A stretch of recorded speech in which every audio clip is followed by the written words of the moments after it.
doing nothing. Especially the gymnasts. Oh, my God. Unless the Chinese gymnasts, because they apparently are 8 years old. Yeah. Most of these athletes, 4 years from now, they're in the old age home. Yeah, they're done. At 22. What happened? Yeah. Like 4 years, it's a long time, especially if you're a gymnast and you're like 15, 16 years old, just barely getting in there now. Forget about it. Yeah. You're 20 years old. You ever see them try to do that? Yeah. Well, their boobies are a little too big. Yeah, they got the boobs. And they've been piling on the LBs. Womanly hips. In between Olympics, right? Yeah. Yeah. Childbearing hips now instead of just thin little gymnast hips. They try to squeeze in their little gymnast outfit. Oh.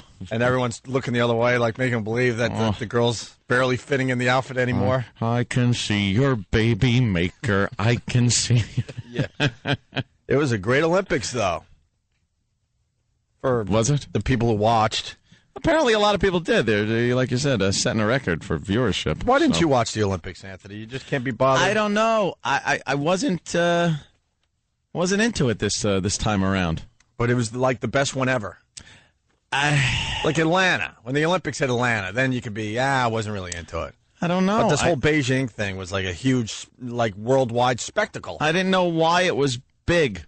Well, Michael Phelps won 8. I know everything about Michael Phelps. Then Usain Bolt with that. Yeah. He got 3 gold medals. Fast Jamaican guy. Yeah. Then you got the Redeem Team. They finally redeemed. The Redeem Team. I'm not really into basketball, so. No, I know. That didn't tickle my fancy. You would be into the Australian basketball team. Why, what's that? Oh, they're very white.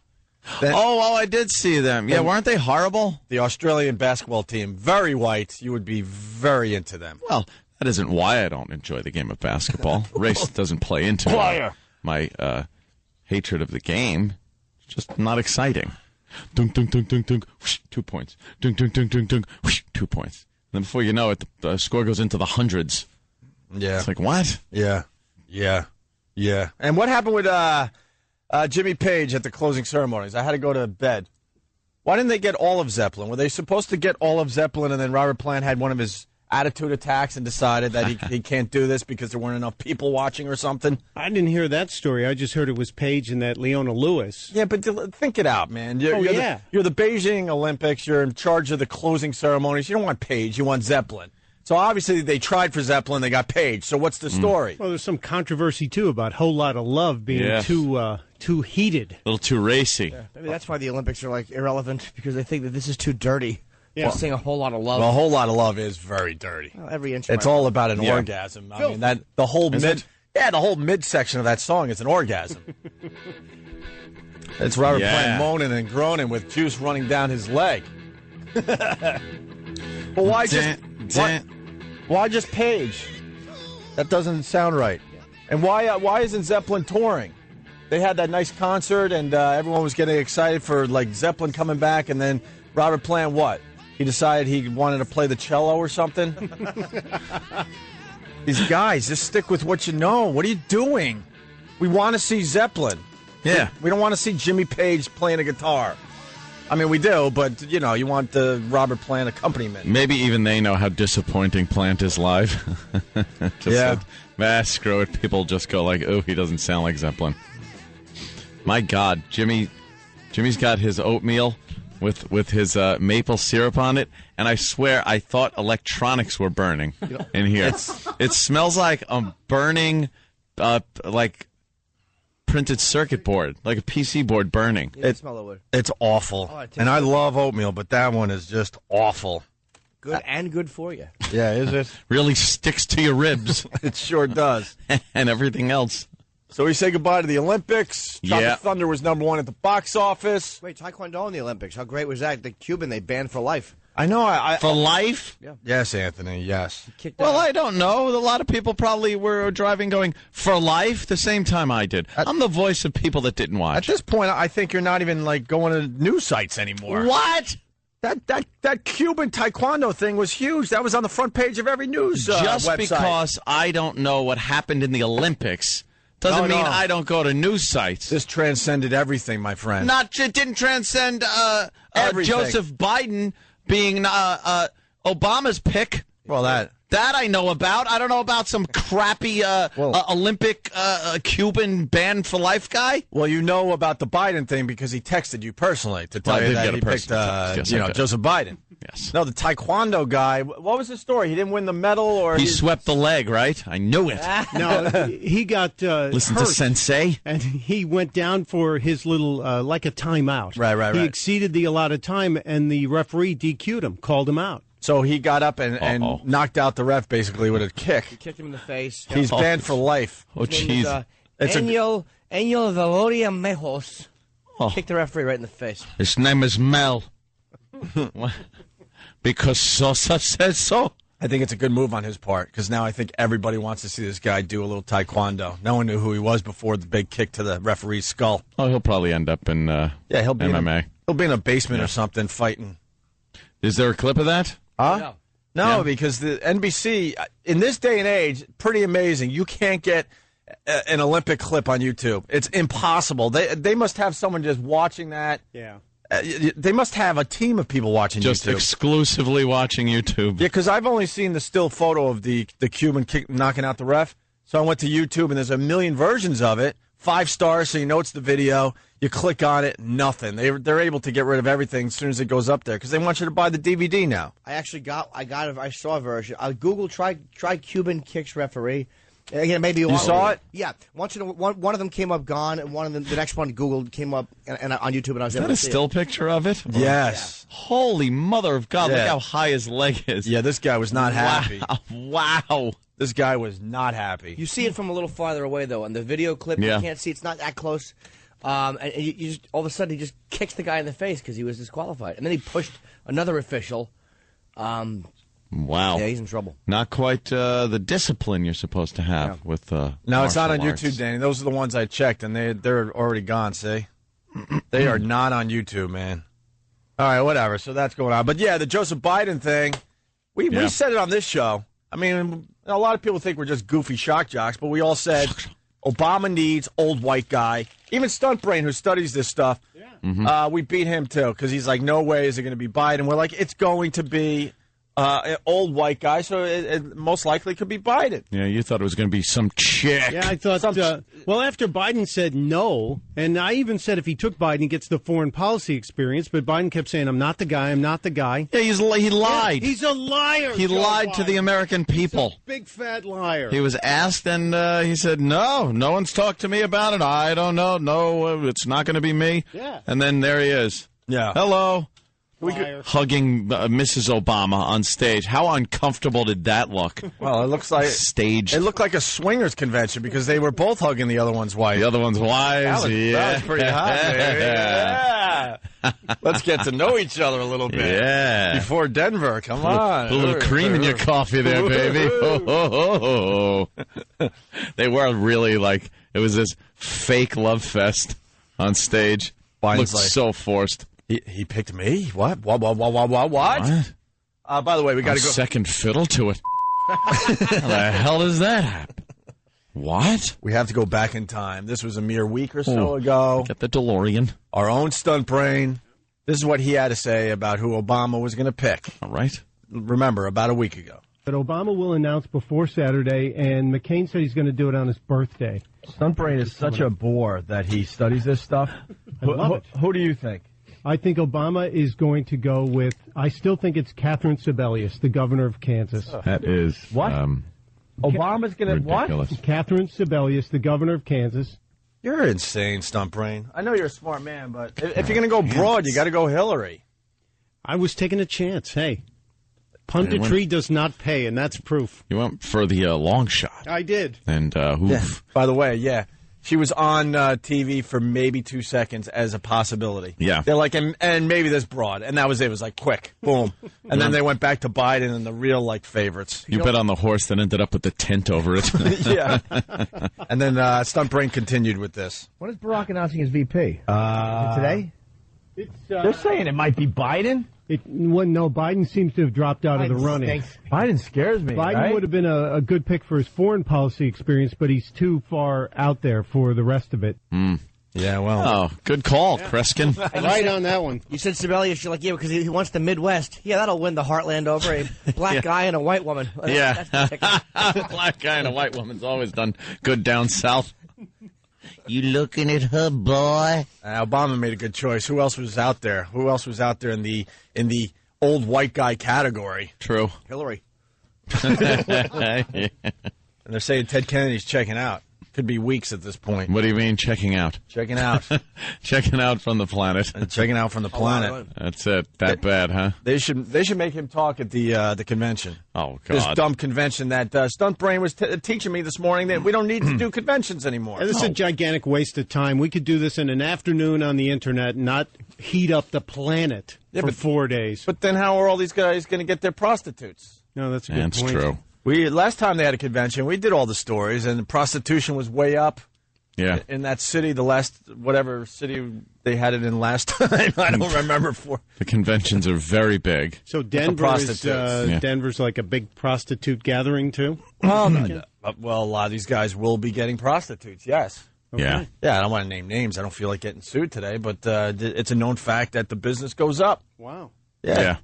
Sure. All those guys in town.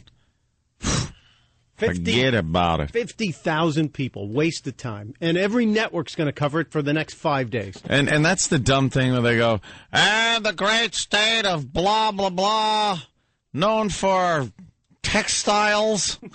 Known for its multi-grain pasta. What?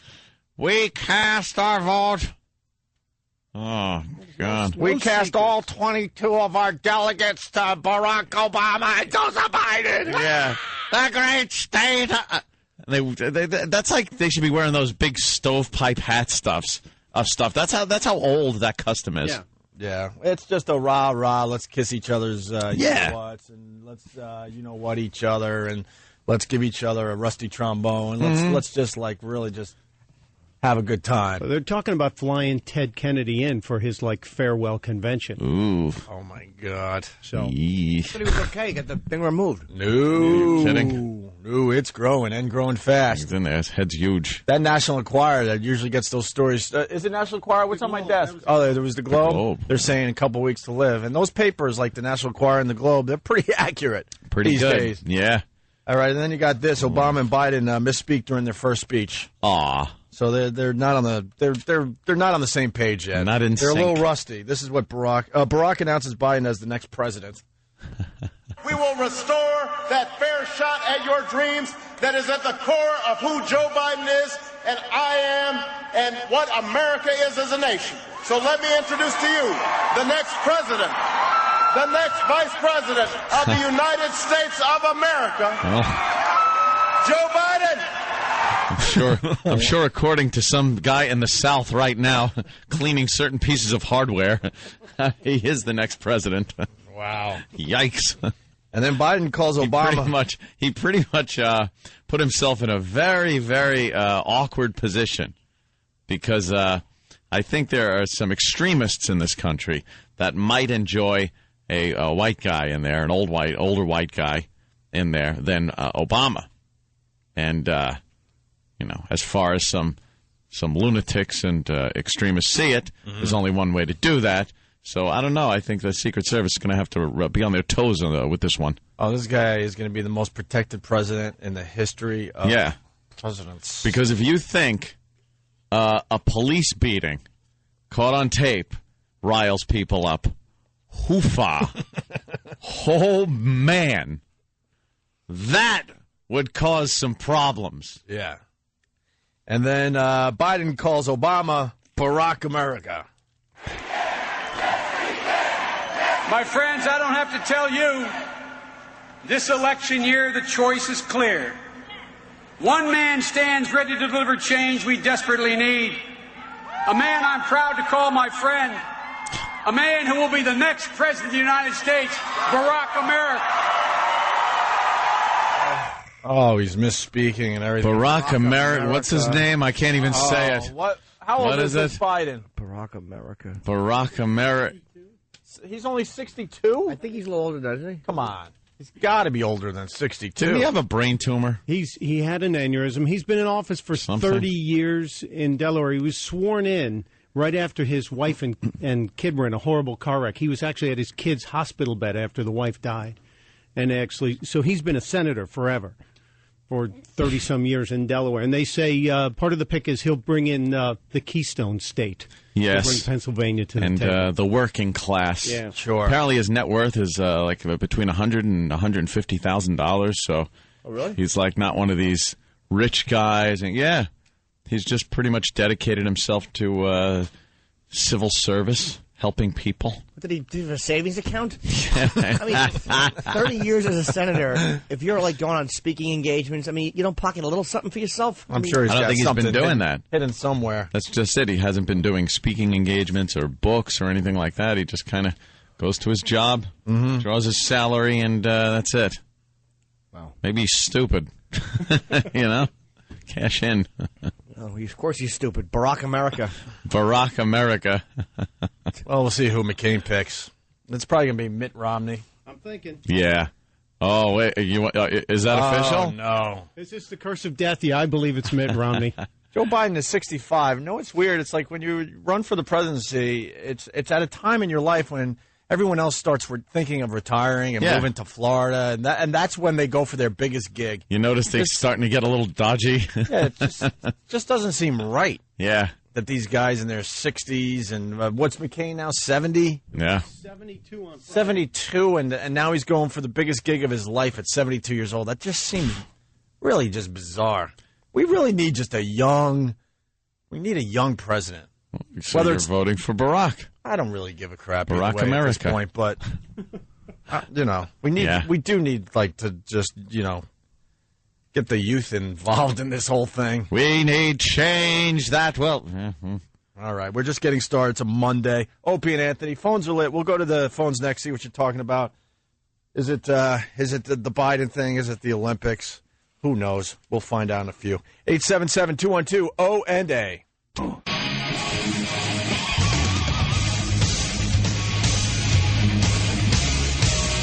Usually we don't pay attention to birthdays, but you got a bunch of big ones today.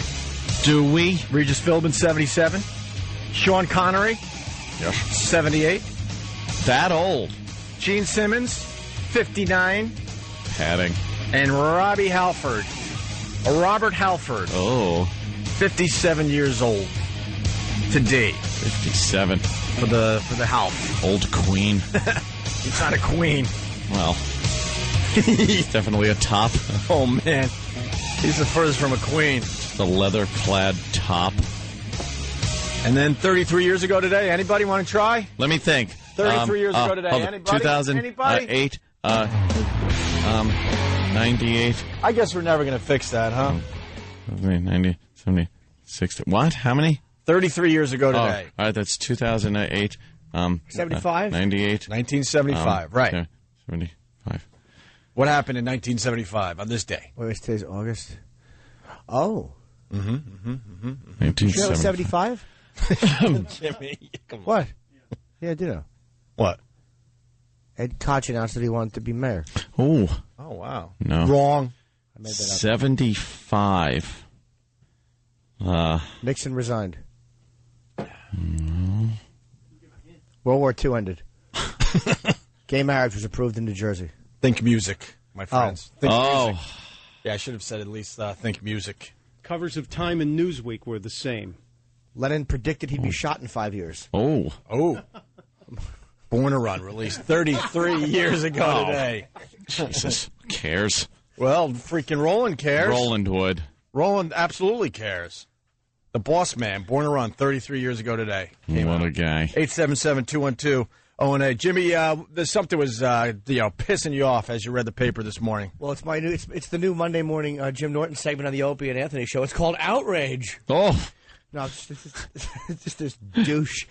This guy who killed, he was driving his Bentley, and he hit and run some guy. And the guy he hit was drunk, walking. Yeah. And the guy driving the Bentley, I don't think was. But he hits this guy, he kills him, and he leaves the scene of an accident. And he finally turns himself in. And he gets 5 years probation. Because, again, I don't think he was drunk driving. But now he's suing the city because he's saying the Bentley wasn't in the shape that it was in when the police impounded it for hit and run, killing a guy. He's suing them for like $190,000. A big dent and blood on it.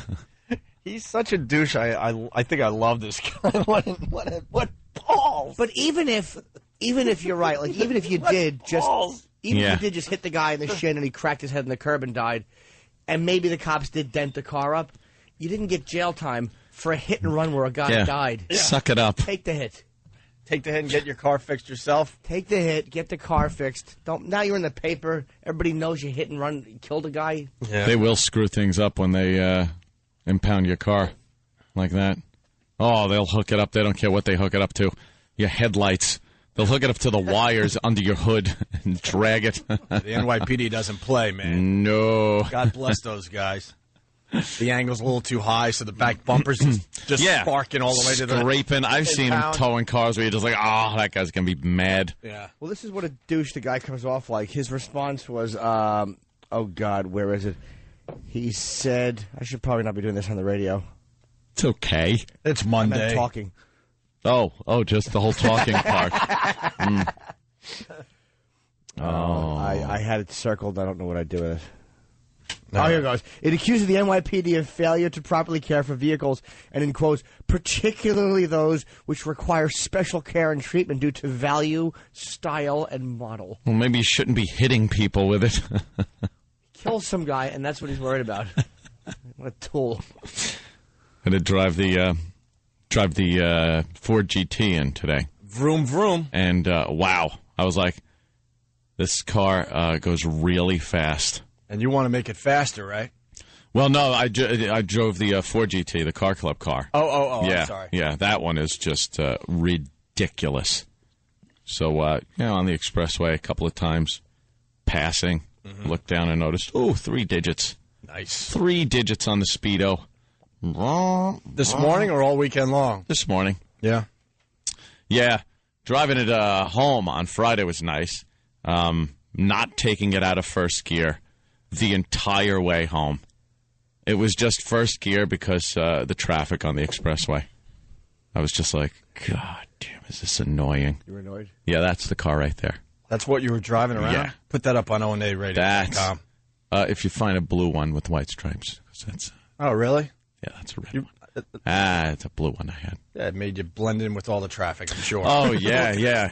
You can't really pick that one out. How much is that car worth, you think? Maybe $20,000, $30,000. I honestly don't know. That'll cost you a couple thousand, couple $100,000. Couple $100,000 for that car? Really? Yeah. Wow.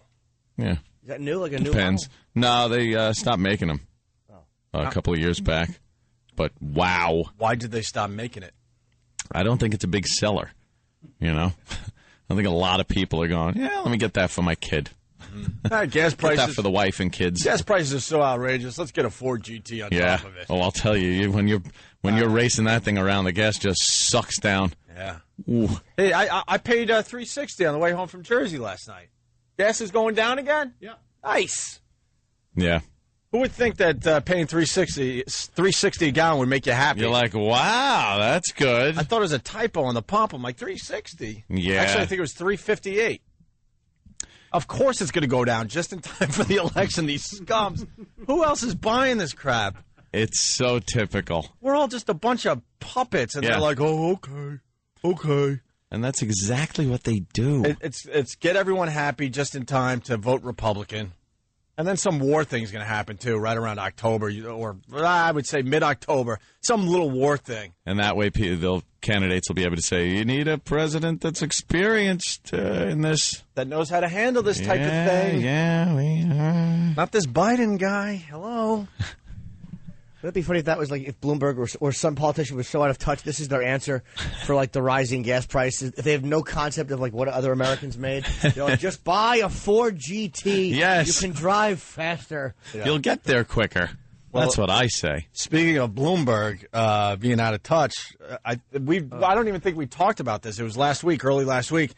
He decided that we needed windmills on all the buildings here in New York City. Yeah, and the bridges. And I think it's a noble idea, But it looks like a lot of hardcore like politicians and stuff kind of laughed at him, and he kind of dropped his whole windmill platform immediately. That thing was in and out of the paper within like 24 hours. Yeah.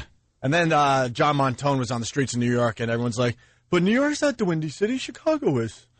Chicago's the windy city, not New York. Like, it doesn't have to be the windy city. Right. It could be a windy city. Yeah. I know there are certain times of the year that you get quite gusty winds. It's actually a great idea, but you know, this city's so old school. Like, we don't like change. No, windmills. This city changes very, very, very slowly. Very slowly. And I like how we had to go back to a technology they used like, I don't know, thousands of years ago. Windmills. Mm-hmm. The hell is this? Waterworld? Come on. What? The solution for the energy crisis. It's a bunch of Amish women, like, churning. Churn your own butter. Go green. He's starting to annoy me, Bloomberg. He did this thing. I was in a cab going downtown, and there are a lot of Herald Square here in Manhattan, which is where Macy's is. That's where the Thanksgiving Day parade ends for the people around the country. Sure. It's a very famous, it's like 34th Street and Broadway right around there. It's a very famous little corner. It stinks. It's all pedestrians. And what Bloomberg has done is going downtown, he has removed southbound lanes and put in bike lanes, which is fine because a lot of people are on bikes now. But then he's taken another lane out, and he's putting these giant potted plants in. And then you see, like, cafe people sitting there sipping their cappuccinos around little tables that are set up where the street used to be. That is just... we're trying to drive in this city. Could you leave the lanes there? They don't want you driving in the city. He's choking off lanes. His little traffic plan didn't go through, where he wanted to, charge people to come into Midtown. So now he's doing the next best thing, he thinks, is to take a bunch of lanes away so people go, screw it, I'm taking the bus or the subway or the Long Island Railroad or PATH or something. He's making traffic worse on purpose, and it's really irritating. It's like, he's stupid. You don't have to do that to make a living. You know, everyone's not a billionaire. And he's like, well, I take the subway. So, yeah, well, you happen to have state troopers with you. A lot of people aren't comfortable taking the subway at all hours of the night. Yeah. And if he needed to get through traffic, he would be able to have an escort take him through traffic. Yeah. It's really irritating. Yeah, he's got a motorcade. They're talking of changing the rules so he could have a third term, my friends, here in New York City. They tried doing that with Rudy. And Louis C.K., not Louis C.K., Louis Black said that he should be our next president, this Bloomberg. Really? He thinks Bloomberg would be a great choice for the presidency. They're both Jewish. Yeah, let's say hi to Matt on Long Island. I think he saw you. Matt, what's up? Hey, guys, how's it going? Yeah, I saw that Chickadee and Anthony fly past me this morning. Oh, yeah? He was right by the Queens Boulevard and the BQE. I just saw a Ford GT. I was in like 8, and he flew past me. I was standing still. And yeah. How many Ford GTs could there be? Yeah, that's where it opens up, kind of. You get a little traffic there before the BQE on the expressway, and then after the BQE, it opens up real nice. So I think I went around the right and goosed it. Yeah, you passed. You right on the right lane. I was in the middle lane behind the stupid truck. Yeah, I think I was doing like 110 at that point. Wow. It was really insanity. Wow. All right, thank you, Matt. Let's say hi to Steve in Vegas. Steve, what's up? Hey, what's up, guys? Hey. Happy birthday, Jimmy. Thank you, sir. Hey, I'm wondering here, over the weekend here in Las Vegas, we had a plane crash into a house. Yeah. And 2 people died, the pilot died, and I want to know if that is unlucky lottery or if that is just sucks to be you. The people in the house died? 2 people in the house, yeah. Oh, my God. Are you kidding? You're just in your house, hanging out, and a plane comes through your roof. Watching the Olympics. That's lovely, right? Yeah, maybe watching the Olympics. Yeah. Next thing you know, you're on fire. Yeah, that's it. Gone. Plane crashes through your roof. Unlucky lottery or sucks to be you. I don't know. A lot of planes come down. They hit houses. So we started the unlucky lottery / sucks to be you bit, and we really don't know. Yeah. Because they're pretty much the same I'm thing. thinking sucks to be you. Yeah. Unlucky lottery, things have to happen that are really rare. Like unlucky lottery, I always say if there's a boulder sitting on top of a hill with a road next to it, and you know that boulder has been there for a million years, and dinosaurs walked by it. Dinosaurs saw that rock. Yeah. And the second your car drives past it, somehow it picks that time to roll down the hill and crush your car. That is unlucky lottery. Sucks to be you is when something happens. It doesn't necessarily have to be out of the ordinary. It just sucks that it happened to you. So, I don't know, planes crash all the time. They crash into houses. So I don't think it's so much unlucky lottery as sucks to be you. There were a lot of little plane crashes over the weekend. You had the one crashing into the Little League field, right? Mm-hmm. He was just trying to find an airport and found a field instead. Yeah, found a Little League field. That's a short runway. I think the guy survived the crash, though, right? Yeah. He's in bad shape. And then I just read just before he went on the air, Bare Naked Ladies dude was in a plane crash and walked out of the woods with 3 of his buddies. But I think he was in one of those weird planes. What's a weird plane? I don't know, where like it comes in a FedEx box and you build it yourself, one of those. Like John Denver tried to do? Yeah, one of those. Good Maybe, one. Could you get the info on the Bare Naked Ladies, dude? The experimental planes? Yeah. The guy's all right for anyone who likes the Bare Naked Ladies. I don't know why we still say Bare Naked Ladies in the year 2008. They never made it in the States. They're huge in Canada, I guess. I think they're one of those bands. They sell out like stadiums in Canada, but here they can't sell out a tiny little bar. What do you got there, Stunt Brain? I have Mr. Robertson of the Bare Naked Ladies. Ed Robertson and 3 others survived a float plane crash in Bancroft, which I guess is in Canada, near Baptiste Lake, 10 minutes north of Bancroft. The Cessna was taking off, lost air speed, and entered a wooded area. And I guess he must have put it like in a tree branch or something. I've seen people do that. Are you all right? Why? You feeling the stress of the Opie and Anthony show? You used to dress really nice, and I noticed you're down to a T-shirt. It's hot in here. I have a shirt over there. A T-shirt. Today you look like Perry's father in The Wanderers. And your hair's askew. Are you all right? Why don't you get your mom a little something? There you go. Are you feeling the pressure or something? No, I was just feeling warm in here today. There you go. Better? There it is. All of a sudden, I look over. He's got a white T-shirt on with spaghetti stains on it. I'm like, what happened to Stunt Brain? Come in with the wife beater on. Yeah, right. Sloppy. Stunt LaMotta. Here, I'm sorry. I was. But Bare Naked Ladies dude just walked out of the crash. Yeah, they apparently all of them walked out of the woods. Okay, kind of freaky though. Well, some of those light planes, they kind of land on the treetops, and you got to kind of climb your way down. Yeah. Just off. God damn it. Oh, Can I tell you why that band never made it? Because you think they're women. Bare Naked Ladies. I really honestly always thought they were women, and then you hear that Bare it's Naked guys. Ladies. Yeah, Yeah, it you sounds like think it's a chick band. Chicks. I think they played for us back in the day. That's how unforgettable they are. I don't even know for sure. How unmemorable, you mean? Right. They're unforgettable. Yeah. Unforgettable. You're right. Yeah, exactly. 877-212-O&A. We got a great story about a prostitute. A one-legged prostitute dies. Prostitute? After client hits her on the head, and she falls out of her wheelchair, hitting her skull against the wall. This is a prostitute?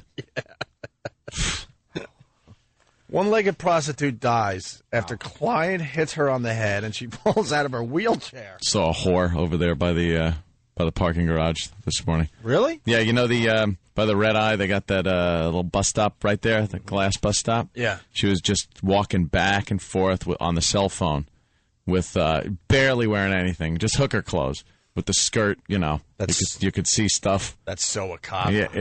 That you think is it's so a cop? I don't know. There's hookers around. I know where he means. That's an area where... Yeah. They got some hookers in that area, Jimmy. They used to up on 6th Avenue, and that's on 7th. Very nice. Yeah, that's where they dress, because there's always big hotels around. Yeah. There's a lot of hotels there, and wearing the heels, real leggy. She didn't look that bad for a whore. You know? That wasn't too shabby. And blonde hair. Very nice. Very nice. Yes. My sister. I haven't seen a hooker in a long time. Yeah, I know. I was a little surprised. I like the way sleaziness and crime is working its way back into the major cities. And Well, that's here what in New happens York. with the economy. You know? Yeah. A lot of these people are McDonald's or fast food workers. Next thing you know, the economy, S's the bed, and they're knocking you over the head with bricks and stuff. They're on the street. That's what happens with this economy thing. New York prostitute with one leg dies after being knocked from wheelchair. New York police said Friday a prostitute with only one leg was murdered in Brooklyn after a client hit her on the head and she fell out of her wheelchair, hitting her skull against the wall. Oh. What? Where did this girl's life go wrong? Hope he hit her with a Beatles anthology. Elizabeth, 38, was found unconscious in a 13th floor hallway of the apartment building where she lived. She She wore a prosthetic leg, but also used a wheelchair after losing her leg in a train accident. The prostitute had 67 previous arrests for prostitution and drug charges. She's not very good. Investigators are looking for a suspect who they believe was a client who hit Elizabeth over the head with a heavy object. What did she do wrong that she had to take a belt to the head? 67 arrests. Jesus. Yeah, that's a lot. Like, how is she getting busted in the act of being a prostitute? Like, in a wheelchair? Don't you go into an alley? Yeah, where are you doing this? That you're constantly getting arrested? After 60 times, wouldn't you go, maybe it's time to switch the MO? Yeah. You idiot. Guys just got to hold on to the wheelchair and make it go forward and backwards. Unbelievable. Let's say, I don't know who this person is. Hello, you. How are you? Hello? Yellow. Hey, Ant. Yellow, sir. Yeah, I was wondering, any chance you're going to get the opportunity to drive the 1,000 horsepower, 16-cylinder Bugatti Veyron? Oh, yes, I own one. No, you don't own one, but of course I don't. Car Club. What are those? They're very fast cars. It tops out at 253 mile an hour, but you'll never get the second key to do that. And it's very ugly. It's not a pretty-looking car. The Bugatti? Have you ever seen a vehicle, if you do the YouTube search, you can watch them, and I've never seen a vehicle where the speedometer constantly goes fast. I mean, it just keeps going up and up and up, and it's quite impressive. Do they have Bugattis in your car club, Ant?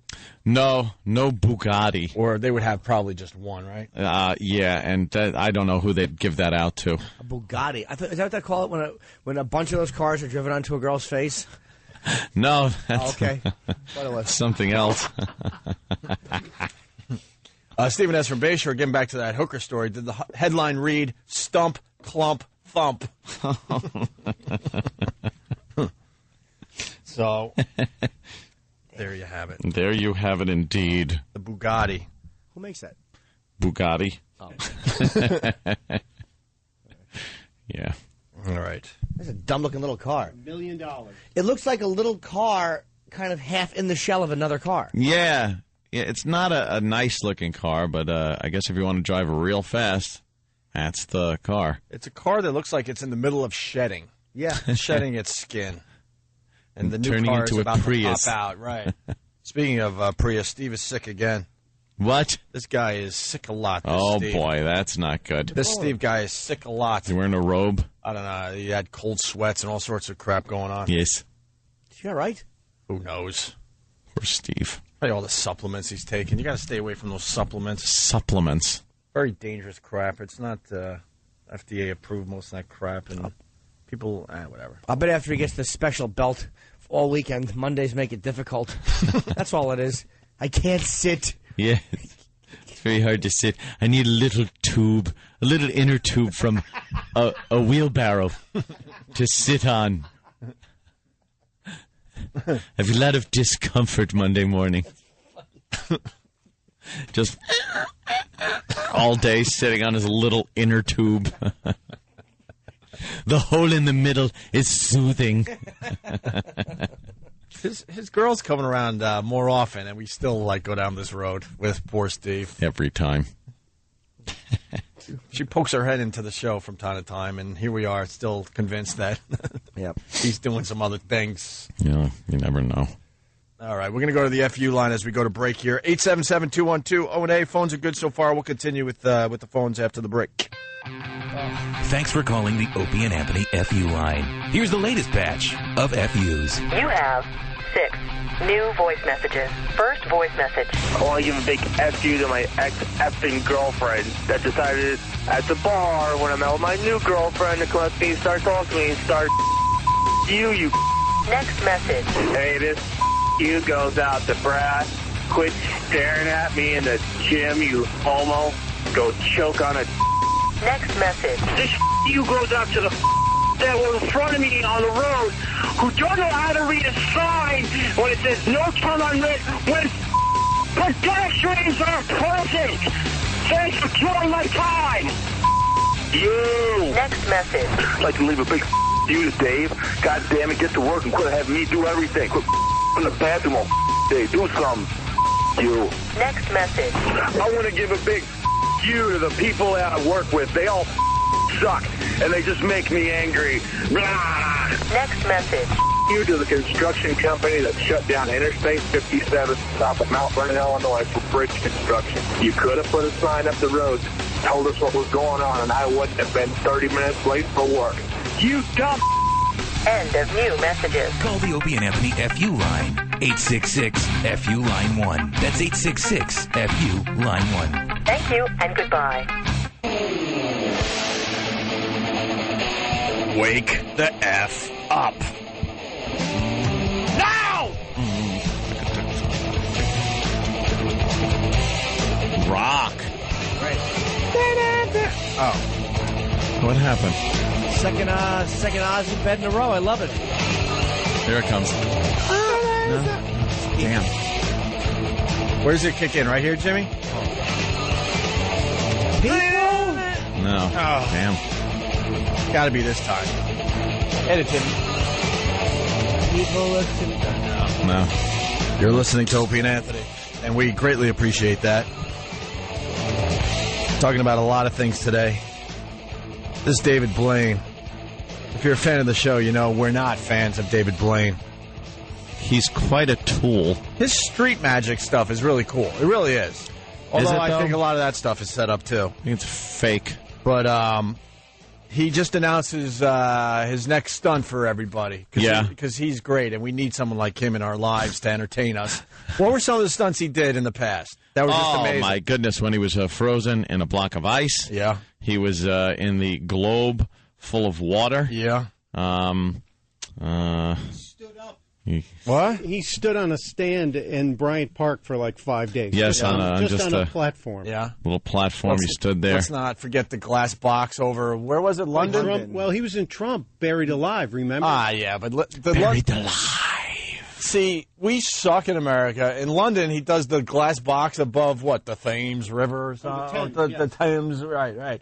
And the London people were not going to have this, and they started throwing all sorts, throwing things at him and shooting paintballs at it. Food and paintballs. They're like, they acknowledge that this guy's a hack. But in America, we're like, oh my God, you hear what David Blaine's going to do next?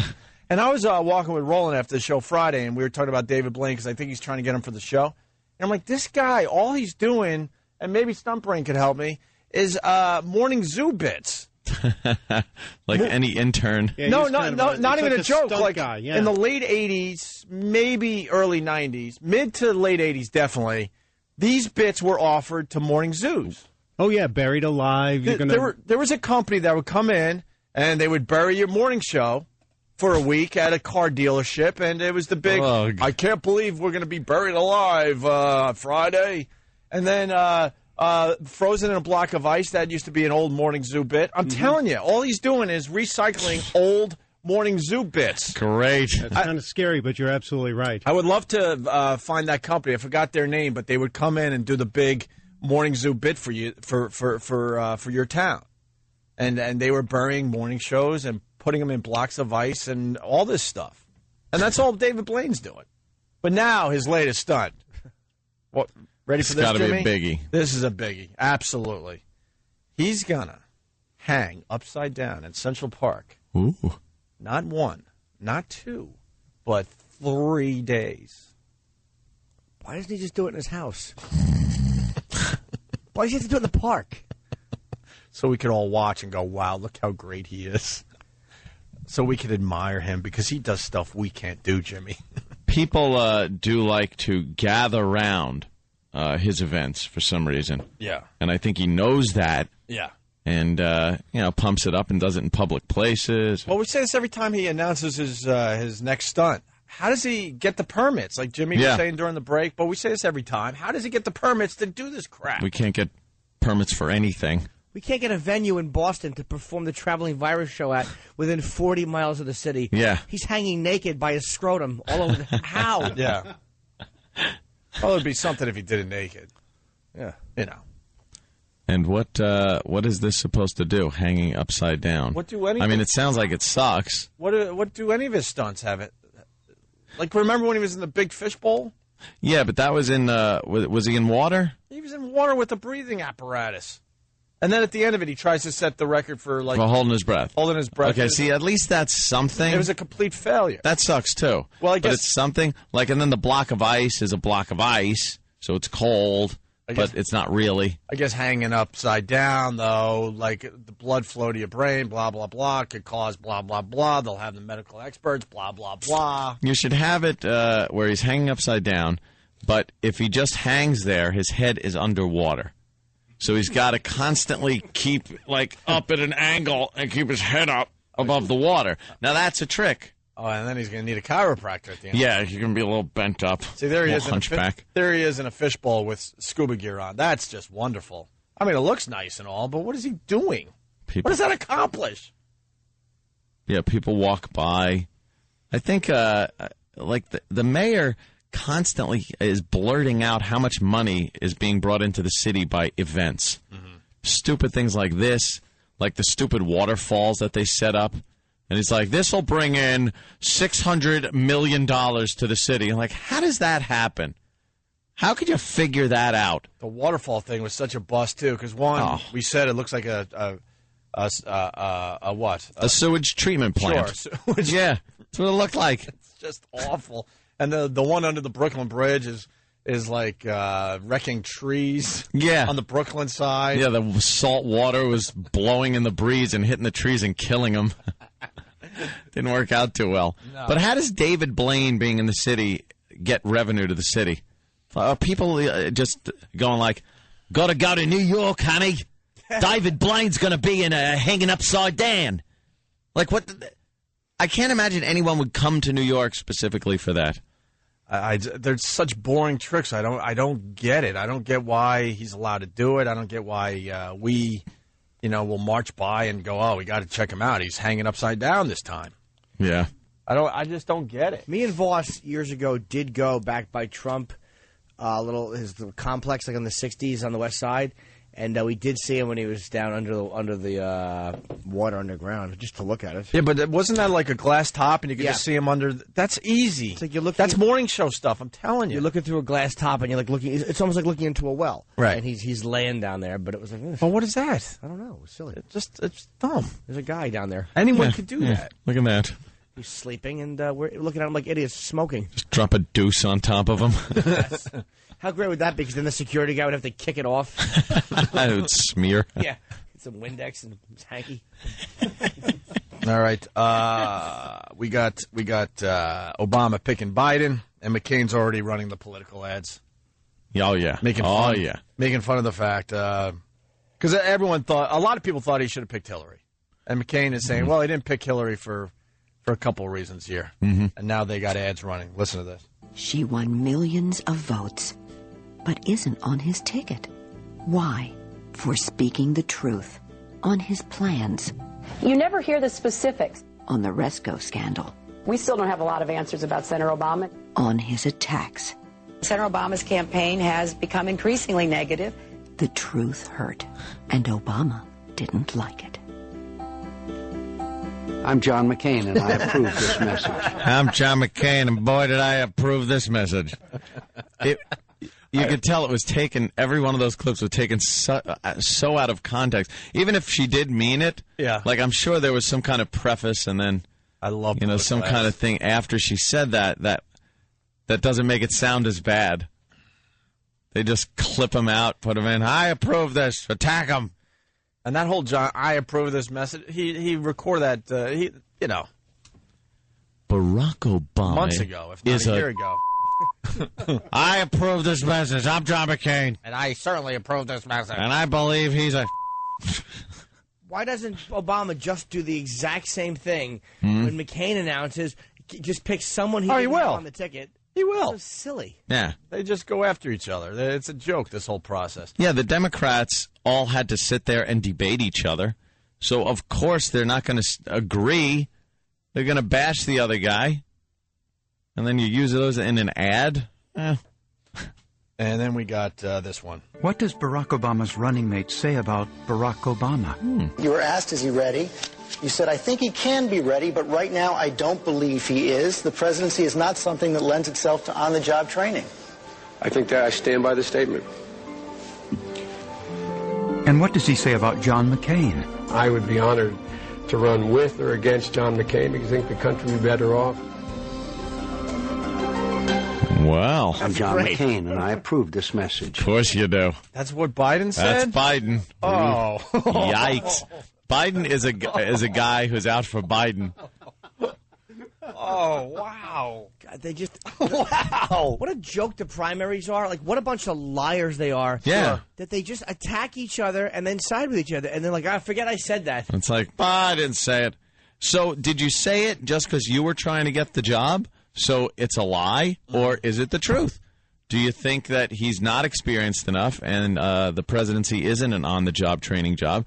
Or were you just saying this because you wanted to win?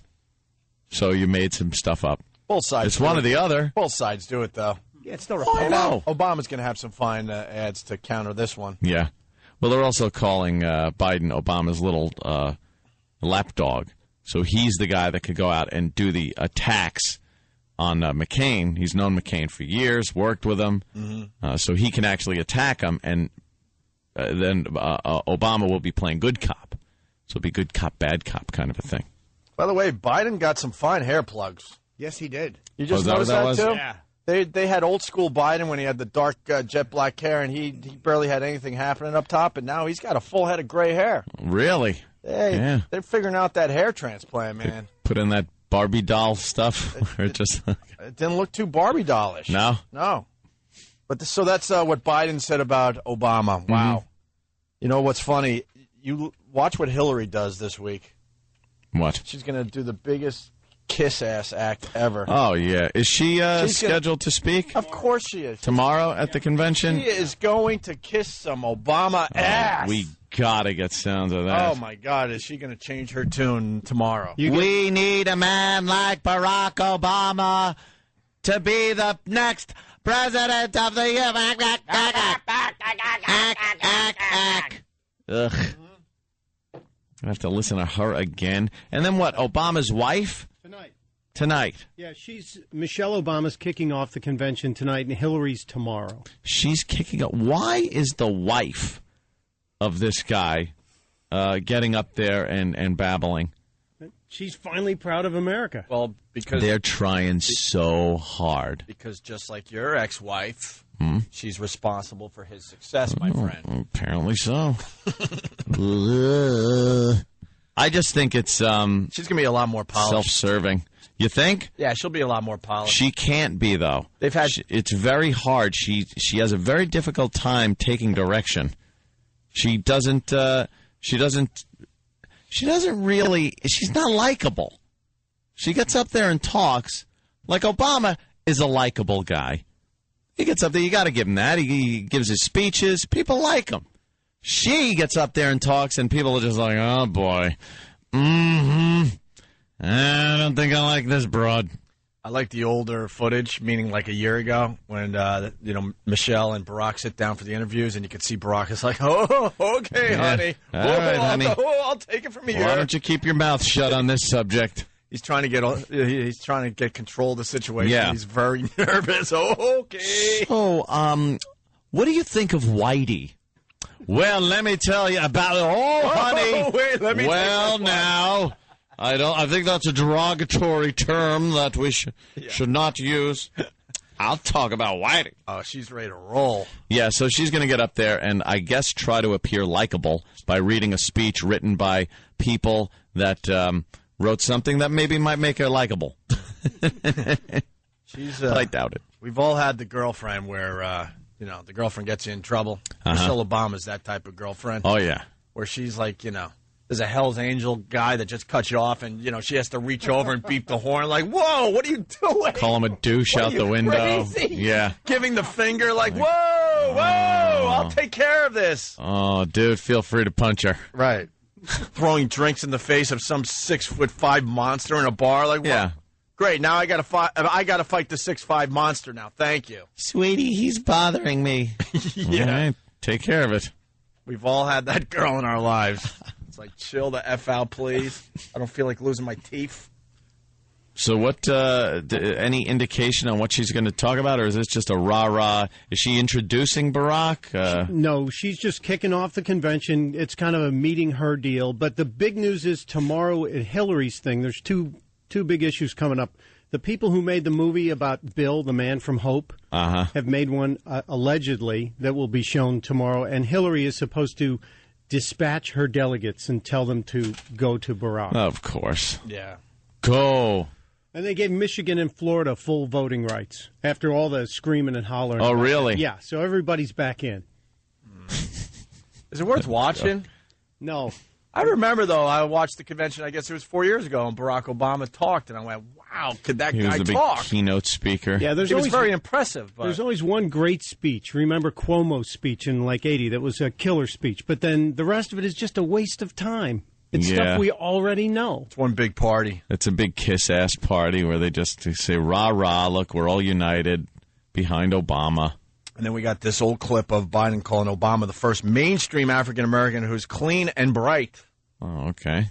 We go back a little bit. This is what Biden had to say before he was picked to be the vice president. I mean, you got the first sort of mainstream African American who is articulate and bright and clean and a nice looking guy. I mean, that's a storybook, man. Yeah. He sounds drunk. Yeah. You ever go to a drunk guy and tell him, well, what do you think? Well, let me tell you what I think. I think, what's wrong with him saying that? Someone's asking me what I think? Kind of is, as far as he's accepted by white people, is what you're saying, and those attributes that he brought up are things that white people want to see in a minority or ethnic candidate. You don't want to see a guy like 50 Cent getting up there. It's not really going to help. He meant he's articulate. He looks good. He looks the part. I think that it just comes off like whenever you say that, it almost sounds, even though those things are technically correct, it sounds too paternalistic. It's almost like if a Jewish guy was running, and a guy's like, well, he's the first viable Jewish candidate. He's very generous. Even if that was the truth, He's very generous. I've seen him tip. It still sounds like, well, technically that's true, but it's almost like clean cut and articulate has typically sounded like a snotty elitist white person surprised that the black guy's not robbing them thing to say. You know what? I don't think it's that extreme, though. I don't think he meant it that extreme. I think he means, when you look at people like black leaders, Farrakhan, Reverend Al, well, things like that. Clean cut, articulate. That's and completely insane. I like him though. Nice glasses, good smile, great speaker, nice ties. It's just. I think what he meant is he's more universally accepted because of those attributes than many of the former black leaders have been. So, but he didn't come out and just go, look, I think he's the most viable black candidate this country's ever had. Like, that to me is whenever you start saying he's clean cut, he's articulate. It sounds like two adults discussing a child. A child. He's so smart. Yeah. Oh my God. And look how cute. Coochie coochie coo.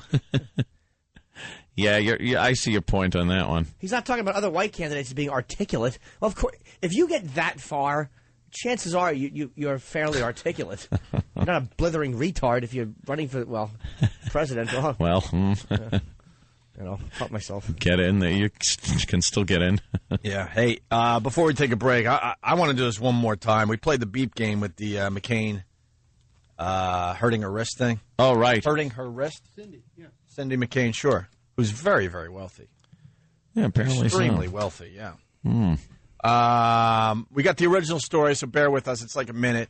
And then we threw some beeps in and made it very, in my opinion, very, very funny. A little racy. Yeah, here's the original story. Some politicians say it's an injury waiting to happen, and it happened to Cindy McCain Wednesday when one supporter took things a little too far. I'm absolutely fine.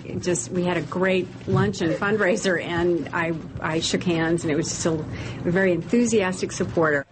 Mrs. McCain had surgery for a wrist injury several years ago. Wednesday's firm handshake aggravated the injury and left her in a sling. How firm was the handshake?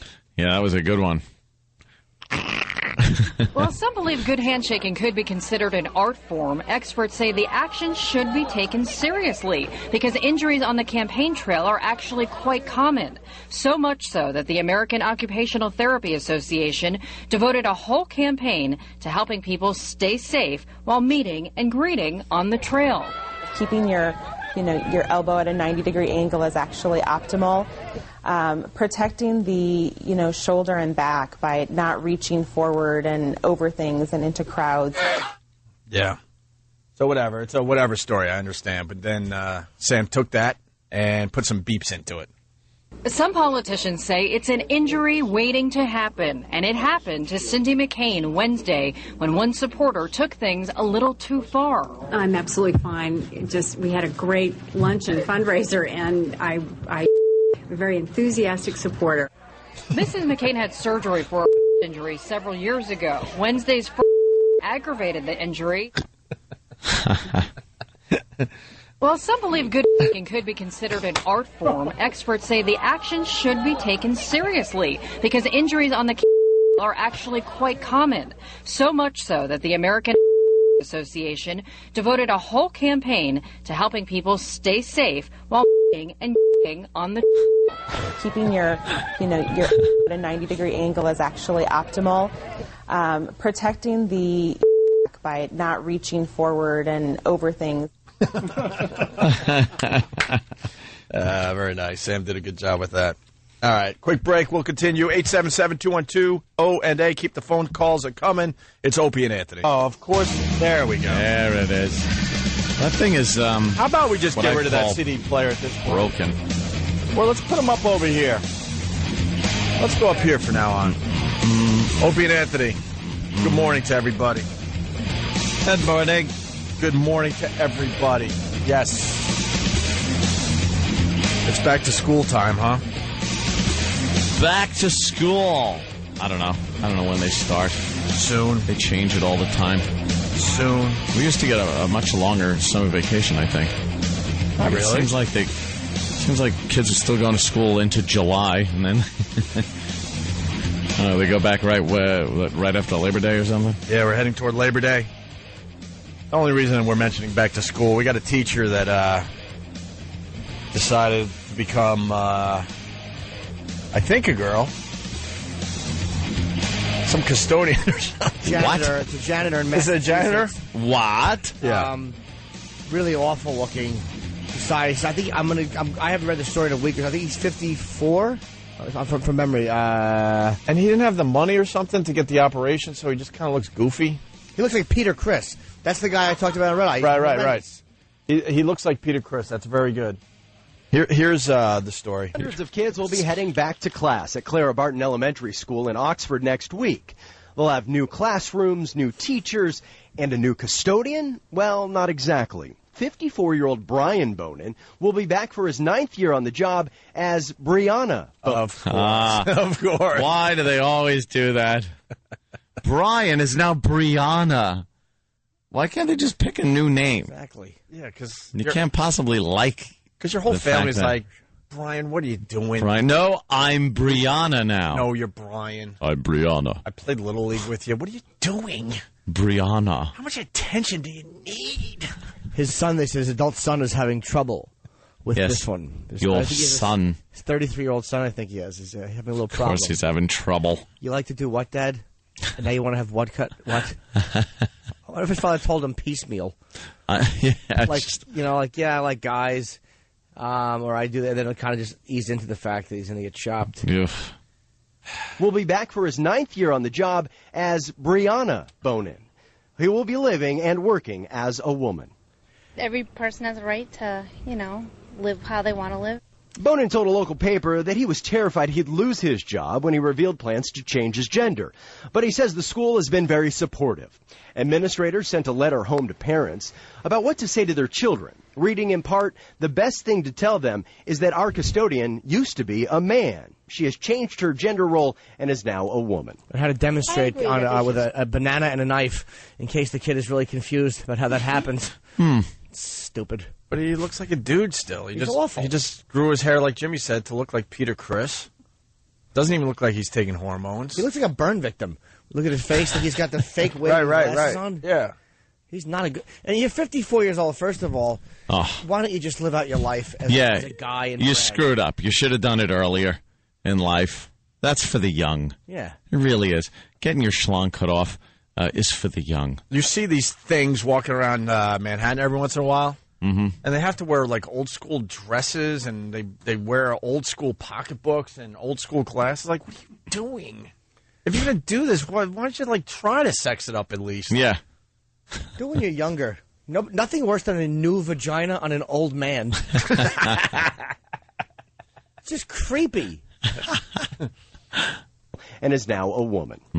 I agree that they should still have their job. I don't have a problem with that. But the situation is causing some controversy in this town. Not everyone thinks the students will adjust well to the change. I think he, she, or whatever should have compassion for the children.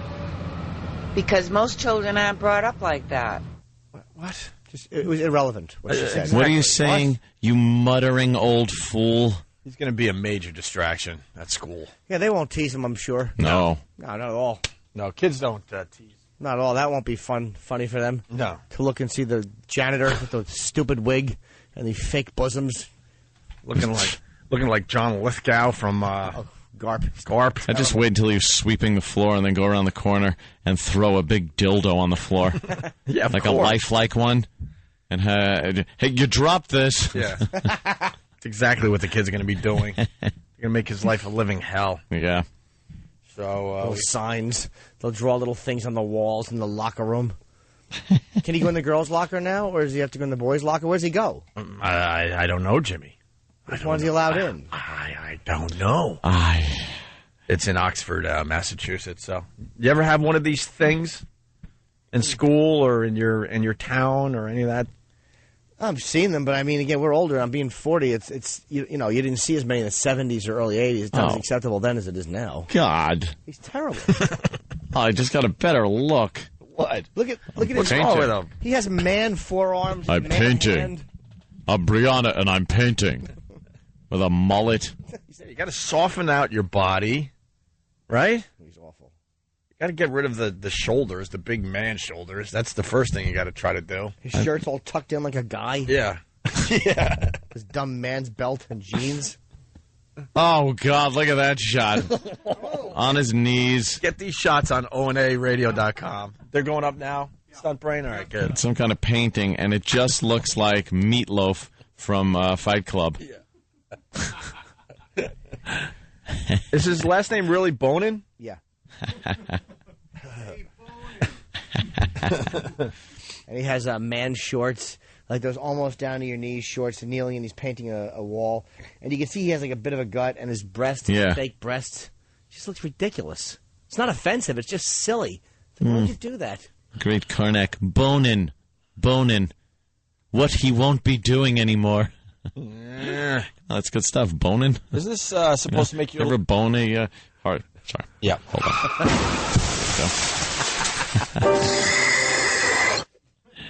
on. Isn't this supposed to make your life better? Yeah, I think it is. You're supposed to fulfilling your lifelong dream of becoming a woman because you've been a man. Or a woman trapped in a man's body. Yeah. Let's go to Jared in And that woman's fighting to get out through the gut. Jared. Hey, guys. Gary. They're going to give him a 54-year-old hatchet-owned to match? Yeah, that's what they should do, is give him an old one to match how old he is. That's a good idea. One that's just been, ravaged. The poor son has to deal with this. I don't care what you say. It's embarrassing. Of course it is. Dad... He wants to be a girl, go around painting the school up, dressed like a lady. Why don't you stop it? It's bad enough that you got to tell everyone that your dad's a janitor at the school. Seriously, and now you have to say, well, my dad's now a chick janitor. Mike, no, let's go to John in Jersey. John. Hey, what's happening? Hey. I'm growing up, man. We had this guy. He was a mailman. His name was Jerry. And like a couple months went by. Next thing you know, we see him dressing up in girls' mailman clothes and stuff. We call him Geraldine. Geraldine? Ugh. Had the sex change and everything. And so me and my mom were at the shop right one day. I mean, this person looked like a woman from behind with the wig. My mom's like, "Hey, by chance, this coffee, is on sale?" And she turned around and says, "No, I'm not quite sure." I've been devastated ever since. I don't know what to think of that stuff. Yeah, I don't know, man. I mean, it brings a lot of attention to you. Yeah. A lot of pointing and laughing. Chuckling, When yes. we were that young, man. When you're that young, you see something like that and it sounds like a guy. I don't know, kids in school, that's kind of scary. I think you got to leave this to the young, like I think Ant was saying. You get up into middle age, it's not the best time to do that. You pass the opportunity. Right. The opportunity is when you're in your 20s, I think. If you want to be a broad, that's when you can gussy yourself up. Regular girls look awful when they hit their 50s, and now you're going to be a guy and decide to be a 50-some-odd-year-old woman? I think that you should have to get 10 other people to agree that you could look like a woman. Like, there's nothing like there are certain people like Asians typically are the most passable because they're not hairy. They're not Asian guys are not hairy. So when they become like a lot of times you'll be like, oh, that's a guy, or will you? Spanish. Yeah, I'm saying that we've all look. We've watched as much porn as I have. Some stuff falls through the cracks. But it's always people who are younger. It's never older people who look past.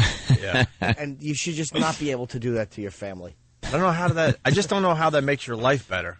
Maybe we could have a serious discussion about this if we got some people out there that know. But how does that make your life better? You're already confused inside, but as you walk around society, no one knows that you're confused inside.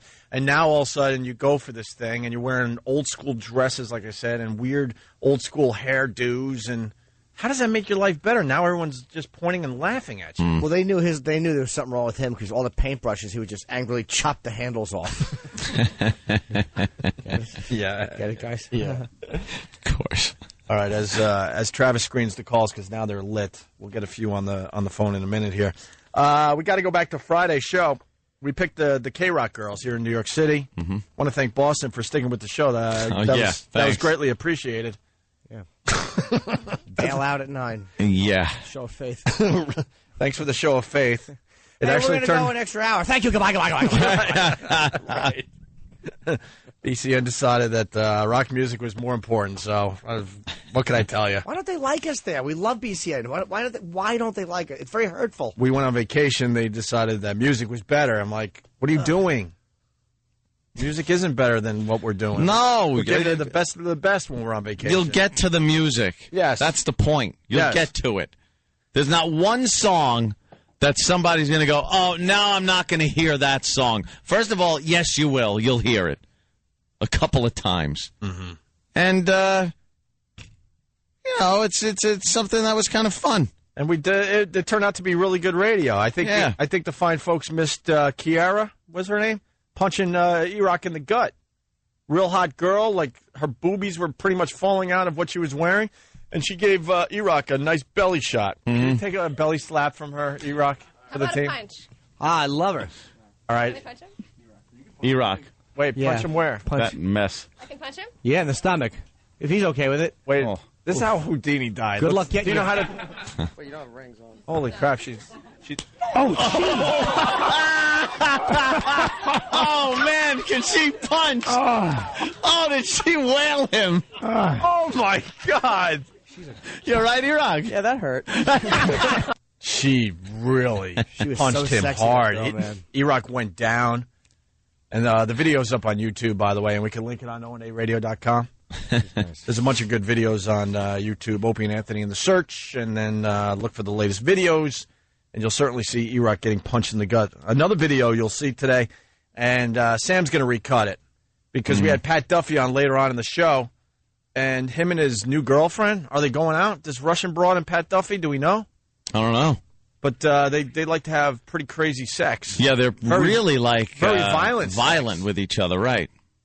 Very violent sex. And on the show, the Russian girl was slapping Pat in the face, but then Pat slapped her in the face, and she said it was okay. Yeah. And then there was biting going on, and there was pulling and not of the hair.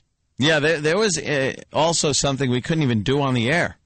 We wanted to do it, and then He wanted it bad. Jimmy actually thought better of it. Yeah, Jimmy kind of saved the show, I There guess. was a biting thing. Pat Duffy wanted to bite an area that, my God. You usually don't bite. You don't even think of biting that area. You might go for a cute little nibble, but you certainly don't go for the bite. Right, not a hardcore just bite like an apple. It'd be like watching the Rocky Horror Picture Show poster get bitten.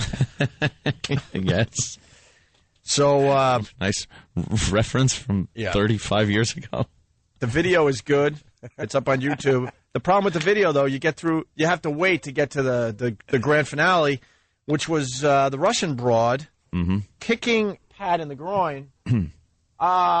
I don't think I've ever seen anything like what I saw Friday. Yeah. That kick to the groin. We've done the kick to the groin bit a few times on the radio. But it was with the dominatrix. She was very, dare I say, dainty as she was kicking the guys. She knew a technique. Right. That I guess she was able to actually hold back a little bit, yet make it, sound good and look good. But I think she was more towing the taint. Yeah.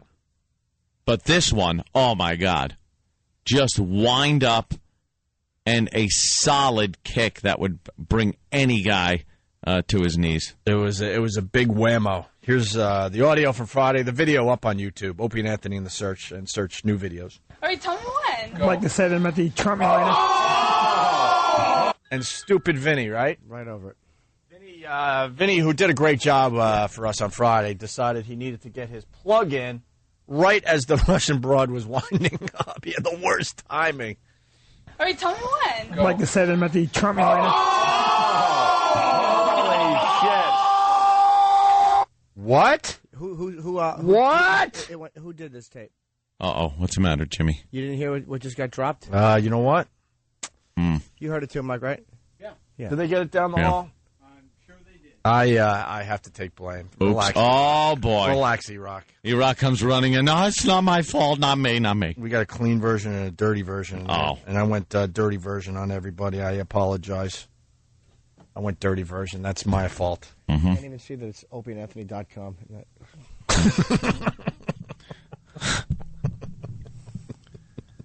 Oh, jeez, yeah. Why is Steve's freaking logo bigger than the show's logo? We have addressed this. Why is that still happening? How many times have we addressed this? Never really. Only mentioned it. Why is that still happening? We've mentioned it many times. Why is it? Foundry is huge. Yeah. And our name is up in the right corner in some unreadable font. The font up on the corner stinks. Yeah. All right, listen. Oh, my God. Let's get back to Duffy. Doesn't get it. Getting it in the groin. All right, tell me when. I'd like to say them at the Trump line. Do it again. Everybody. He's down. Oh, he's down. The floor. He's down. Did you like it? Oh, that was awesome. You really liked it, Pat? Yeah, we're going to do that later. We didn't get good audio on that because Vinny was talking. Hold on. Yeah, Vinny, shut your mouth. Hold on, everybody. Shh. Okay, when you're ready. Shh. Oh. Well, all right, listen. There's no effing way. There's no effing way. Holy Pat, you all right? Yeah, I'm great. Great. Bouncing up and down. Jumping up and down. Why? Because it hurts. Did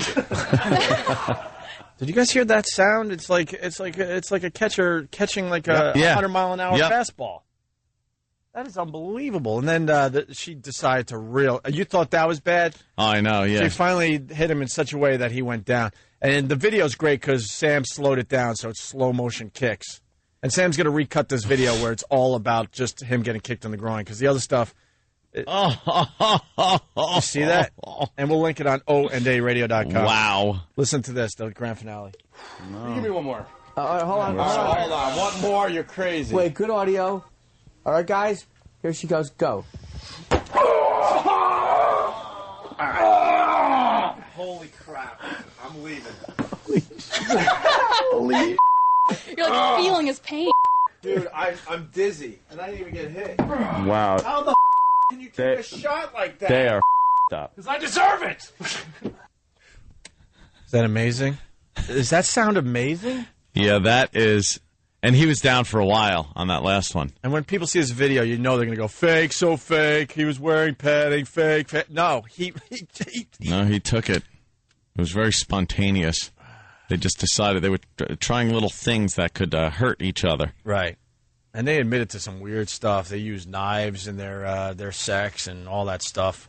Yeah, he was pressing a knife to her throat. This, I guess, is during their consensual sex in their bedroom. In their yeah. privacy, yeah. And apparently likes bringing knives out, threatening with knives. He said he equates sex with violence. Yeah.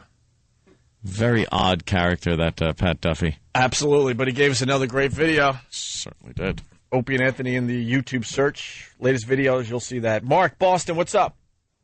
Hey, how's it going? Hey. You know, I was just wondering, like, BCN, what's the deal with it? You guys are, like, best friends with them, and they ain't playing your show? What? I'm upset about that. About BCN thing on Friday. We used to girls. Well, it was a last-minute thing, so maybe they just weren't prepared for us to go late. I don't know. I was very upset. I'm sitting there, listening to the show, great show going down, and bam, they toss on some rock. I'm like, what? We had to, pick, really hot girls from, a lot of girls. And we thought it was going to be a hack who gives a crap type of bit. It turned out to be really, really good. And it got even better. Because next thing you know, E-Rock's getting punched in the gut, and there was other things happening with the girls. And they all had personality, too. The girls were great. They were great, man. Yeah, we really hated that we had to do that because we thought, oh, my God, we can't get the girls naked or nothing, and this is going to suck. But it really turned out to be good. Yeah. Really turned out to be good. You just never know. Yeah. Right now, I'm going to cry because I missed all of that. Well, you got some good videos up online. Thanks, Mark. We got to move on. The Russian Broad's checking in. Russian Broad. Hey, Oakster, what's up? How are you? So you were the one that was kicking Pat Duffy in the old groin on Friday. Oh, yeah. He goes to me afterwards. He's like, actually, that was really fun. I would love to try that again. So we decided to maybe do that a few more times, maybe later on, in the privacy of his own apartment. And you guys mentioned punching me in the boobies, and he did that as well. Didn't really feel like much, though. Wasn't that interesting. Well, one of the greatest stories ever told on our show was this Chuck Farnham, who lives in the San Francisco area. And he got into some weird stuff, and he met this girl that insisted that he punch her in the boob really, really hard and she wasn't satisfied until the boobs would get bruised up. And she would keep yelling at Chuck to punch harder and harder, and Chuck was so disturbed by it, but he still did it. So I kind of mentioned it on Friday. I never really understood it. I never really understood it because it's all fat. There's nothing there. It's not going to hurt. Well, it depends on what time of the month, my friend. Wow. You girls get a little sore, when it's... Did he slap you at all? Did you guys have, really hardcore sex this week for the weekend? Or? Oh, yeah. I reached my peak a few times.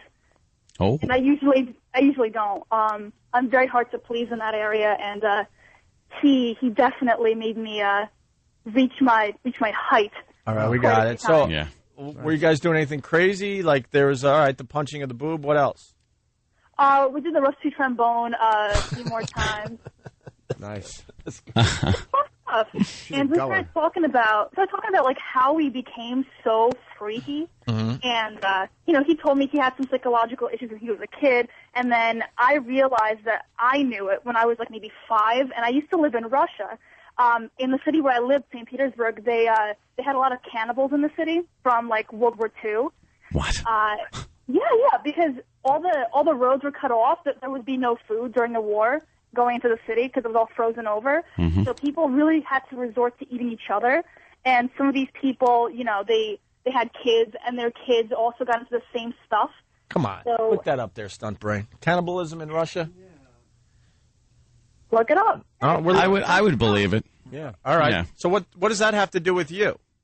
Well, it has to do with because I saw the special on the news when I was maybe 5 or 6 about how there were a lot of cannibals in the city, and I got really into it. I thought it was just the most amazing thing ever, and I think that was when I lost my innocence when I realized that I thought cannibalism was awesome.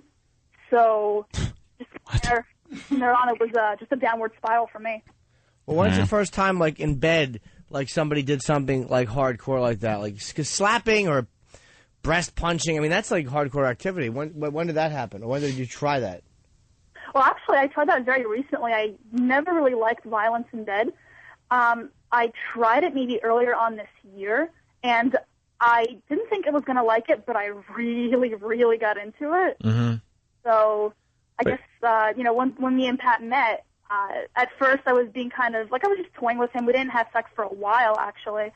And then when we started to, I was like, slap me, hit me, all that stuff. And he was a little surprised by it, but then afterwards he's like, yeah, finally someone that understands what I want and like. So from there on, it just went more violent in the progression. Well, I got to ask, Russian Broad, do you feel threatened when you're with Pat Duffy ever? Do you feel like scared, or do you feel Not at all. Okay. Not at all. Should. Yeah, I kind of noticed that when they were hanging out on Friday, that she had not a fear. And there's a lot of people that fear Pat Duffy because he doesn't seem quite right. Seems a little unstable. Yeah, he seems a little odd at times. Well, he definitely is. He's crazy, but I mean, and that doesn't bother you? That doesn't scare you that he's crazy? No, it doesn't bother me at all. And actually, my mother also knows what went on. Like, she asked me what happened on the show. I was reluctant to tell her, but then she heard me listening to the replay, and then she's like, "Oh my god, oh my god!" She never knew that I was this violent before. Yeah, we're going to recut the video because, the face slapping and all that in the beginning of the video, who cares? We got to get right to the groin shots because it's unbelievable. That's your money right there. It's really unbelievable how sick that is. But Russian Broad, so the cannibalism thing, right? You said you got into it. Now, about 10, 11 years ago, I got into sushi, so I started eating sushi. So what happens with the cannibalism? Well, I think I realized that if I was presented the chance to eat human flesh, I would. Oh, my God. No, I realized in the recent years that I really am much scarier than I ever thought I would be when I was growing up. Wonderful. We're not going to have you around anymore.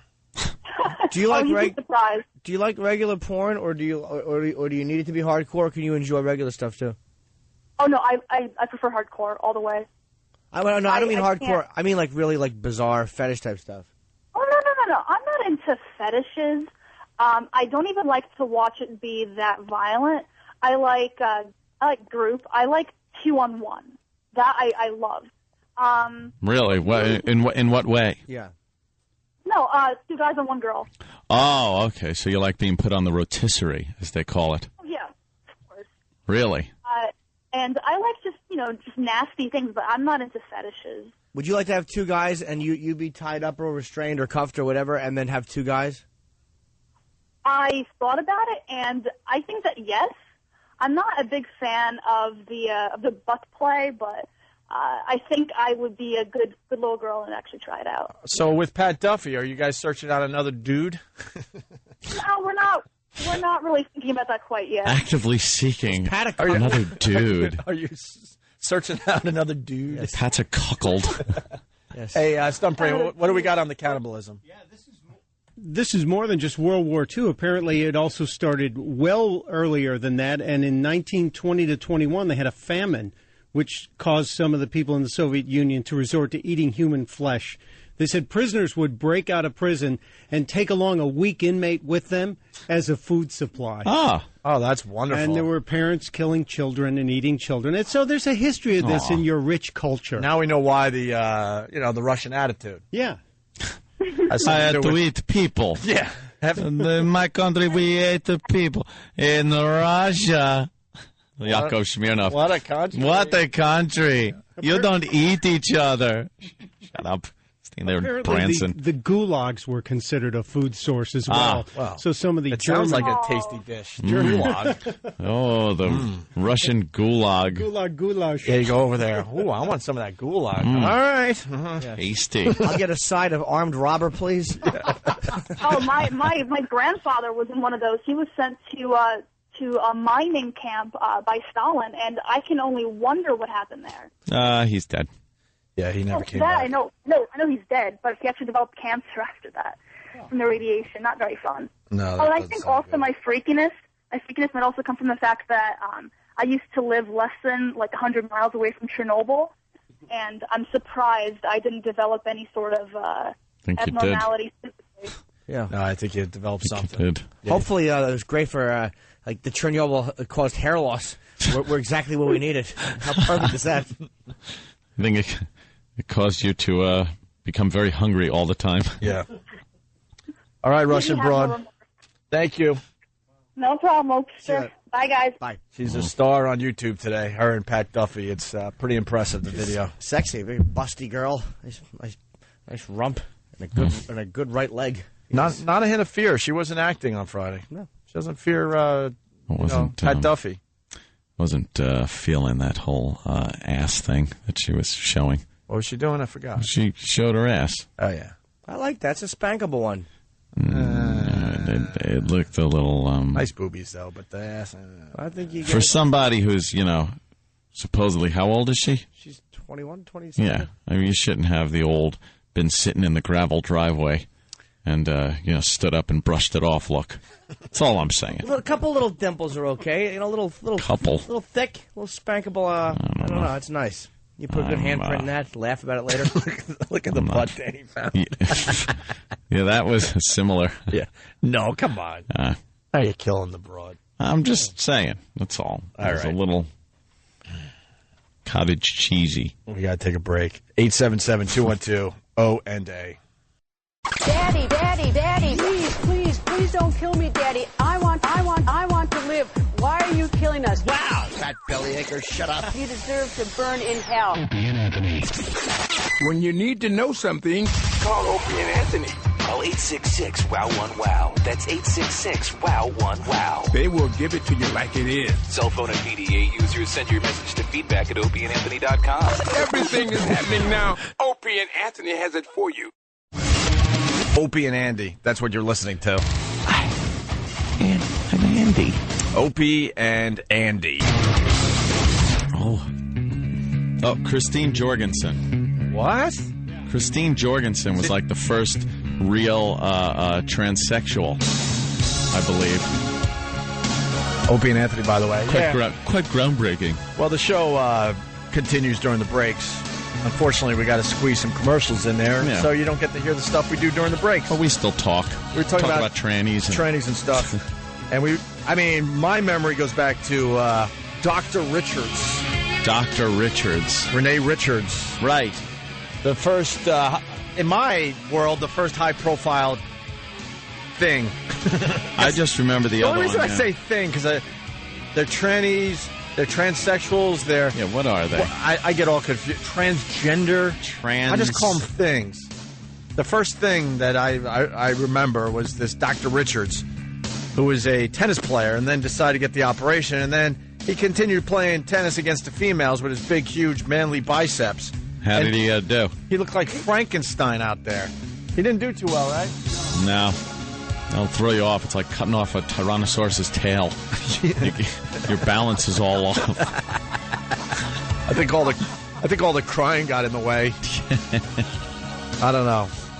But it was a horror show because I think back then, this is what we were saying during the breaks, like, they didn't have it all figured out, so they pumped some hormones in you. They did a little something with your body and said, I don't know, try this. See if this changes how you feel. You know they didn't have those microsurgery techniques that they have now to keep all the nerves intact, and how they do it where they actually take the male part and turn it inside out to craft a female part. Mm-hmm. But they probably didn't have that figured out. No, not back then. Like, all right, what do we do after we just cut things off here? How do we fix this? And who was the one you were talking about? Christine Jorgensen. Is that Christine Jorgensen? That's a man's nose. That's a guy looking like some kind of 30s broad. Oh, she was way back? She was old school? I don't know how old school. When did Christine Jorgensen have the operation there, Stunt Brain? It's like 50 or 52. What the hell is she? Yeah. Former World War II GI. Ah, that's nice. The joke was she went abroad and came back abroad. I get it. Whoa. Didn't she have to go to, Sweden? Yeah, somewhere to get that surgery done. Yeah. And came back a lovely woman. Was she in Hollywood or something? She has, like, Hollywood pictures.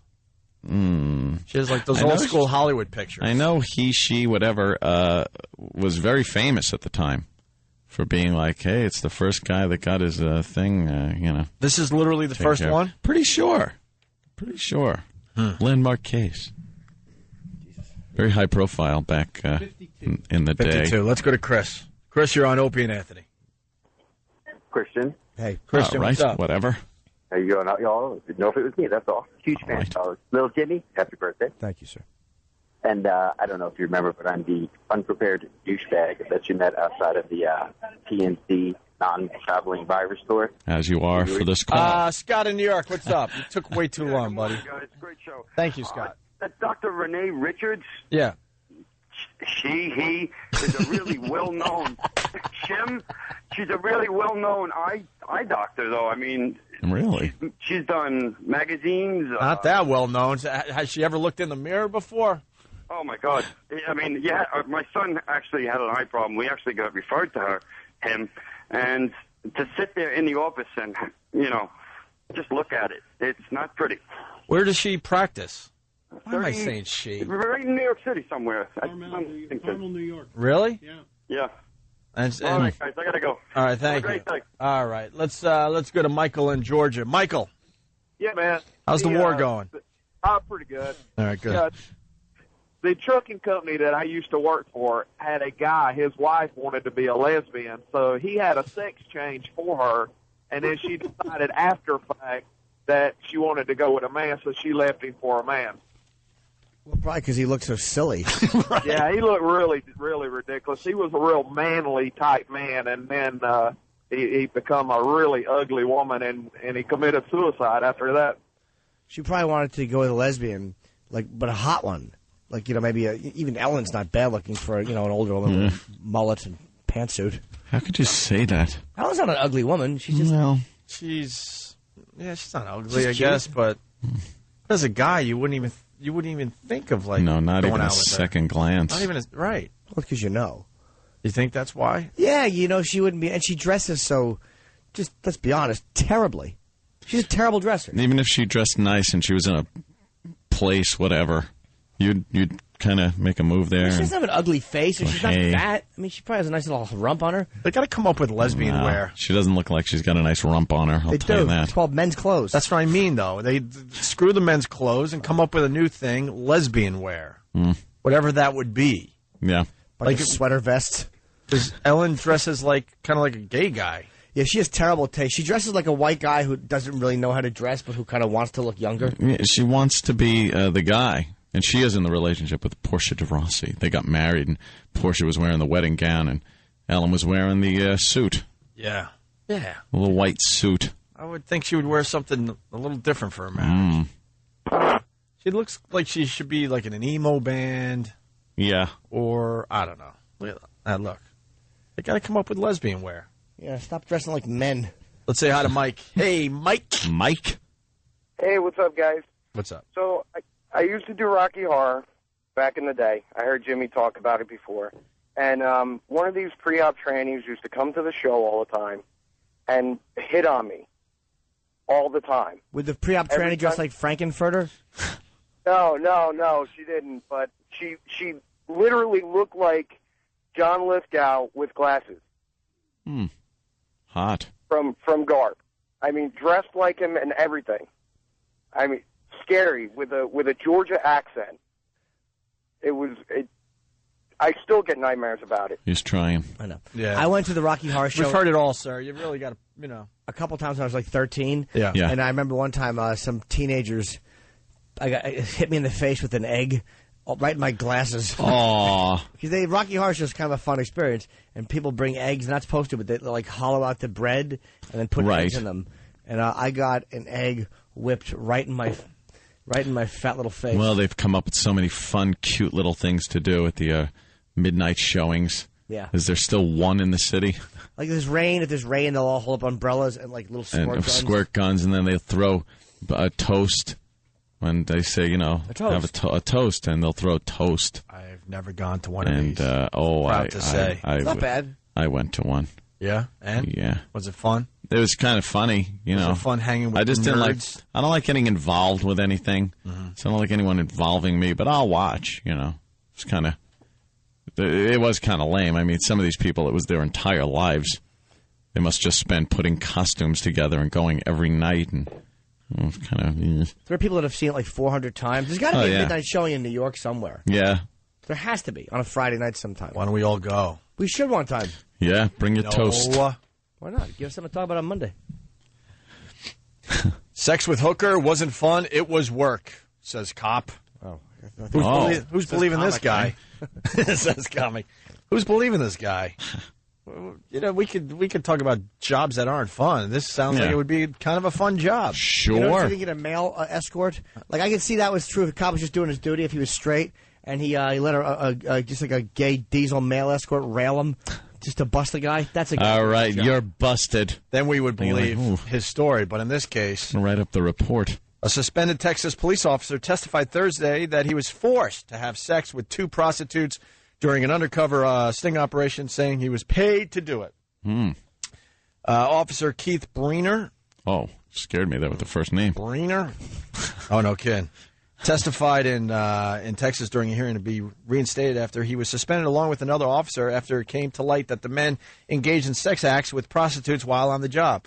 This is like a storyline right out of The Wire. What's his name in The Wire had this happen to him. Speaking of The Wire, Snoop. Yeah, she got busted. Jimmy and I were talking about this over the weekend. You didn't watch The Wire. No. Snoop was this barely looked like a female. Yeah. One of the scariest. All right, I remember you talking about Snoop. One of the scariest characters on The Wire. And what did Stephen King call her? She was like I think the scariest female villain ever on television. Wow. She was so realistic because she was a real gangbanger. Yeah. Well, the cops came and knocking because they want her because she was a witness to a murder. And this Snoop, when she was 14, she killed somebody and spent 4 years in the joint. And now was this big star on The Wire, which is just an amazing turnaround. Yeah. They went to her house because they want her to testify on another, like a murder that she had nothing to do with. She just witnessed. Yeah. And what did they find? Pot in her house or something? A little bit of pot. Oops. Yeah. So she's in a bit of trouble. A little violation. This morning, yeah. She saw stabbing outside a chicken joint in Baltimore. Yeah. She doesn't want the real deal, huh? Yeah. She's the real deal, absolutely. You know how violent an outside the chicken joint stabbing must be in Baltimore? Wow. Do you know what an unpleasant event that is to be involved in? It's not just a quick little poke and I'm sorry. I remember when I was working at Pergament years ago. I was probably 19, and Pergament. It was a bunch of black dudes and me that worked in the receiving area, in the shipping area, and we would a lot of times I'd go to New Brunswick. This guy, I think his nickname was Hook. He was a bald dude, and he was like loud. And we were in some chicken place on George Street in New Brunswick. It's in the middle of the afternoon. And, of course, he gets into an altercation with the guy because the guy didn't give him enough chicken. And he just starts screaming back in at the guy, and you better have a pistol. And I'm like, why am I here? Wow. I just want to go back to Pergament and eat my chicken. Oh, that's bad.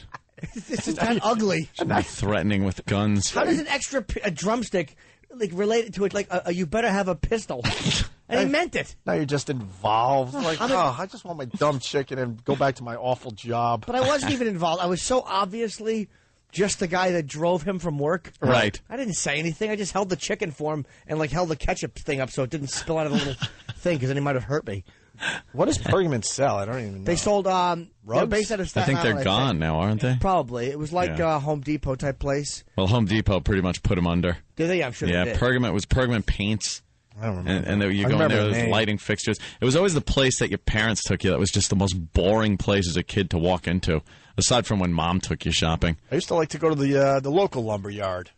Yeah, they used to have the local lumber yard. Before that Home Depot, took out the little man. Lowe's and I hate when the little man is taken out. Hate it. Yeah. But, that shopping at Pergament was just so dull. It's like, hey, come on, we're going to need some light fixtures. And as a kid, light fixtures? Ugh. Tried working there. Yeah, that must have sucked. I worked there when I was drinking. Did you work at the paint can shaker? Look, I need a raise. No, thank you very much. I worked at the one in the Brunswick shopping mall in North Brunswick, and then I was drinking and doing drugs and stuff, and then I got sober, and they moved to a bigger facility, and I called in sick my third day.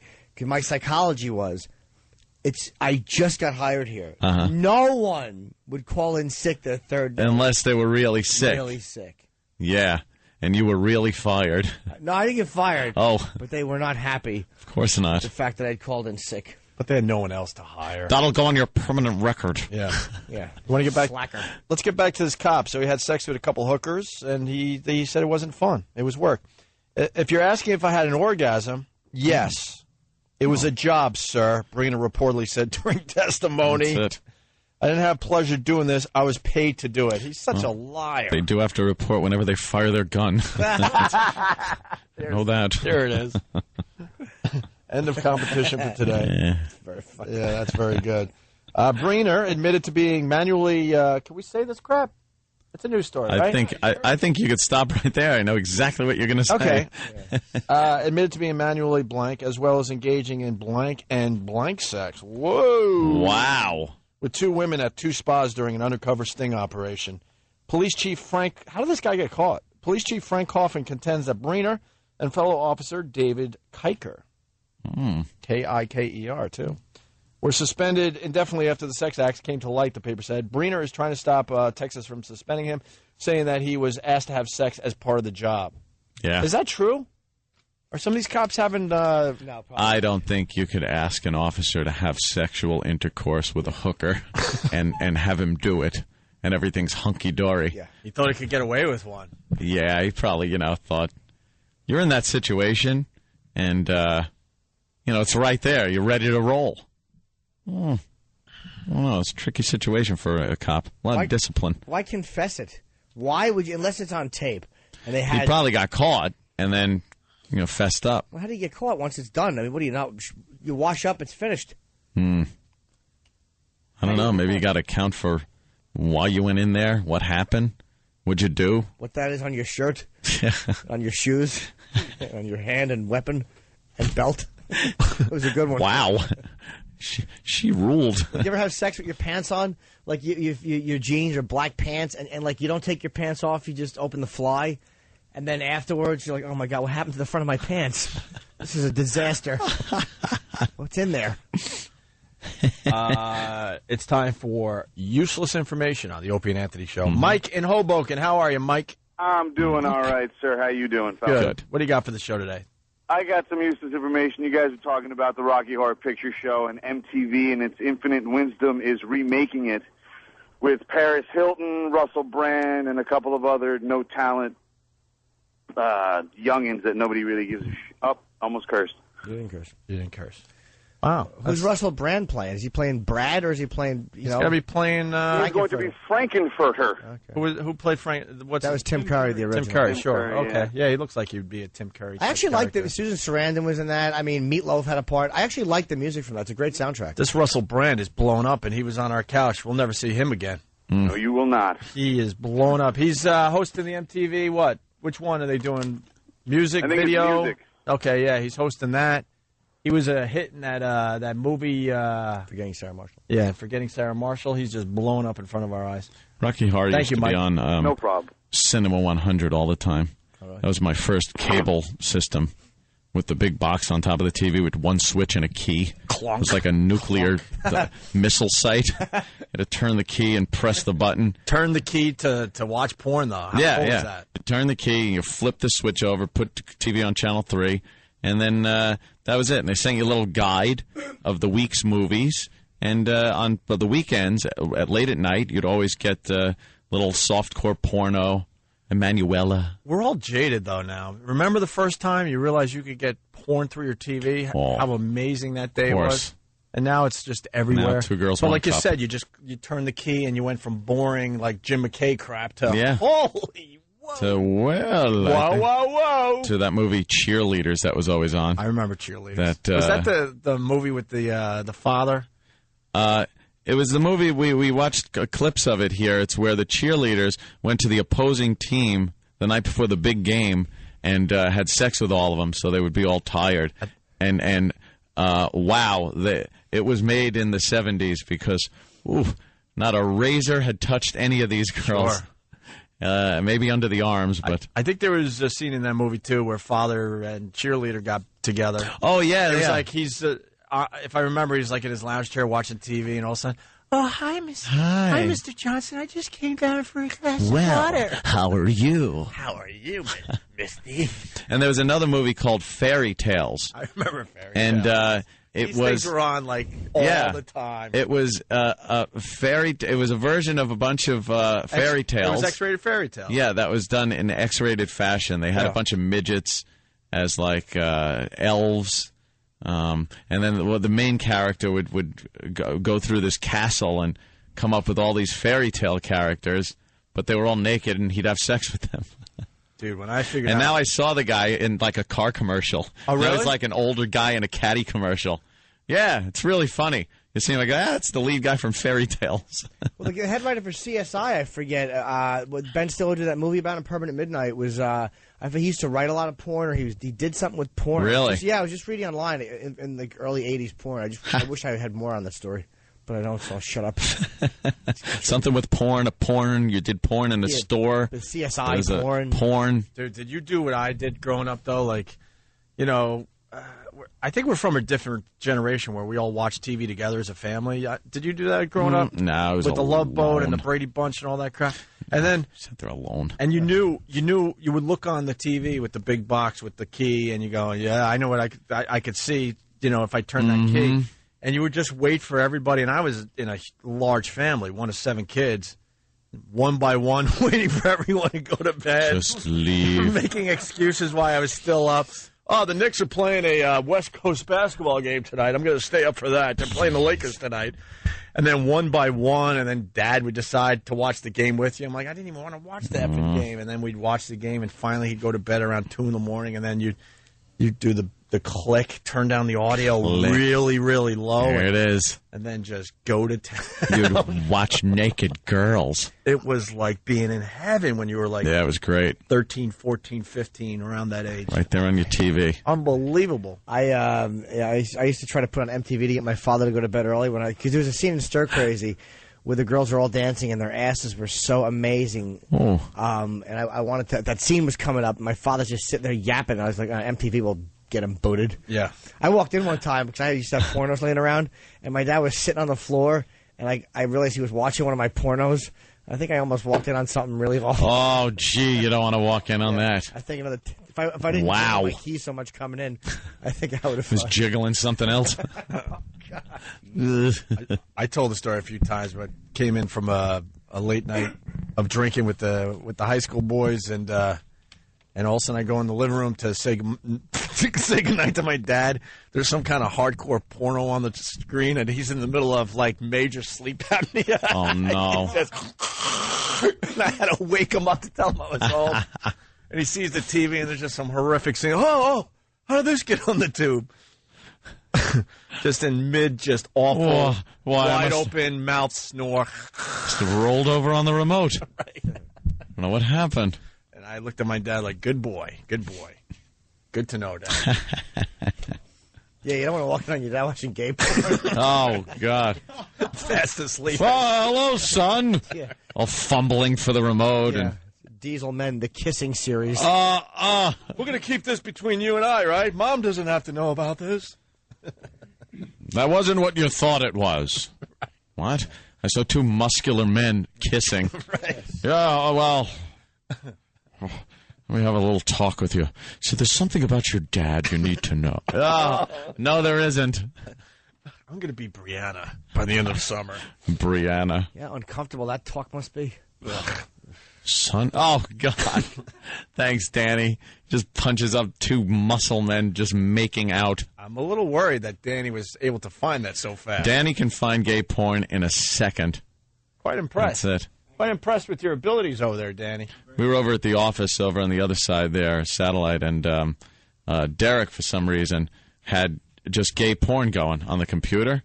And before we knew it, we all were just gathered around laughing our asses off and watching some of the most horrific gay porno. But it was hysterical. You're like, how do they do that? I'm like, oh, that's ugh. That must smell bad. Jimmy, nice, right? Yeah. It's just muscle guys with tats, and they're being all sensitive with each other. Here's what's going on in guy's this like awful just shot. putting his whole mouth on the guy's chin. Nice, right? Two guys facing each other, both have tattoos and muscles, and the one is holding the neck of the other one up gently, Yeah. and then licking his razor stubble. Like, both men have like 5 o'clock shadows. Dude, that is so much worse than just pure, like, gay sex. To watch, I'm talking. You know, if Derek has it on in the computer. But, like, that whole sensitive kissing thing is just disturbing. That picture wouldn't be sexy if it was two girls. No. Someone licking the neck. It's like the neck and chin. Yeah, it's just creepy. Was there shenanigans going on over at XM on Friday? Shenanigans. Anyone talking yet? Shenanigans. I heard shenanigans. It was Ron and Fezzi were playing. What were they playing? Family Feud.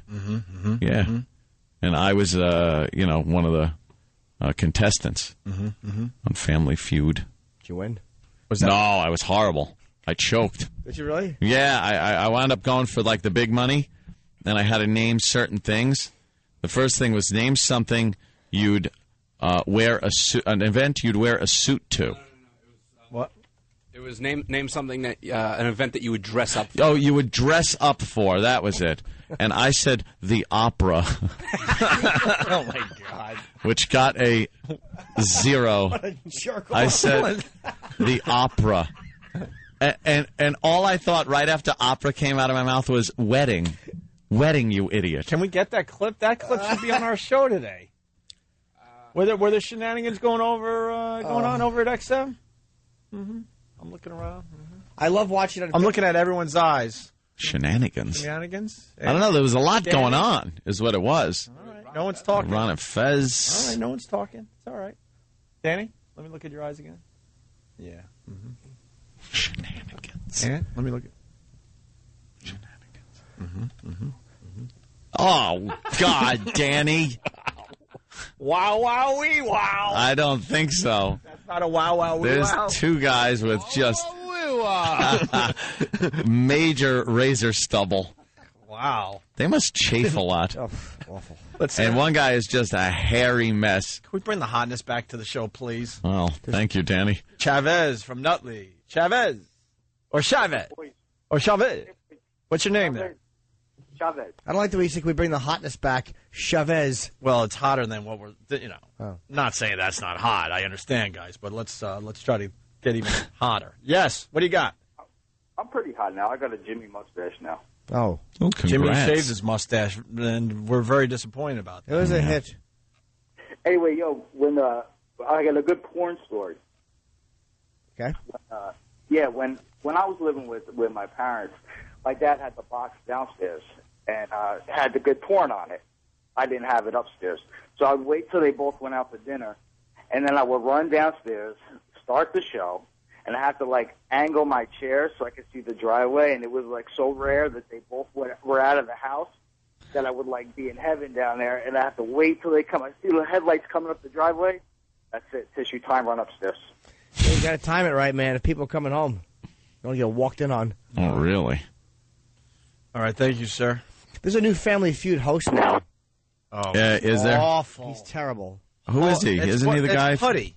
Oh, Putty's doing it now? It is. Thank you for bringing that up. Wasn't the other guy from Seinfeld doing it for a while?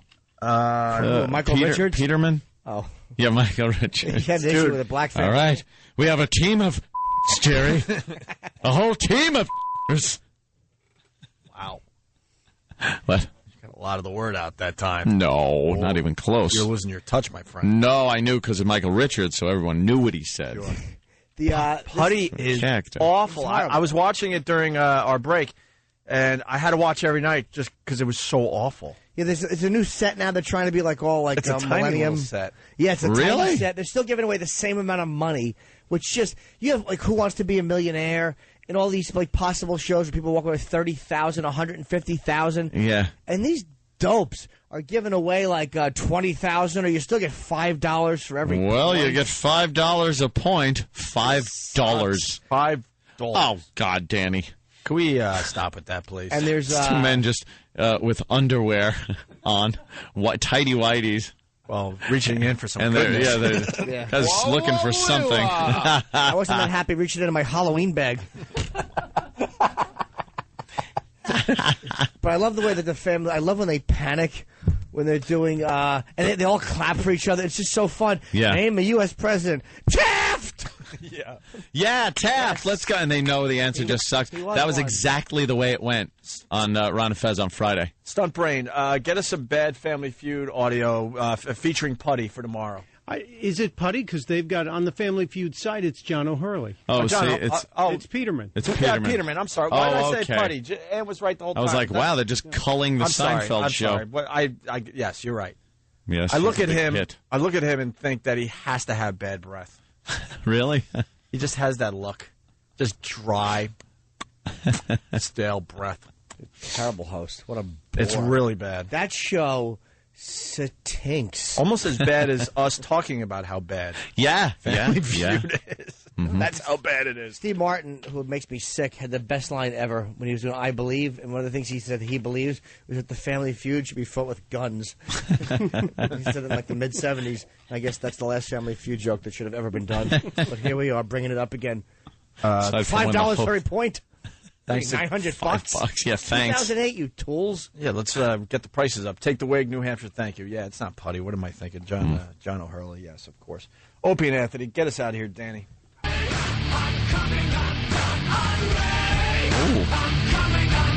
Is this Foundry? Boring. Come on. Oh, I thought it was Foundry. Vocal stylings of Stephen Carr. Steve's sick today. Get out of my way. Rumor has it he shaved his beard and mustache, so we're going to give him some hell tomorrow. Oh, really? Opie and Anthony on your radio dial. Confirmed that he looks stupid. Yeah, I think that's why he called in. He realized it was a horrible idea getting rid of all that facial hair. Hey, we got to go to Ronnie in Florida. Ronnie, what's up?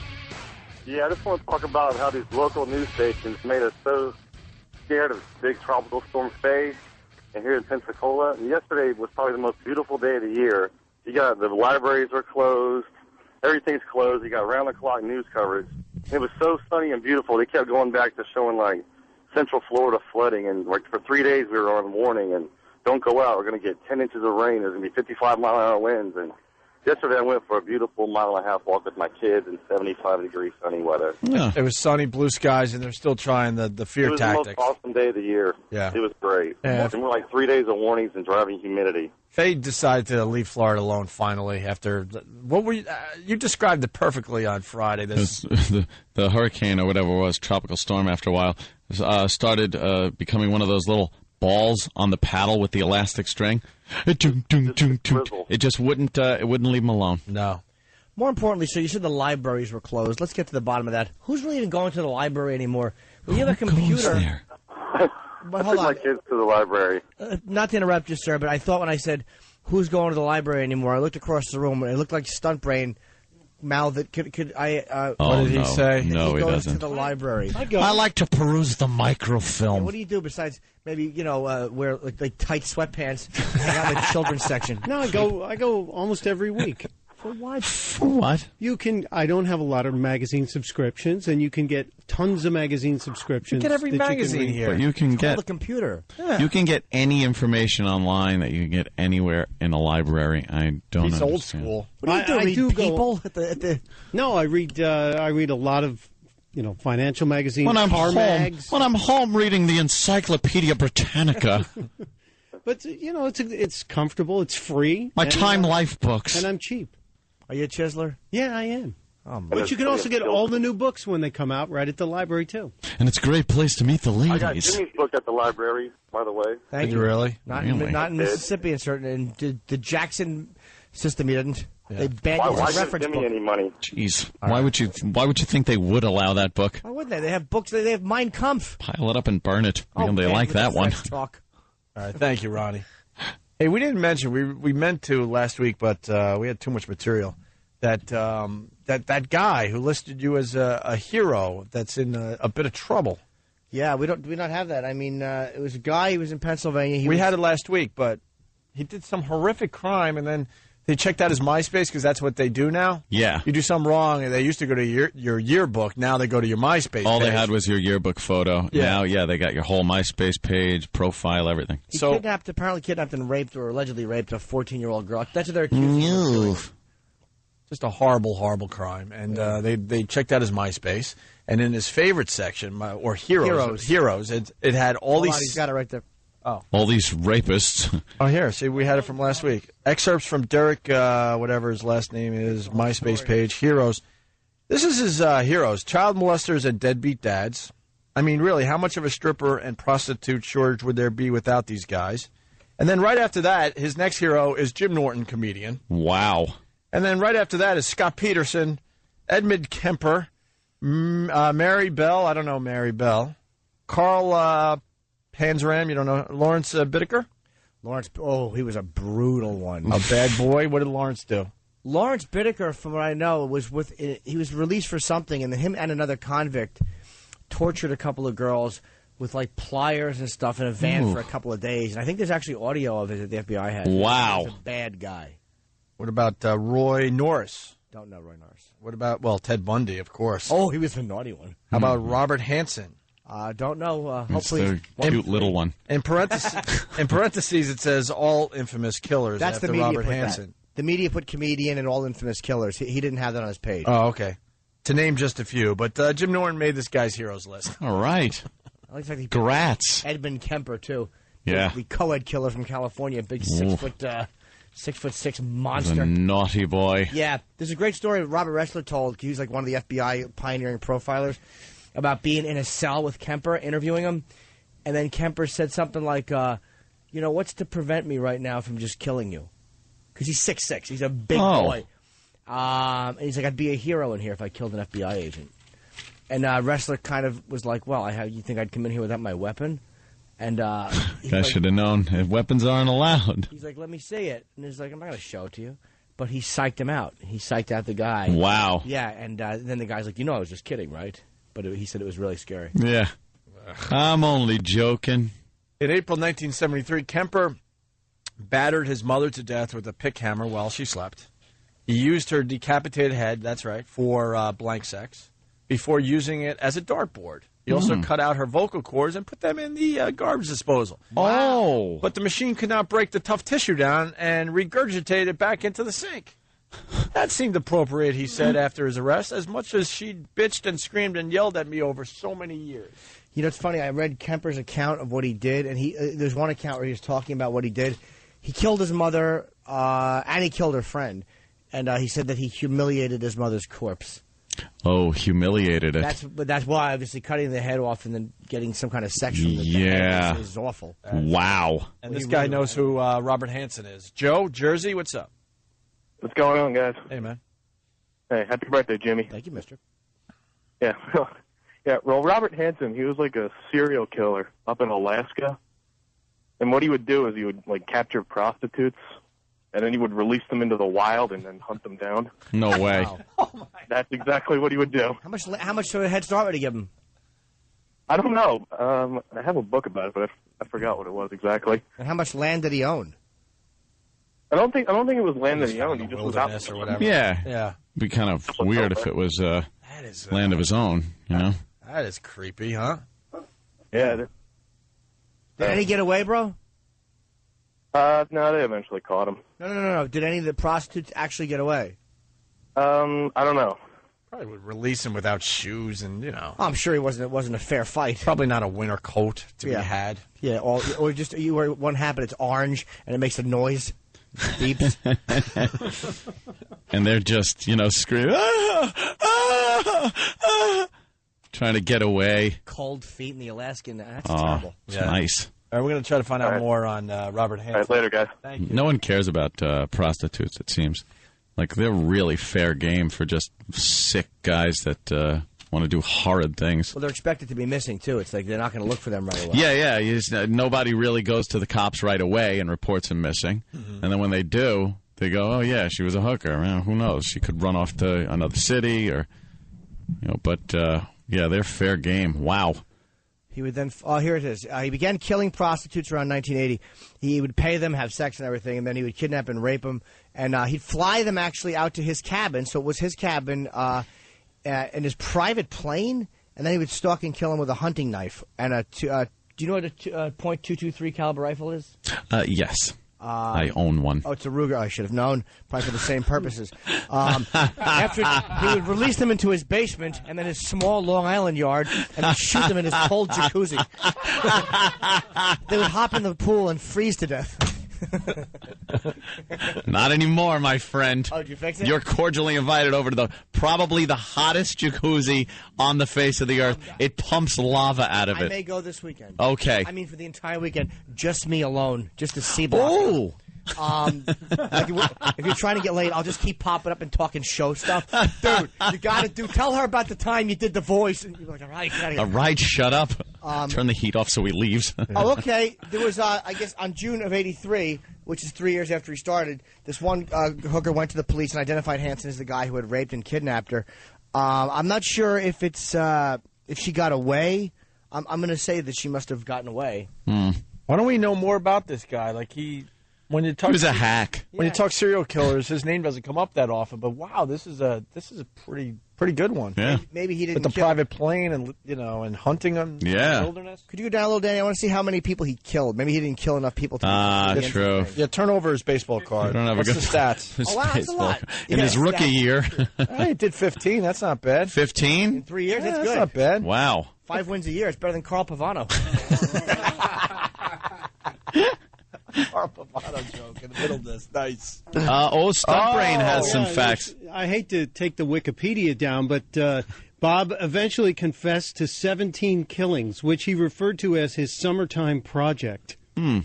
And he turned over a map to the authorities of where he had buried all the people. Arr. I love the serial killers that are just so sick. They're like, I'm not going to tell you where they are. Yeah. Not going to tell you. Sorry. He said he hopes to eventually become a writer and write his own story. Oh, that's cool. That's very nice. That's a nice goal. He profits well off of it. A lot of times serial killers will use like the bodies where they're hidden to avoid the death penalty or to try to get something. They'll kind of dangle that. And they'll tease that for years. Yeah, it's like, I might give it to you if you give me immunity from the death penalty. All right, then I'm not going to tell you where the 100 bodies are. And then there's some that won't because I think certain ones they just don't want to confess to for whatever reason. Well, because that's part of the psychological thing in their heads. They're just sick Fs. Hey, a quick story before we get out of here. Listen to this. Some sexiness.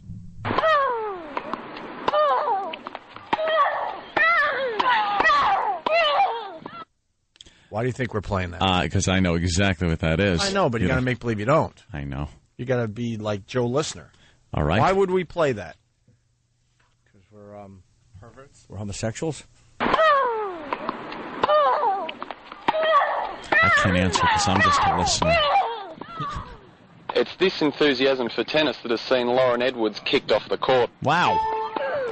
Kicked off the court? Kicked off? For moaning too loudly. What? This is the thing in tennis. This is the only reason to watch female tennis. Yeah. We got the U.S. Open happening, starting today here in New York? That is hot. And there's going to be a lot of girls doing this moan thing. Oof. It's the new thing. The 9-year-old has been banned from playing in the Northern Suburbs junior tennis competition because she grunts too loudly.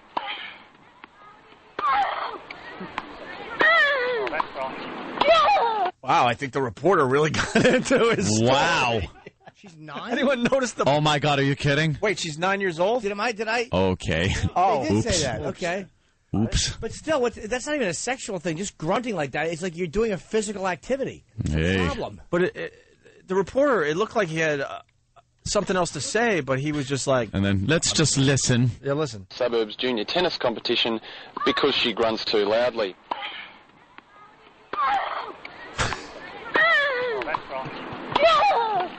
It's more of a natural thing for me to make my noise and everything. So, like, I'd say if I don't make my noise, I wouldn't play my very, very best. Lauren, who has been playing tennis since the age of 4, suffers from attention deficit disorder, and the game helps her focus. Oh, Her and boy. her family have been left shattered by the ban.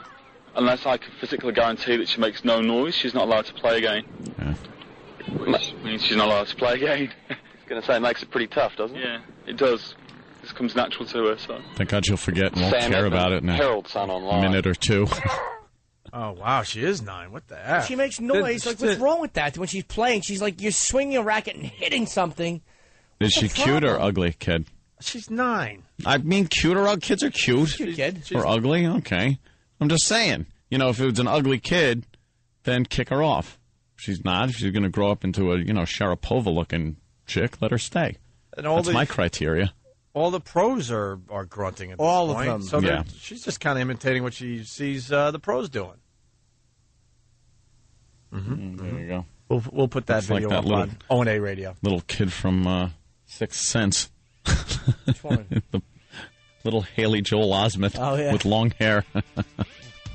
How creepy was it when Haley Joe in Sixth Sense gets up to tinkle, and you see the little flash of the body walking? Oh, the yeah. hallway?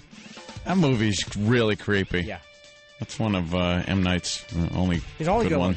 Yeah. Oh, you were about to say one of? Yeah, I know. I was like one of. No, it's the only one. I hear he's really difficult to work with, too. Like, he He's a doesn't like douche. suggestions. Oh, please. He's such a genius. Yeah, we get it. Twist. Twist. Yes, twist. We get it.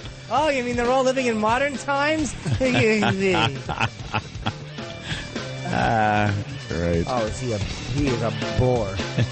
The best was the aliens that were afraid of water, and they came to Earth. 75% water. Dumbest The thing planet ever. is covered with it, and they want to come to this planet. There's a lot of planets they could have chosen. It's like, let's go to a planet. If we Right. went to a planet that was covered with hydrochloric acid. Yeah.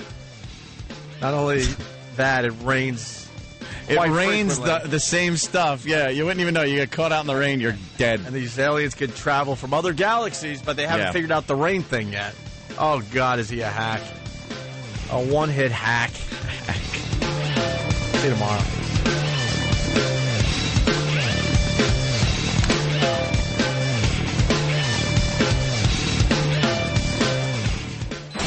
The Opie and Anthony Show. XM 202. In the world of radio shock jocks, the biggest are Opie and Anthony. These people say shocking things that border on offensive in order to entertain their audience. I refuse to sit here and think that radio has to be nice. Why? Why does radio, out of any other medium, have to be nice? We are being now held to a standard where we have to be nice and make people feel good. Go screw! Radio bad boys, Opie and Anthony. Controversial radio personalities, Opie and Anthony. Infamous DJs, Opie and Anthony. Talk show radio hosts, Opie and Anthony. Opie and Anthony. Opie and Anthony. Radio shock jocks, Opie and Anthony. Opie and Anthony. Shock jocks, Opie and Anthony. Shock jocks, Opie and Anthony. Opie and Anthony. Shock jocks, Opie and Anthony. Opie and Anthony. Shock jocks, Opie and Anthony. What happened to you? I put 380 to my chest and I pulled the trigger. Hey, how did help show up for you? The question is, why did help show up for you? This is where entertainment is going.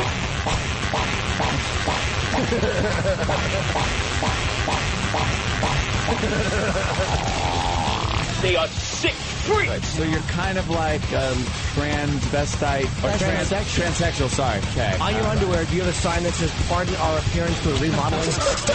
This is the worst. The worst show This is the worst show I've ever been on. But enough of this palaver.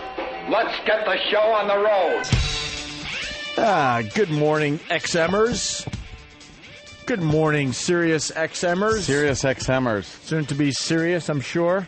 This is odd. They'll be dropping that XM pronto. What's odd? I don't know. My sound machine is right in front of me. Yeah. It's never right here. It's always off to my right. Right. And if I try to move it, the wire pulls, and then it covers all of my buttons. What are my those dumb buttons? Talk, cough, on, off. Try hitting a button. What, over here? Yeah. That's what I thought. He's got them switched. I'll switch them. You dumb Who did that? I think Mars is not here today, so we have a replacement. Oh, all right. Oh, well.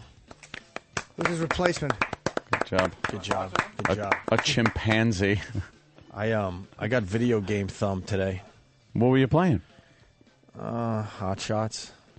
Oh, a little golf game? I can't get enough of the video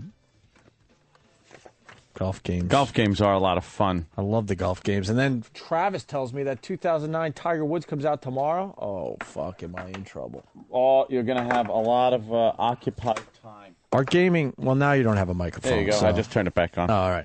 I'm good like that. Yeah, our gaming is a bit different. I go for the golf games. That's my thing. I go for the golf games. Yeah. That's my... I like war games. Mm-hmm. First-person shooters. I like them better on the computer than I do on my console, but, I get the Xbox out for a Call of Duty. No real good games kicking me in the ass, though, lately. I've been pretty good without playing games. Sucks. That's not like you not to play games. I know. Playing and my new game. PC's broke. It's called Empty My Ball Bag. That's what I was getting at, Jimmy, but God bless you. Empty my ball. Who are you kidding? You're too distracted to know what video games are out there right now. I just know there's a couple. My PC is broken, too.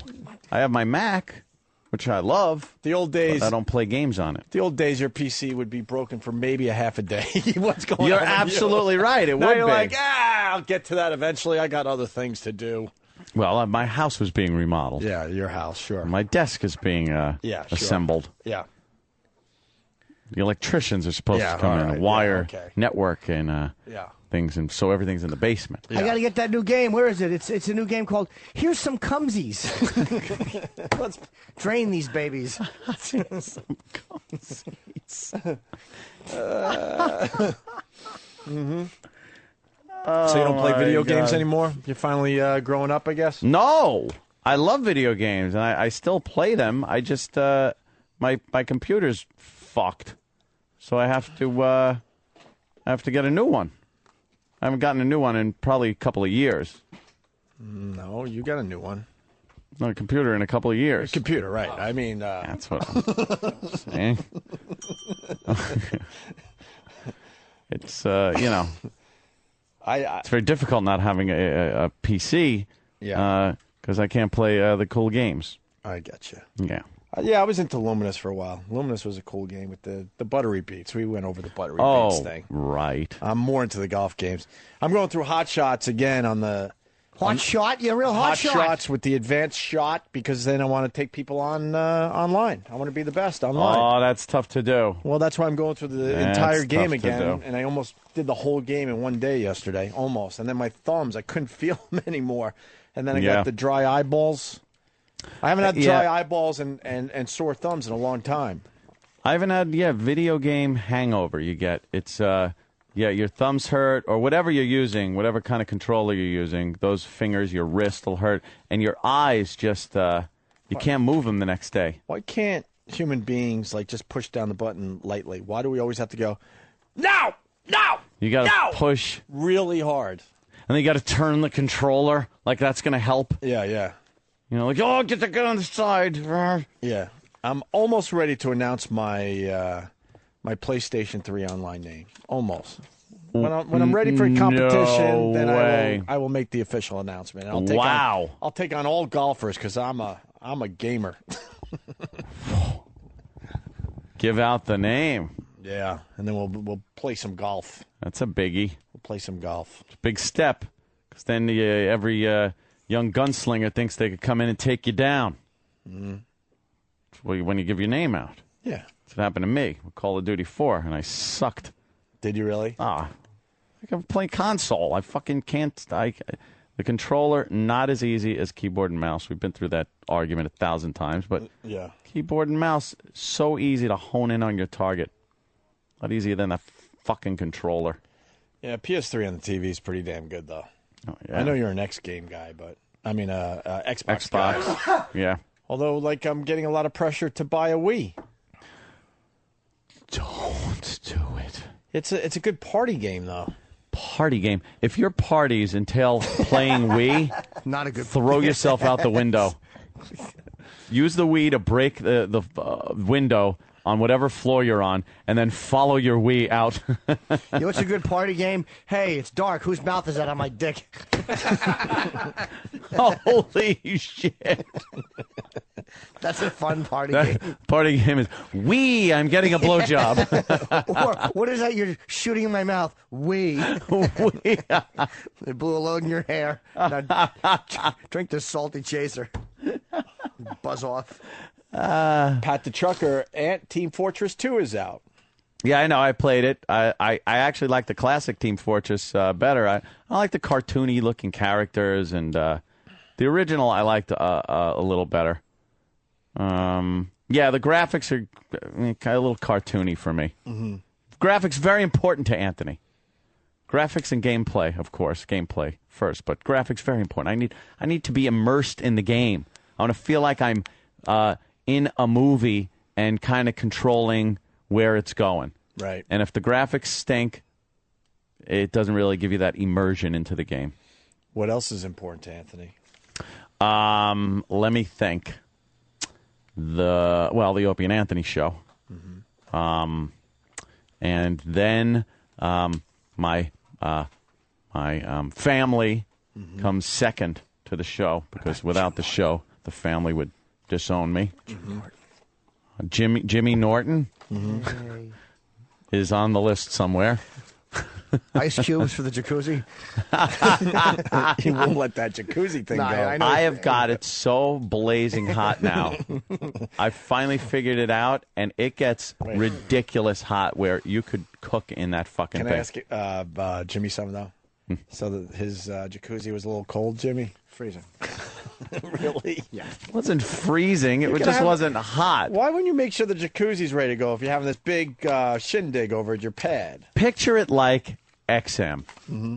When you put a mic out, or CBS even, when you put a mic out, because we're having a guest, and they walk up to it and the mic doesn't work. Yeah, true. That's exactly what it was like. Why would it be hot? Why would it be? Why would exactly. And then later on, you figure it out when it's too late. Yeah, that's all right. I mean, now, but you might have it too hot. There's got to be a way to balance it so it's warm and it's hot and yet not uncomfortable. Well, the trick is to not have, because I got a little waterfall, and it spills out of the jacuzzi into the pool. The trick is to turn that off. So you're not circulating the hot water into the pool. It stays in the jacuzzi. Now, there was a point where I was trying to figure this out. I had the waterfall on, and Big Kev came into the hot tub the night of the party. Actually into the hot tub? Yes. Actually into the hot tub. He kept trying to rub his feet on my bag. It's creepy. Tickle my bag with his big toes. But I'm noticing that the level of the hot tub is going up, up, up. Now, I'm not saying when he got in this happened, but after a while, I'm noticing it got to the point where the water is now bubbling over the top of the jacuzzi. So I look around and go, what the fuck is going on? Big Kev, it seems, had leaned against the opening that the waterfall comes out of and completely blocked the waterfall. It's the same reason he's blocked from going to Niagara, New York. They asked him never to return. Oh, Jesus. So he moved, and it looked like a log flume ride coming out of the out of the jacuzzi. That was a fun party, though, man. Yes, it was a great night. Just yes. Well, I'll have more, and the jacuzzi's fixed. I look forward to coming back over. You'll like it. But I will appreciate if you don't urinate in the jacuzzi. Did you? 40 times, perhaps. The water pissing like crazy. Me, and I would just be talking. All of a sudden, I'm like, and it would just trickle out. It was so wonderful. It was like being in the womb. Thank God it circulates. The water circulates so fast. Nice, right? Everyone makes a tinkle in there. Who are we kidding? Let's all open up here. The worst is a hot jacuzzi, though, where you got to grab your cock and then slowly fucking steep your bag in there a little bit because it's scalding. That's exactly what happened last night. I could not fucking get to the point where I could get my bag into the fucking pool. It was into the jacuzzi. It was that hot. Really? Had to cool it down. That's awesome. Crazy. I like to look like a lobster when I get out. Oh yeah, cooked. I want to have some sexual interaction in a jacuzzi. I never had that. Well, I would love some sexual interaction. Find someone else's jacuzzi. Yeah, Going to be cleaning out that filter. It needs to backwash. You backwash and just slime comes out. Fucking cumsies. Yeah, it'll look like the fucking pond when white pond scum washes up. God. What else does Anthony like? Oh my God. I like where are we at so far? The show. Yeah. My fam. Your family. Of course. Your house, I guess. My house, I like that. My cars. Very materialistic. Anthony likes guns, cars, and pussy. Guns, my guns, yes. Love my guns. My brand new Colt. Okay. Oh, fucking thing's great. And I guess that's it. That's it. I don't have animals, which is good because they rip up everything else I've mentioned on the list. Yep. And animals are faggots. You got to get baby turtles. Why? Because they stink. Somebody from the Philly crew has baby turtles that they rock. Don't they smell? They rock. You get them in the salt water. I think they're salt water. Big tank, and they rock around. Yeah. What could they possibly do that's fun? They swim their asses off. Like a sea monkey. And they bother any fish you buy. Really? Can you pick them up and hold them, or fucking if you yell, "Hey, come here," to the turtle, come here. Nah, it's just rocking and rolling in the freaking. And whatnot. I'm gonna go get some fish. I decided. Fish? Yeah. Too much work. They die. I'll get somebody to do all that. You can't get the gunk. You can't let the fish get the gunk or the fin rot. Oh, my fish has fin rot. No, it was the ick. Oh, the ick. My fish has the ick. Guppies used to get ick. And fin rot because I didn't take care of the tank. Too much algae. I didn't scrape it with that razor blade thing. And my dad, wouldn't clean the fish tank properly, and we'd have guppies galore, and we'd be excited. We'd come running down every morning to see the baby guppies in the little baby tank that's inside the big tank, and then when they get big enough, they go into the big tank. Right, all the that baby fun stuff. tank. I remember those. And then the ick would take over, and everything would die within 2 days. From the ick. How often do you got to change? Like if we want to get a really big saltwater every tank? hour. Oh, that's not bad. I actually thought it was every 3 minutes. It's very hard to sleep. You got to keep waking up, emptying the tank, and resalting. Saltwater tanks are very difficult. Yeah. Are they? Very difficult to maintain. How do you do it? You just figure it out. How do you get salt in there? But I think that's just it. Is it table salt? Regular salt? No, I Sea think salt? it's some kind of special exotic salt. Is it? I think so. You got to buy it at the pet store. When I put a fish tank in my dumb apartment You just go down the local beach and get a few gallons. A few gallons of salt water. And throw just it in there. Yeah. And then You're good to temperature is like crazy. You got to keep up on the temperature with those tropical saltwater fish. For fish that are used to living in nature, they are very pain in the ass to take in your house. Very particular, man. I had a fish die when I had it. I took it out and put it on the sofa and watched television. No, you didn't. We did. We watched the Worm Channel. The Worm Channel. My fish died. I walked them. So, Ant, your what you like list is complete, right? We were transferring some fish from one tank into a temporary tank while we cleaned the fish tank. Sure. And Dawn's little angelfish. She had an angelfish, of course, because it's little Dawn. Impossible to keep alive. Little angelfish. Well, we tried. Well, this was a good idea. Taking it from one tank, which was in the living room, in through the kitchen, where the other tank was in one of the sinks. So, fill it up and stuff. And in the other sink was scalding water where plates were soaking. Come on. Guess where the angelfish jumped out of the little net? Oopsie. Right over the scalding water. And Dawn's like, "Get it quick. Is it okay?" It was a black angelfish. It was white when it came out of the water and totally dead. It had cooked. It had cooked a little bit. Yes? Oh. No. Damn it. Oh, that? Oh. Thank you. Oh, okay. Yes. How did I miss it? Let's say hi to John. And I don't have a mouse, so I can't say hi to anyone. Where's the other mousey? Oh, is that this one?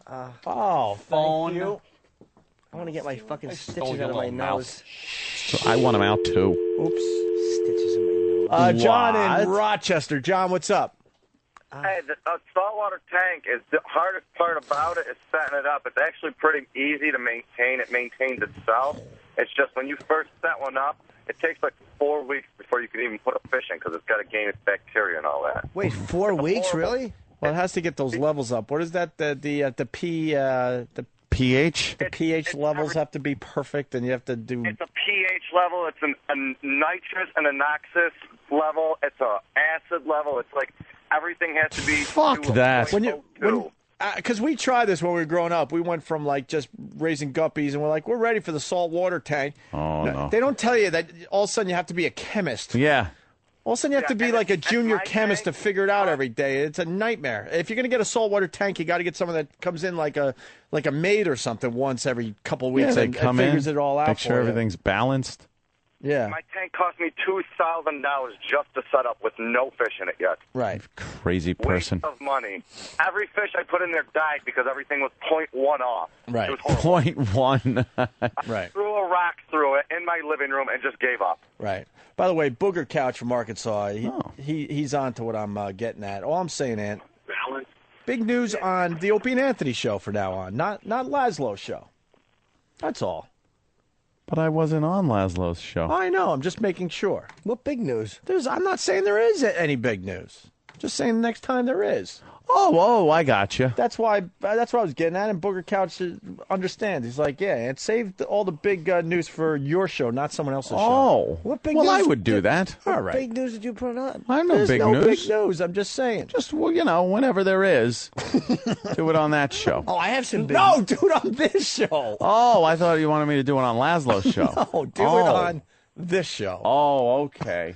That's all I'm getting at. Ken in California. I have some big news, by the way. Jimmy, Oh, big news Jimmy Norton. for our show. I may go and get my new iPhone this week. Really? Well, I hope you enjoy it. Let's say hi to Big news. Let's say hi to Ken in California. Ken. Hey, yes, thank you. I'm in Napa, California, and I just wanted to say you guys are doing a great job. You make my mornings. Thank you. Hey, thank you, sir. I think we only have how many days left on the old contract? What are we up to, Ant? I think there's 30. Safe to say this could be a big week, right? 30-something? 30-something? Isn't it? 36. 36 days. 36 Remember days. when it was 80? The listeners may want to write in with their concerns. You really may want to. 36 days. I would miss this platform very much. Tee-hee. Me too. Why don't we move on? Steve on Long Island, how are you? Let's get back to the fish store before we get our the fish stuff before we get ourselves in trouble. Hey there, Steve. Steve. Hey, O&A. Hey. I'm just letting you know that I work in a fish store, and what that guy was saying was completely wrong. It's really easy to have a saltwater fish tank. You just have to set it up, and what you do is you put your first fish in. How important is the salt? How what? This isn't a class on setting up fish tanks. You can just say it's easy. Now, here's what you do. You get your tank, you throw some water in there, and you put a little sprinkle of salt, and you throw a little shark in there, and you go, get used to it. Put some salt, sugar, some sausage, Yeah. little wine. Swim, faggot. Swim. Imagine that screaming at a fish that just lay there. Swim, faggot. We got fish tank phone calls coming Did you notice also that guy worked in a fish store? Yeah. So, of course, it's fucking easy for him. Yeah. It's like an astronaut calling going, flying the shuttle's easy. Guess what's easy? I've done it. Guess what's easy to us? Doing radio. Yeah. Piece of cake. You come in, you yap into a mic. Right. How hard could it be? Right. Fish balls. You're a fish tank. You're a fish store Yeah. guy. He's an expert in the field, and he's saying it's easy. Of course it is for you. And you let a girl shit right on your face with a fishbowl over your head. You ever hear that one? I want to see that. I know. Fishbowl, the old interfering fishbowl. Fish bowl over your head. Yeah. I want to see that. Shit on my face, Captain Video. Or the glass table. How fucking awful is that? The glass table? Because you have to wipe it off, and then you always have that little smudge on there. When you're Smudge. You're having your cappuccino and biscotti. I got to say something. I have no shit fetish at all. It disgusts me. It would be so interesting, though, to watch from under a glass table just the whole process of the shit. It would be hysterical. Are we allowed to do that on our show? I would go under the glass table and take a look. Why not? You could do that. I think it'd I be would take a little look. hysterical to watch. Do you know what? Put a camera Let's there. do it. There's the fucking bit. Let's get a dominatrix who does brown showers and fucking on a Brown showers. What's it called? It's called just making a poop. Brown showers. Jimmy's got to use the technical jargon. That's what it is, though. It's just a chick making a poop. You can't get all chicks won't do that. So you get one to do it and look under a glass. You can absolutely do that. That's not my fucking, God, let's get there's that nothing done. sexual about that. No, and it'll be handled, with gloves and. Let's get that done. By the way, here's a guy that froze his own fish. Here's a guy. How do you freeze a fish, Footer? He went to the grocery store, bought some fish, and put it in his freezer. Oh wait, I'm gonna rehash another joke. If you want to freeze a fish, you bring it to Anthony's house and put it in my hot tub. No, your freezer. Oh, okay. Jimmy really wanted a hot jacuzzi. I understand. And you let him down. That's why he was urinating in it so much. He also wanted a yellow one, apparently. That was my anger. You let poor Jimmy down. I know I did, but never again. I wanted the jacuzzi to smell like asparagus. Let's say hi to Footer. Footer. Yo, what's up, boys? Little fish talk on 202. Gotta love it. Yeah. Taking your fish calls. I had two tinfoil barbs. They're pretty big fish, and I was in a really small bedroom, and I used to fucking crank the AC up. It was like a window AC. I used to crank it. It used to get freezing in there. And I woke up the next morning, and both of the tinfoil barbs were just fucking like frozen, floating. It was all fucked up. Yeah. Then what happened? Let's get my call on to get this contract up, and no, this is what fish talk. That'll help. This is what we're going to do until SiriusXM Radio acknowledges how great the Opie and Anthony show are. We're going to go around the clock with fish stories. Yeah. Fish stories and what else? We'll give them 2 topics for the next 30 Fish and Barney days. Miller. Fish and Barney Miller. Wow. That's all we give the listeners until SiriusXM Radio acknowledges how great we are. Remember Abe Vigoda's show, Fish? Yeah, it was the little spin-off from Barney Miller. Yeah. Barney's Miller, I like to say. I never said that. I believe. Barney Miller. I believe Maury was showing a drunk. Oh, okay. Hold on. Well, some guy just linked and said this is the greatest fish tank video ever. There's a mouse. There's a mouse in the tank swimming from side to side, freaking out, and the fish are down below trying to figure it out. Oh, they're going to rip the shit out of this You think? fucking mouse. Yeah. Oh, there they go. A little nip. Uh-oh. Little nibble. The mouse is still trying to figure out how to get the hell out of the tank. And, now now the fish are attacking. What kind of fish are those? Piranhas. Piranha? Are they really piranhas? The piranhas. Oh, now they've... All right, now... Oh, there okay. they go. Now they're all just... right, now they figured out how to get to this... Peck. They brought them under. Oh, now it's bleeding. It's a wow, white what mouse. a sick fucking video. This is. Is that how you feed piranha or no? Wow, the thing's I bleeding guess now. so. Oh, They're ripping, oh my God. They're Oh my ripping his God. guts out. Holy crap. And the guy has a video phone. What about the video camera that we're watching from? Oh. Wow, now the mouse is underwater just being completely torn ripped apart. to pieces. At first, it was getting away, just swimming back and forth in the tank, but then they started nibbling. And, Oh, that is nasty. You know what? I got to give this guy credit. He's Little right. mousy snuff film. Who the fuck was this? Usually when we get a link on instant feedback, It sucks. It always sucks, but not this time. Thank you, Matt Man from Marblehead, Massachusetts. What's the video for the people out there, Danny? It is. I can't see that far. Piranhas eating mouse. Oh, okay. On YouTube. Nice, Easy simple. enough. Yeah, but piranha is a very tough word to spell. That's going to be the problem. Piranha. Oh, that H is really going to fuck people. Oh, Can yeah. somebody stick their hard cock in my Piranha. eggs and then fish it into my mouth? Oh, problem, Jimmy? Why would I have a fork or a knife? Oh. Use one of Earl's pens. Oh, where's the pen? Denny's using it, but The Earl, chewed pen. Yeah, fucking, here we go. You want to chew pens, fella? There we go. Another one up Jimmy's ass. There goes Jimmy wiping. Oh, God, he just shoved a pen right between his ass cheeks. There you go. Why is he giving the Olympic victory pose? Chew that, though? Earl. Chew on that pen. There's nothing Olympic about what you just did. Why are you doing the you won gold? Because I did. No, you Thank won you. bronze. Where were these? Where were these? All right, we're going to take quick breaks so we can eat a little bit, then we'll continue. You guys want to play the Pat Duffy audio unedited? Because we had to do the beeps over there. Yeah, that's kind of fun to and now we're listen over here, to. so. Some All right, we'll do ball it. kicking. Yeah, and the video is just unbelievable. It's on Opie. Well, where is it? I don't know if Steve's on. Go to YouTube. Website. YouTube, Opie and Anthony in the search. We'll be back. Dave in White Plains. Dave, it says on the line, do your own show, please. Can't even come up with anything original. Hey, we got you listening, you dummy! This is what we do. We're doing our show. How stupid are you? How stupid are you? How stupid are you? How stupid are you? How stupid are you? How stupid are you? How stupid are you? How stupid are you? You got up and went out of your way to tune in our show, you idiot.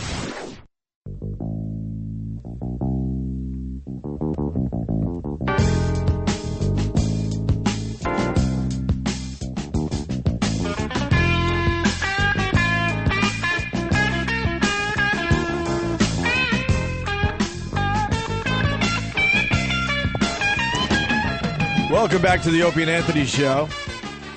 We're only taking fish stories, and we're only talking about Barney Miller until Sirius XM Radio acknowledges that we are a great radio show. I think they acknowledge that. And I hope that fucking worked. What? Don't. Just doing our radio show, my friend. Mm-hmm. All right. I was just making a joke. I just panicked, Anthony. Sorry.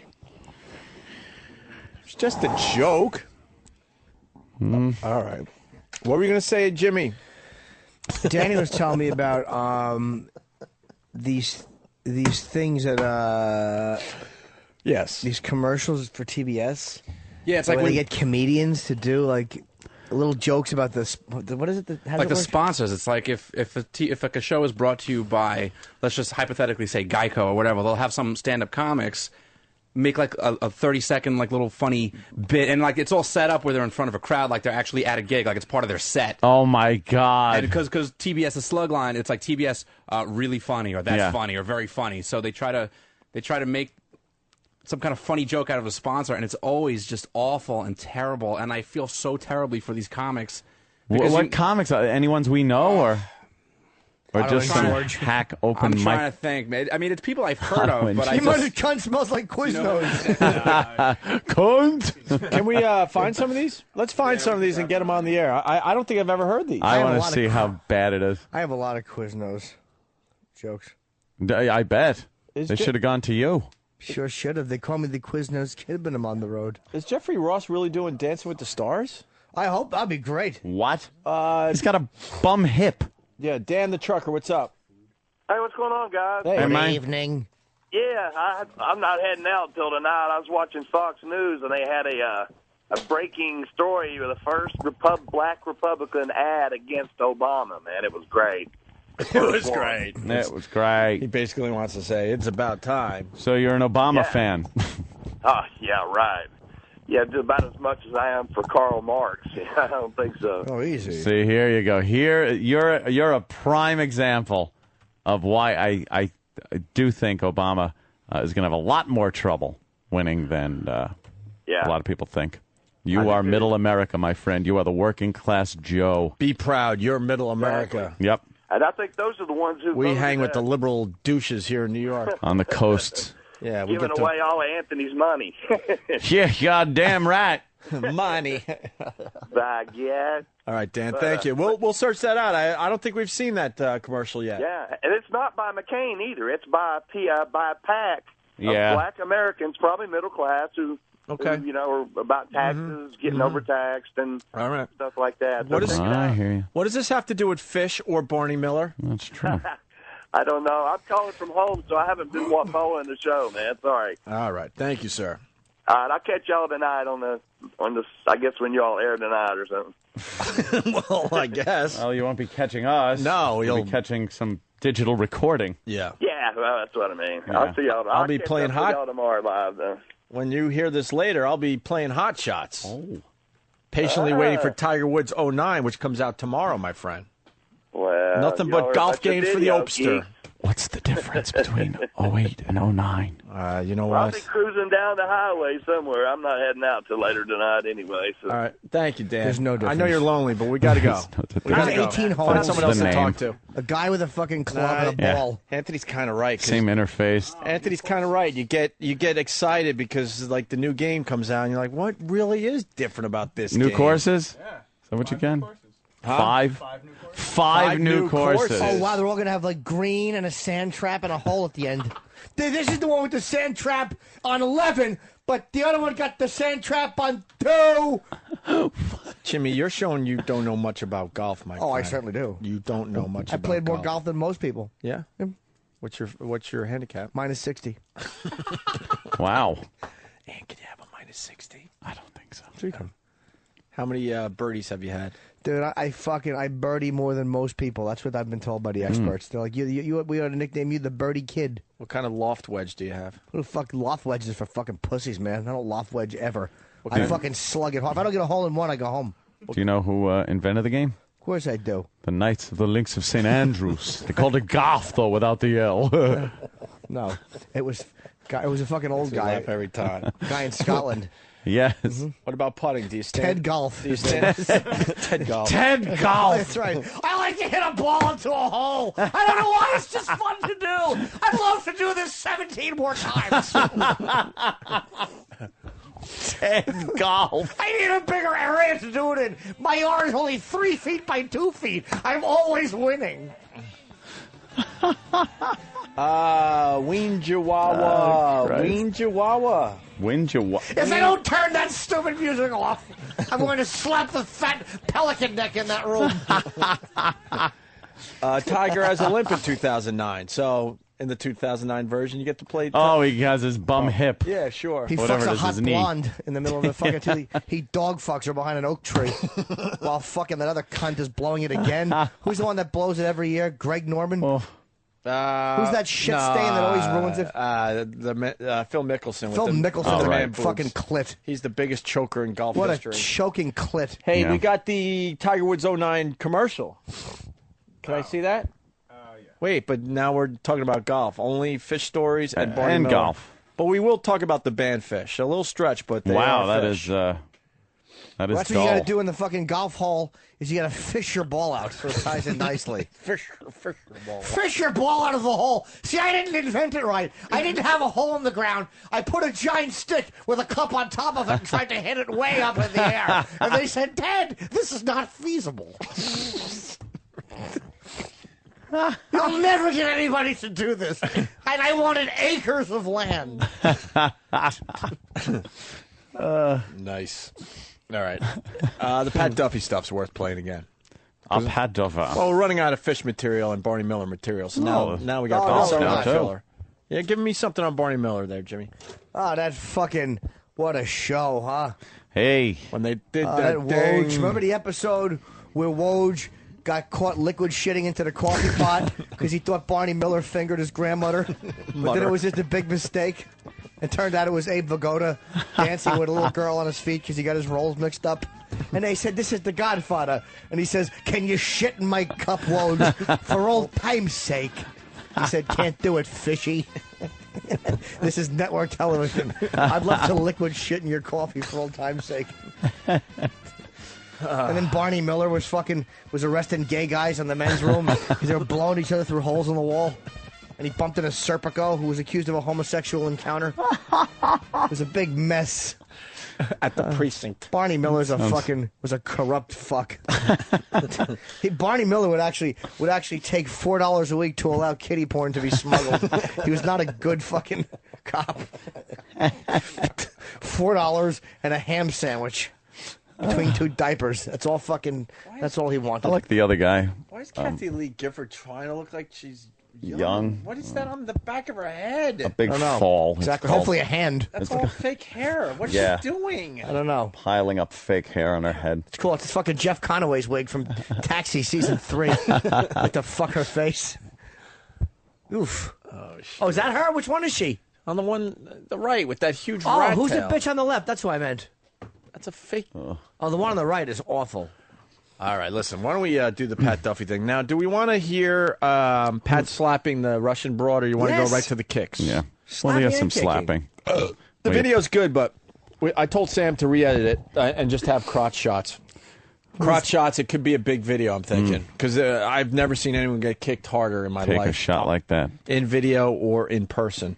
Here's from Friday's show. You got Pat Duffy, and he's seeing this Russian broad. Looks like they're an item.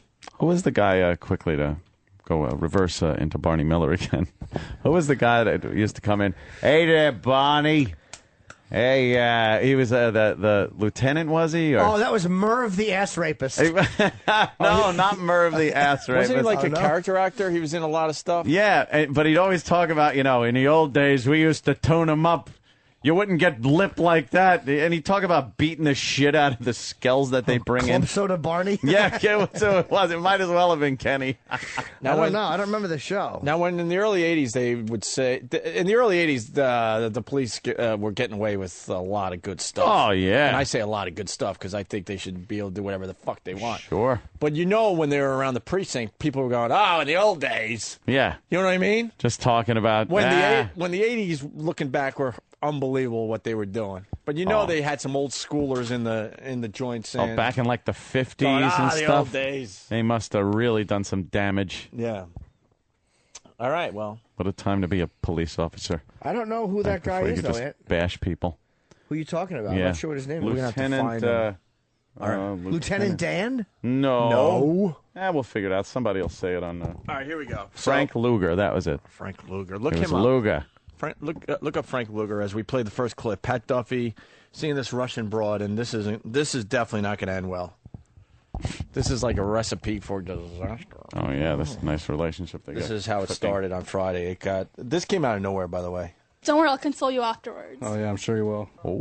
Sexy banter. No, you're going to get fucking slapped later really hard. Holy shit. So are you. All right. Oh, is that... We really beat the shit out of each other. Oh, It's a yeah, great I time. got bruises like all up and down my thighs. You're like a healthy couple. I can't believe you're not more involved.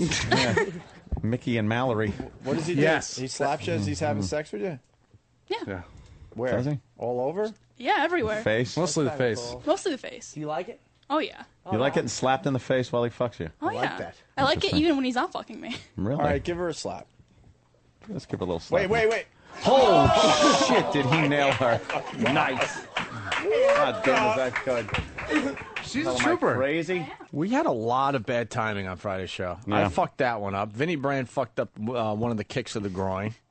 Because I think we get all excited. We want everything perfect, and the people aren't reading our minds, so they're like, all right, slap, poof, as we're still talking. Yeah, it's very hard to get people to do things when they're supposed to. Right. So you go, okay, we want you to slap her in the face. Wham! Yeah. It's like, no, like after we set it all up and get everybody quiet. Well, because we're trying to get the audio just right so everyone could really enjoy it out there. Yeah. But they're not thinking that. They're like, oh, you want to slap? Here it is. No, Bam. they're stupid. Wow. And you slap him back? Yeah. All right. Go ahead, give him one. Yeah. All right. Can we get the head out of the back? Higher. All right, listen. And Ant messed that one up. Yeah, I messed that one up. I messed the first one up. You messed the second one. God I'm the damn. only one apparently that knows how to not mess things up. You probably Thank God for me. Let's see if we get this one right. All right. You want to slap me again? Sure. All right. Same please. side? All right. She swings hard, man. Being slapped with her I'm not as shit-stained good with my fingers. left. You backhand me with that. You gotta get a solid. That was my jaw. Fucked up. Oh, fuck, man. Look how pissed he is. He's not pissed. He's getting really horny. Ew. No. It's a combination of both. More rage. Pat, than will you anything. have a black eye from that? That's a big hit. No, you want to punch me? No. Oh my God, that's all right. All right then.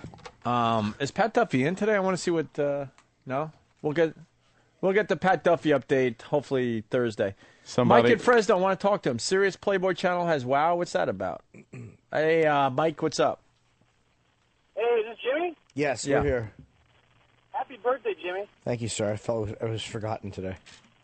I borrowed my wife's car the other day and had Sirius in there, and the Playboy girls have a new thing called Whip 'em Out Wednesday, Oh, yeah? Come on. where I guess you're supposed to mail in pictures of your tits. How about that? That's wonderful. All right, thank you, Mike. You bet. All right. So Some people are actually going, cam it up. They heard the clips and they're going, put the cam on it. We said this is from Friday. Hey, you dummy. We're going to get back to the kicking audio in a second, but we found the TBS thing. So what is this again? So it's like, let's say you're watching Family Guy, and Family Guy is brought to you by, in this particular instance, Coors Light. So then all of a sudden it cuts to like there's like a stand-up doing his act, and now he's doing a funny, quote, funny joke about Coors Light or Geico or Quiznos or whoever the sponsor Whatever is. the sponsor is. So this is the only one I could find. There's much more worse ones and than this, but this is the only one I could find. I'm going to try and get more. Are they good? Ugh, no. Jimmy, would you do one of these? Love to. I'm sure they'd find my material to be apropos for the occasion. All right, let's try it out here. Let's think of a sponsor that hopefully doesn't Let's sponsor on our pick a show. sponsor they're using. Let's pick a sponsor that Yeah. they use, and then before we hear the comedian's All right, material, let's go with... What's this for? This one is Coors Light. Coors Light. All right, Jimmy, your stand-up and Coors Light. All right. Coors Light. What a good drink. Because whenever I have Budweiser or Miller, I punch my wife right in the cunt. Not with Coors Light. See? I tuck the kids in, I go to bed early, and get up for work. Hey, that's good. I See, like you could that. Do these. That's funny. Here's an actual one from TBS. I like Coors Light. That's the best. They're always trying to fix the bottle. They're like, oh, we have a wide mouth can. We have a vent can. They even have a bottle that turns blue when it's cold. Listen, Coors Light, the can's fine. Find a way to put more beer inside. That's what I want. How about a Coors Light bucket or like a Coors Light IV for my dad? I want to be able to snorkel in Coors Light. Daddy's got a grain, all right?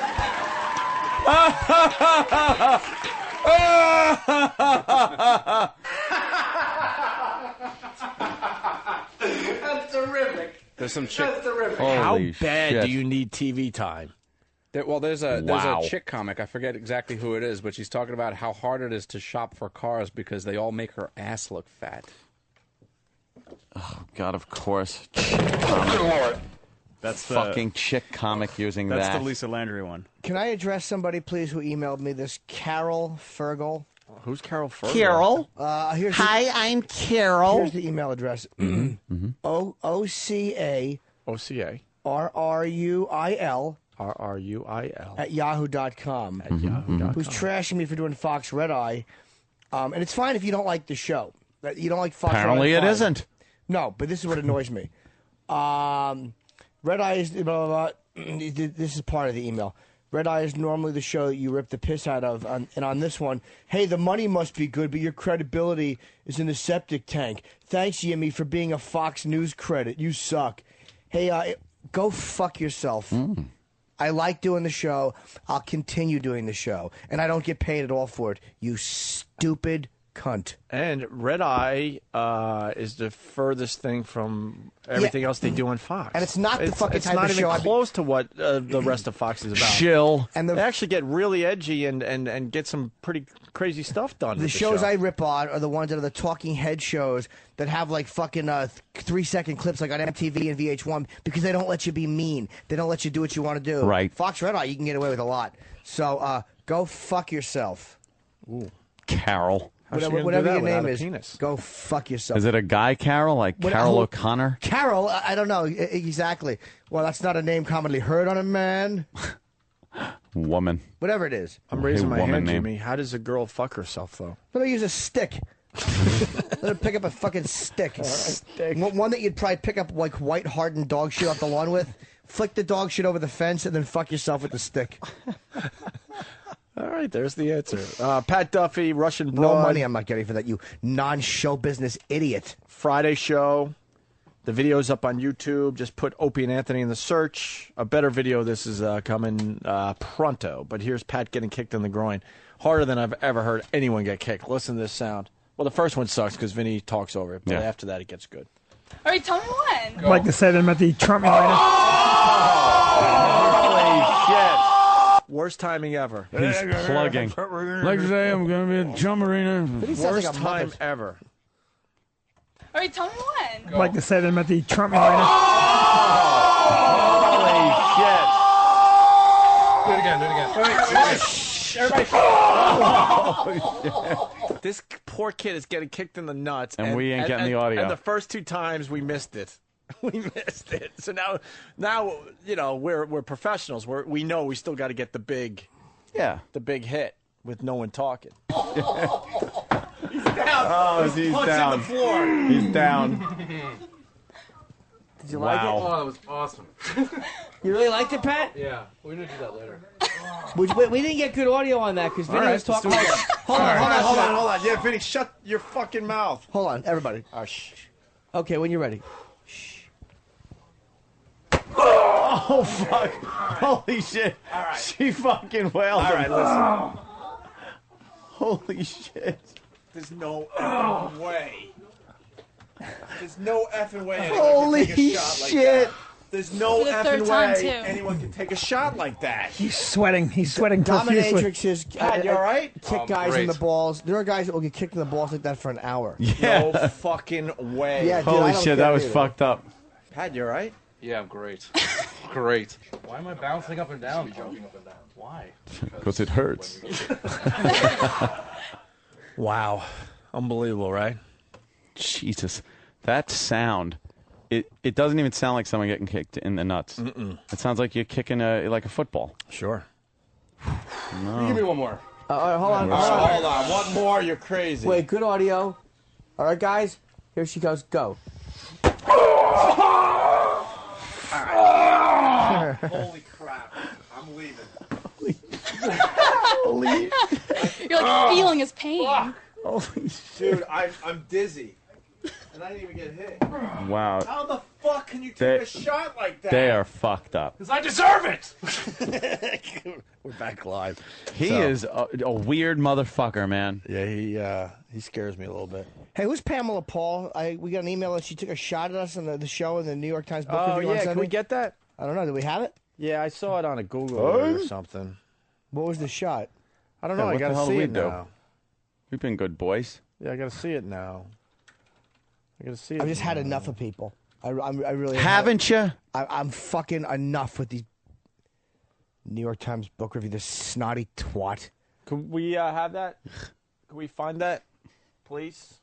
We'll get that. I've had it. It was, with people too. she was You're right. describing I a can't- book and said something like it's as funny as trying to listen to Opie and Anthony. Okay, It'd be let's funny or give her email something. out again and show her what funny is. Wait, Why I'm you not sure. Let's find. God. fucking cunt. Shut up. Fucking cunt. You're She's a irrelevant, big- fucking biased paper. How about Jason Blair? Why don't you have him write the book reviews? Fucking hiring quotas liar he turned out to be. Yeah. Fucking shitbird broad. All right, this is what she said, Jimmy. All right, what'd she say? Wow, she looks like someone that would be listening to our show. Let's first see. of all, Oh, really?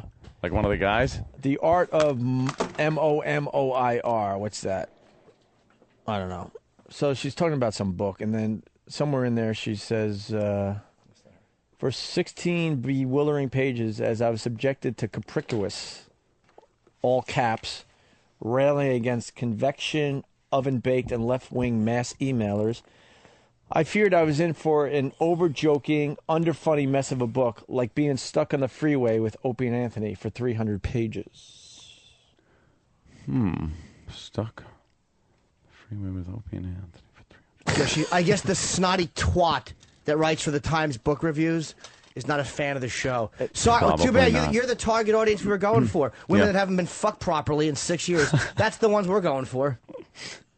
We're part of pop culture, my friends. What's wrong with this woman? Who is she? Pamela Paul from the New York Times. Of course she works for the Times. Beautiful Pamelia. Pamelia. Fucking hate that shit rag paper. So- What? I get that she doesn't like us. Yeah. But what was the problem? And why wouldn't you change the dial? With the- How does one get stuck? I was What's her email? stuck listening to Opie and Anthony. for 300 pages. First of all, you can't listen and Yeah. read. It You have was to do weird. one or the other, right? She was equating the book to our show. Yeah. And just didn't know how to being do it right. stuck. And probably we attack all the left wing shit she probably loves. Oh, Fucking yeah. biased Oh. hole. Shut up. Those misogynistic right wing. Yeah, exactly. Shut it. If anybody would like to get in touch with Pamela Paul, No, Danny, that wouldn't be right. they could No, I contact can't her allow this. and voice their own opinions about the You're Opie and fine. Anthony show at PamelaPaul.com. She's PamelaPaul.com? She's the author of Parenting Inc. Why would you parent ink? Seems Parenting like it's ink. fine by itself. You hold the ink jar in your asshole and then dip your quill into it. Fucking bitch. Can we see your website? And wait, there's also another book called Pornified, and also a book called The Starter Marriage. Oh, she sounds like a fucking ball of shit, this one. Ugh. What a ball of shit this Pamela Paul sounds like. Here, the Pornified. How pornography is damaging our lives. I love this Yeah, woman. you know why? Guaranteed one of her husbands was just in front of that computer all the time. Cranking. Just spewing a mess all over the place. And she was like, why? What happened? Well, there are girls on the internet I'd rather jerk off to. Mm-hmm. All right, here we go. I want to see her website. Yeah, let's go to... Yeah. Pop her up on the screen up there. This fucking... I want to see what this fucking... Wow, she's obsessed with us, huh? We don't know who she is, but she knows who we are, guys. There she is, Pamela Paul. I wouldn't mind fucking her in the face, I might, though. no. She's like a fuckable little face. Yeah. I would give her a poop shoot fucking myself. Parenting Inc. She's probably one of these uptight fucking moms that blames everybody else for the fact that kids suck, other than fucking like overworked people like herself who are probably not doing their jobs. Can you use the word swarmy in there? What's that? Swarmy. Swarmy would never fit. No. I didn't know that's a word. Smarmy? I like I don't know what swarmy is. She's just a douche. She's you know what, though? She's not bad looking. She's fucking... She's bent over... like on this counter, and that little fucking ass is poking back. You might want to, give her one. I wouldn't mind grabbing her hips and fucking her from the back. Look at the picture of her. You'll definitely want to fuck her. Like, she probably, you know what? A woman like that uptight probably would love a good deep fuck. You think? I absolutely do. Because I think that most people who tend to go in one direction so far are probably overcompensating for something. And how does she know about us? She probably listens. Who knows? She probably shaves her pussy and listens to the show. That's my guess. Right. Look at that sexy picture she has up there. Danny, find some good stuff about Pamela Paul. Thank you. Well, why don't we just get her on? Yeah, that's a good idea. That'd be nice. The Greg and Tony show. I want to review. I want to talk about her book. I think she'll know. No, she won't. She'll be stuck on the freeway listening to the Greg and Tony show. Let's give it a try. All right. Hey, a Fox News reporter goes into a group of anti-war protesters. Have you seen this yet? Outside Democratic Convention, and they curse at him. Of course they do. Oh, this is good. I'm not going to talk to you. Do you believe in speech? And the war! Right here. What's your name? Come here. What's your name? What's your name? My name is Junior Melendez. Oh, come on. That's not necessary. Do you have a message? Do you have an actual message with that? Do you have an actual message without cursing? What's your message? Stop the torture, stop the war. Stop the torture, stop the war. Do you not believe in freedom? Do you not believe? All right. Well, I got to let it go with that, Jamie. It's a little bit out of control here. That's just not necessary. All right, well, we're going to go then because it is out of control. I love how angry. That's really out of control. Wow. Shut the fuck up. Exactly. You got caught. Take it. The fuck Fox News chant Listen was to her pretty at the loud. end. Do you not believe in freedom? Do you not believe? All right. Well, I got to let it go with that, Jamie. It's a little bit out of control here. That's just not necessary. All right, well, we're going to go then because it is out of control. Oh, it is out of control. He is a little angry. There you could see Griff Jenkins, our own Griff Jenkins, in the midst of the crowd, giving them a chance to speak out, to tell what their message is, and they're not even talking. All they're doing is screaming and yelling at him. We'll make sure he's okay. We'll check back with him when he can get himself sort of away from that really raucous crowd. Raucous. He's fine. Exactly. I wouldn't worry about him. Griff Jenkins. I have issues with him. I am Griff Jenkins. Linga Luonga. Griff Jenkins. Griff Jenkins. Griff Jenkins. All-American Griff Jenkins. Griff Jenkins is a tool. What a dumb name. Griff! Authorities in suburban Atlanta say Darlene Dukes did not have to die. What? Officials say the 39-year-old woman called 911 because she was having difficulty breathing, but a 911 operator misheard the address and sent the ambulance to the wrong place. The mistake caused a 25-minute delay in response, and it's not the first mistake. In 2007, Grady EMS pulled our medical call taking out of that communication center because it was taking in an inordinately long period of time to dispatch critical life-threatening calls. So this is not one employee. This is a systemic issue. There's problems here. We need to fix this. People are suffering and people are dying. And quite honestly, this situation, which is sad and tragic, could have been prevented. Well, maybe it was how she was saying her address. It was hard to understand. Aren't they supposed to just be able to pop that up? With the caller ID, right? Yeah, maybe she had one of those, phones that are going over the internet that can't get 911 or something. Duke's parents say she eventually died from a pulmonary embolism. Officials say the operator should have noticed that the call came from a cell tower in North Fulton County, 30 miles from the mistaken address. City officials say the 911 operator was fired, but local doctors say this is a systemic problem and that the call center director should be fired. They're calling for an independent investigation into the 911 center and its practices. Should the guy get fired, though? Yes. He made a mistake. Yeah. Made a little mistake. Fire him. Yeah. Just fire him. It's like, by the way, is anybody else's cable doing this? When you watch digital cable, it's kind of go and it freezes up and then it blocks up. Yes. I'm fucking sick and tired of digital cable. It gets all cubed up. Fucking cubing up every time I watch a show. Fix it. It looks like a Pablo Picasso painting all of a Dude, sudden. it's enraging. And then he goes... Especially when it changes from dark to light or light to dark or fast movement. Dude. Changing that, the compression just can't handle it. And you get this pixelated mess that freezes. Or your screen just goes black and then comes back on. Like, what the fuck happened? I think us and you have different cable companies because you're on Long Island. Same problem, though. Because I know, because Verizon Fios is supposed to come to the area soon, and I want to switch to that, but who knows if it's going to be any better? I don't know. It's got great reviews, but who knows if it's going to have the same problems Time Warner and Optimum. Are they digital? Fios? It's like it's all digital. It's all digital. Why is Verizon better than Time Warner? I don't know. I just remember reading some reviews, and it was like the customer service. There's was an ultra fast fiber optic that they're using that goes to your house. See the fiber optic cables that everybody uses. It's really fast, but then when they bring it into your house, it goes back to regular cable, which slows it all down. Yeah. But they have a way now of bringing the fiber optic directly into your house and hook it directly up to like your router. For internet. Yeah, well, for both. Yeah. They're gonna internet's around now, and I think the cable's coming later in the year. But so far, from what I've read, it's the fastest. So it's the ridiculous fastest internet fast. you could even get. It's ridiculous fast. Okay. But again, it's like anything else. It depends on how many people are using it at one time, how many people are on your node, and sucks.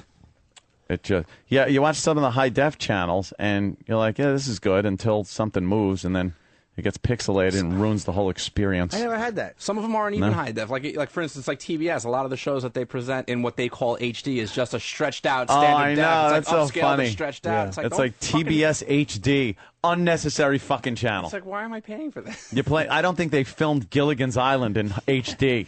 I don't think you fucking... They're just stretching out old Seinfeld episodes. Yeah. It's like... Wow, it's a widescreen, but when they go to the edge, everyone gets fat. Gilligan's Island, there was not one laugh to be had on that show. Not a one. That fucking show. Except, all right, when the professor raped Lovey. That was funny. That was funny. Because he used his fist, and he was so angry while he did it. Yes, he was fucking finally lost it. Being shipwrecked for so long. Thurston was a cuckold, and he used to like when the natives would deep dick Lovey in a big pot of Berlin water. Berlin water. And he'd have to be he liked when I like when the bulls come, Lovey, when the bulls rape you. Their big ethnic penises poking through their grass skirts. Lovey, here come the natives again, Lovey. Yes. Oh, Thurston. Yeah. They'd fucking choke her with their own scarf. Give her the throat yogurt. They used to like to make throat yogurt. I'll give you millions if you just come in her face while I watch. They're just fucking ravaged by natives. And the professor used to like Gilligan to take marmalade and rub it into his buttocks because it was sore. Gilligan would rub scented marmalades into the buttocks of the skipper. And like when Gilligan's finger would stray and he would tickle bag, no one said nothing. No one said nothing. No, because it was all those years of smelling the skipper's big ass in his face in the hammock. Oh, in the hammock, fucking bunk bed hammock. Gilligan would always turn around at night and put his face the other way where his feet were by the professor's head. Oh. This way his nose was under his big Alan Hale asshole. Could you imagine the fucking ass smell that the skipper would have on a daily basis? Yeah. Just ass crack sweat from being on a tropical island with no laundry. Wearing a pair of Dockers, afraid because he can't get off. Fucking big, dirty, fucking bunion feet. Oh. The skipper's a creep. Fucking despise the skipper. So glad when Bob Denver died. You didn't do anything, T. That fucking show is horrendous. I like to smoke pot way late in his life. They jump up in the air and make them run fast. Yeah. Oh, I love when they go in fast motion. Oh, how funny is that? Oh, it's not. If Gilligan prevented you from getting off that island so many times, wouldn't you just fucking kill him and get him out of the way? I'd cut his throat like a Chechnyan. I'd bleed him out like a fucking Chechnyan rebel. Yeah, where's that episode where they bleed out Gilligan? Like his throat is wide open and he's blinking slowly, but he can't move his head. Now we'll finally get off this island. That's all he hears. So they just bleed him out. We get it. Gilligan's going to mess it up again. They have a plan. They're going to go. It's the same fucking show. I guess you guys are right. And then they'll just go, oh, Gilligan. Oh. I remember when the professor hollowed out a coconut and then mashed warm coconut pulp and then used it as a pocket pussy.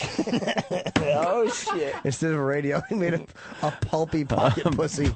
And he would fuck it while staring at Mrs. Howell through a hole in the tent that he fucking blasted with a cannonball.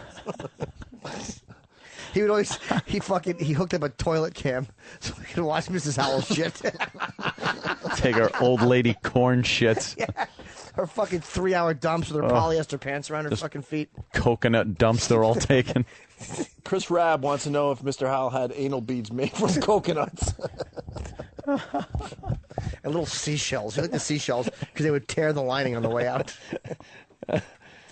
Oh, look, they're talking about the plugs of Mr. Biden. God, Are they? Look at us. We're on top of it. Everything on this show. Where Fox is he? News Channel, the VP plugs. Where's the ones now? I guess they're all gray ones, huh? In the bottom right-hand corner. What a wispy head of fucking hair that is. What a wispy do. All right, let's do woman argues with atheists on public access. This is some good stuff. Okay. She makes a very good argument here. God's everything, so if you don't believe in him, then you believe in nothing. Oh, okay, so you're defining God as everything. Well, God made everything.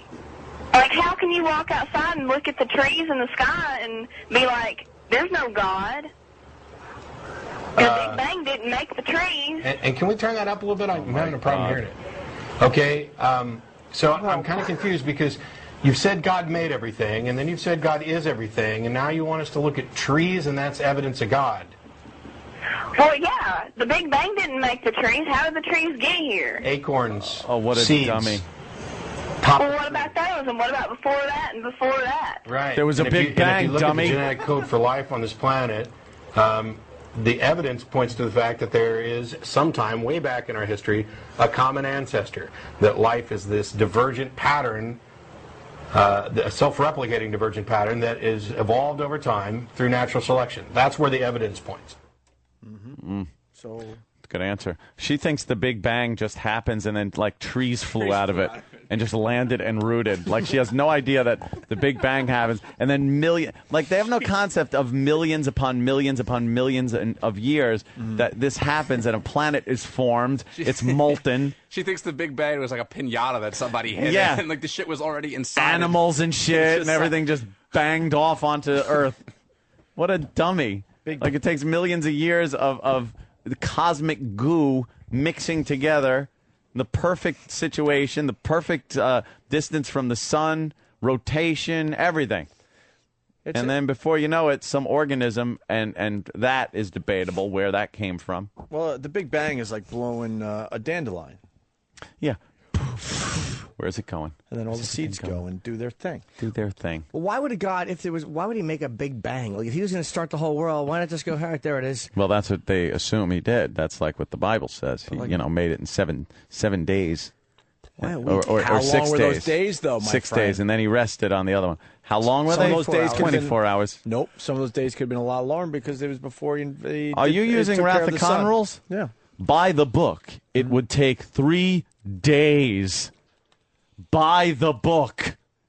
Here's Khan. He's supposed to be this fucking genius. I was just watching Wrath of Khan the other day and laughing my balls off. He's a superior race, Khan. He takes a starship. He's, brilliant. And he can't get past the code that, by the book, will be ready in 3 days. Get it? And then 3 hours later, he goes, bleep. All right, beam us up. He goes, but I thought it was 3 days. Coded message. It's like, what the Khan can't figure that out? This is geek stuff, Jimmy. Oh, no, it was great. Because I watched that. I also watched, which I haven't seen in a long time, and we only goof on the part where he pulls the tacks out of the map. Mm-hmm. Oh. I watched Mask. Oh, very Rocky good. Dennis. Very good. Movie. Yeah. Holy hilarity. Oh, my God. When she touches, the blind girl touches his face, and she thinks she's touching, like, the fucking mountain area of a train set, of a Lionel train set. Stupid Laura Dern. My favorite part is when Laura Dern's parents come to get her, and she's going, Rocky, Rocky, looking around, and he walks over, and the parents, the way they look at him, oh, my God. Oh, were they horrified. Hello. And when the camp counselor comes over and goes, all right, show me those pearly whites. It's like, no, show me those fucking chiseled up. Looks like he's been chewing on lock washers. What a big chin he had. Oh, with his big dumb chin. And what were the fucking motorcycle gang, the Turks? They hang out with some big-headed fucking freak. Some stuttering asshole. Mother had too much crank in her womb. Yeah, mother's all fucking drugged out. They wouldn't have sympathy for Rocky. They stunk. Take him to the carnival, go on carnival rides and bumper cars. They're a biker gang. They would have Should be racking head and selling meth. They would have played soccer with his head. Yeah, his big head. Oh, we have another clip from this. Especially since he wrecked her pussy coming out. They can't even fuck her anymore. Thanks to old Mount Rushmore. That fucking head. Old map pin puller. Why didn't Ben want to go to Europe? Was it something about that he was tired of Rocky sewing 4 hats together and wearing them? Dude, that was another thing I saw when his grandfather took him to the baseball game, the Dodger game, and he comes home all happy, and Cher is just fucking all drugged out on the couch, but he comes in all happy, he goes, look what I got! And he throws a baseball, and he's got a little Dodger cap on that giant head. Really? It is the funniest fucking thing. It's a tiny little Dodger baseball cap on his giant, disgusting head. On his giant Mr. Met head. Oh, that giant, misshapen thing. So why didn't Ben want to go to fucking... Ben, as it turns out, was living with his mom and not very happy. He was going to school. They had just graduated junior high. And he decided to live with his father in another state because his father hooked him up with a job. So instead of going to school, he quit school and got a job to make money. Oh, but and Rocky Dennis got all mad. Had to pull the pins out of the... And said, you know, you're stupid. You're stupid. Called him stupid. Where were they going to go in Europe again? He had like, everywhere. Italy, England. It was the whole fucking thing was full of pins. You take his huge head on tour around fucking Europe. Exactly. Jesus Christ. You could have called Ringling Brothers. They would have flown him for free. They'd have given him first-class airfare on Virgin. Fucking freak. Giant head. Should be in a tent with gypsies dancing around it. I got to see that movie again now. And then the people that just go, hey, you, over there, take that mask off so we can see who you are. He's like, well, if I could. And he's like, oh, I'm sorry. Take that mask off. What's wrong? My mom says I look like a lion. Do you? Did she really say that? Yeah, that's what he told Laura Dern. Because she was a lion. She looked like... When Mom said I looked like a redheaded bag of shit would have been more accurate. Mom said I'm an embarrassment and a cunt wrecker. Mom said I'm a pussy ruiner because the size of my head. It was like shitting a redheaded bowling ball. I look like a lion. Do you really? You Bert Lars sack of puke. Shut up. The blind girl-assist. Touch my face-assist. Yeah, she goes in for the touch, and he just grabs her hand like, no, this is going quite well. No. Exactly. How could she tell, though, fucking after she kissed him with those filed-down teeth? Holy shit. Yeah, that kissing scene was really disturbing. Oh, Rocky, come meet my parents. And they were like, oh, well, it's time to go. We want to beat traffic, the father says. And then every time he called, the mother's like, no, she's not here. Yeah. She's having her hair cut for 3 days. Wait, I mean, I bet you're kissing him. It was like kissing a hot air balloon with like a gorilla's asshole taped to it. That's probably what it felt like. Picture a fucking hot air balloon with a gorilla asshole in the middle of it. And then his mother gets a fucking prostitute for him because he was like, it's about girls, Mom. and storms off. So she gets all tanked at a bar and goes up to a hooker and sends the hooker into the room with him. And he doesn't even, fuck her. He sits there and talks. First thing she goes says is, "What's wrong with your face?" Did she say it to him? Yeah. I think Mom would have warned her. Yeah, right? Look, he's a nice guy. Yeah. You ever? Just a how slight much problem. to fuck a monster?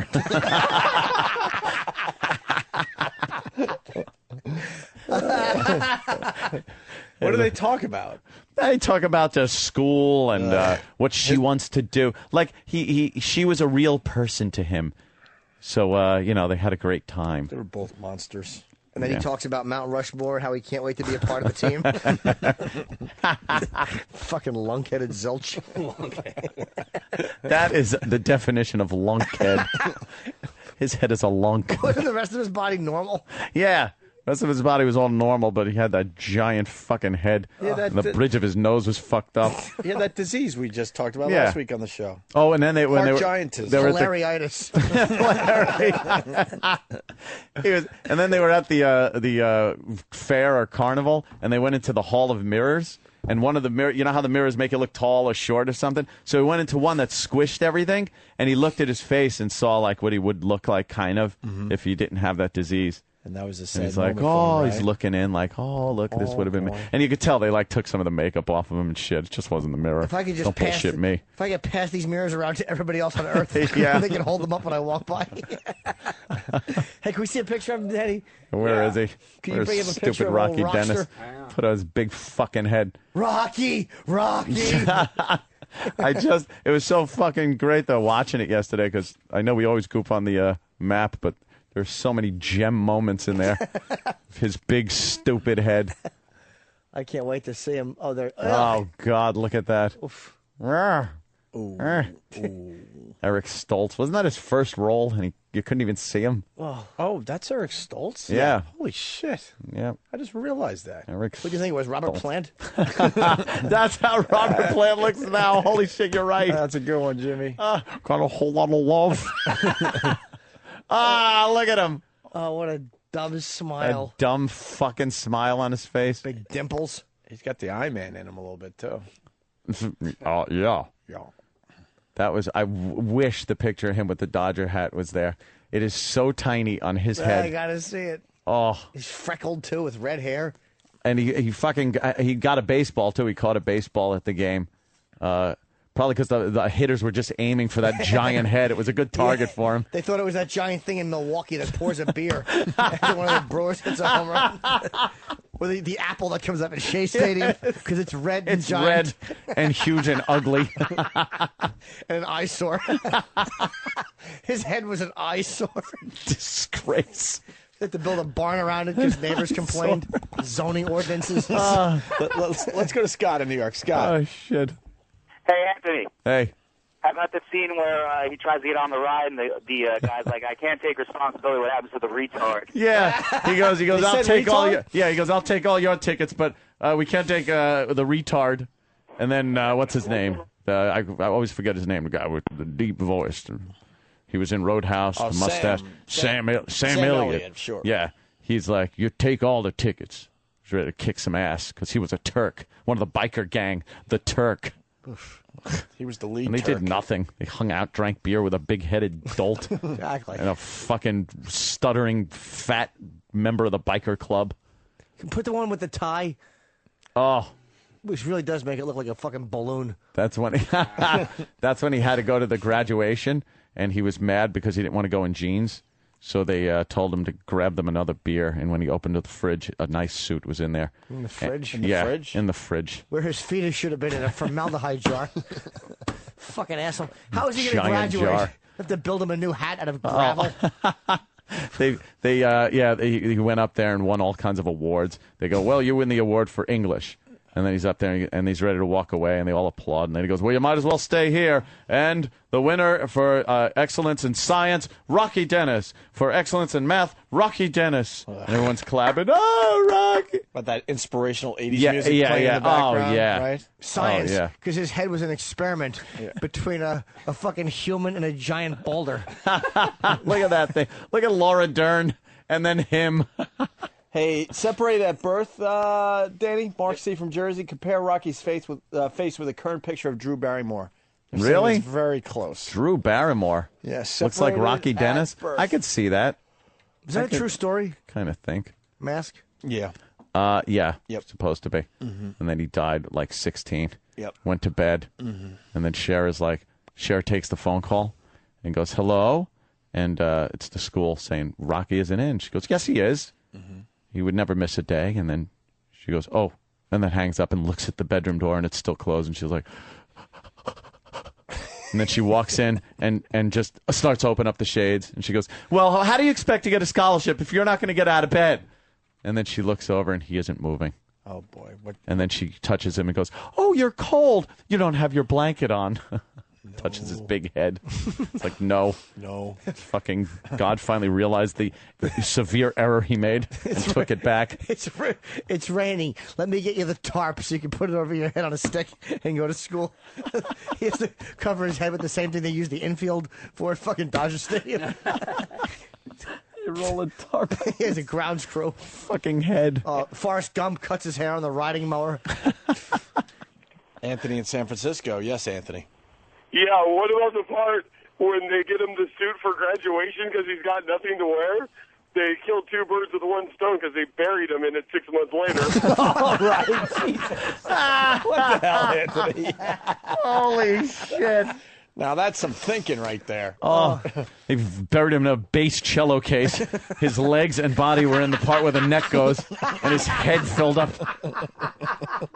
It's like one of those. He looks like an upside down, stupid Mexican bass guitar.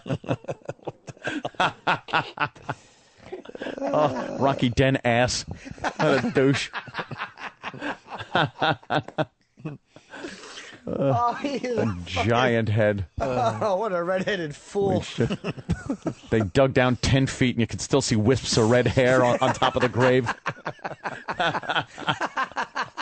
Oh, I hate his Look at smile. that long fucking chin. Somebody made the Rocky Dennis me for the Wii. For the Wii? Yeah, not very good. Yeah, not that good. Can't stretch it out better. Yeah, you got to play around with it a little bit. Hey, we got one more clip from this atheist and woman arguing. Horrid. On public access TV. The atheist wins. All he's going to say is Rocky Dennis. Rocky Argument Dennis, over. no God. I do recommend you watching that movie for the laughs again. It is hysterical. Stephen S. for Bayshore found the real Rocky Dennis picture. Where? Have you ever seen what he really looks Is there like? a real one? Wow. Get the real Rocky Dennis. Go to Wikipedia, my friend. Wow. Oh. Look under Nagel. And then you go image. Nothing. Yeah. Image. Oh, there it is. Oh. Oh, fuck. Oh, what did you do? Oh, fuck. God damn, Danny. By the way, for the listeners, tomorrow, I apologize. We'll get back to Fish Talk and Barney Miller talk. Oh, yeah. It's a must. It's a must. Why with this can't show. you grab both lines? Yeah, it doesn't let you do it. It's, Motherfucking cock. Let's go to Wikipedia. There it is. Oh. Wow. That's the real Rocky Dennis? He's actually better looking in fucking person. He looks like there's Wow, that's... what were those things in Star Wars? Oh, shit. The Mon Calamari Boba or Fett? something.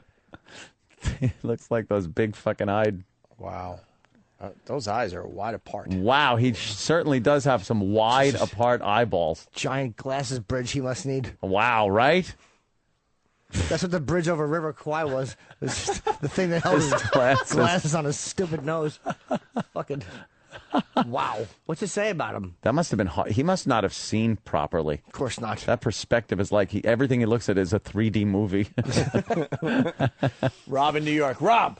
Hey, guys, which one of you can recite that poem that Rocky had to read to the class? Something like, these things are good. There's sun shining on my face. Things I like.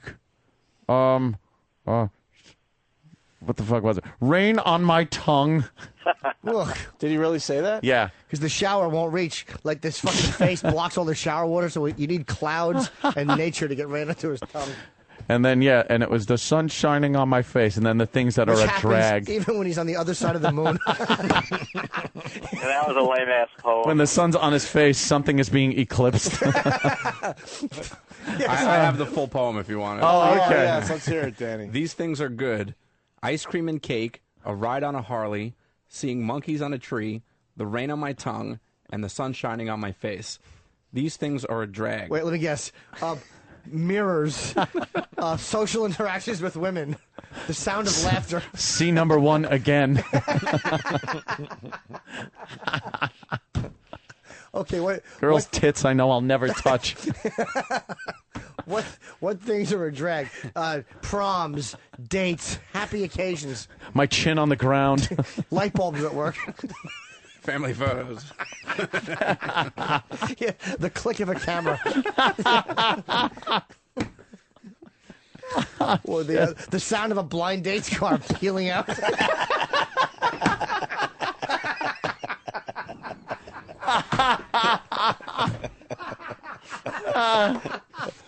Holy shit. Yeah.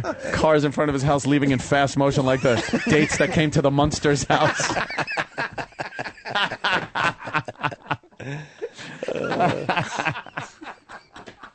Oh, shit. Things that are a drag.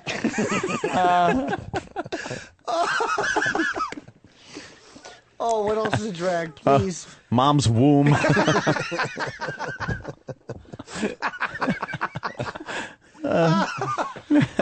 Halloween masks that only come up to the top of my nose.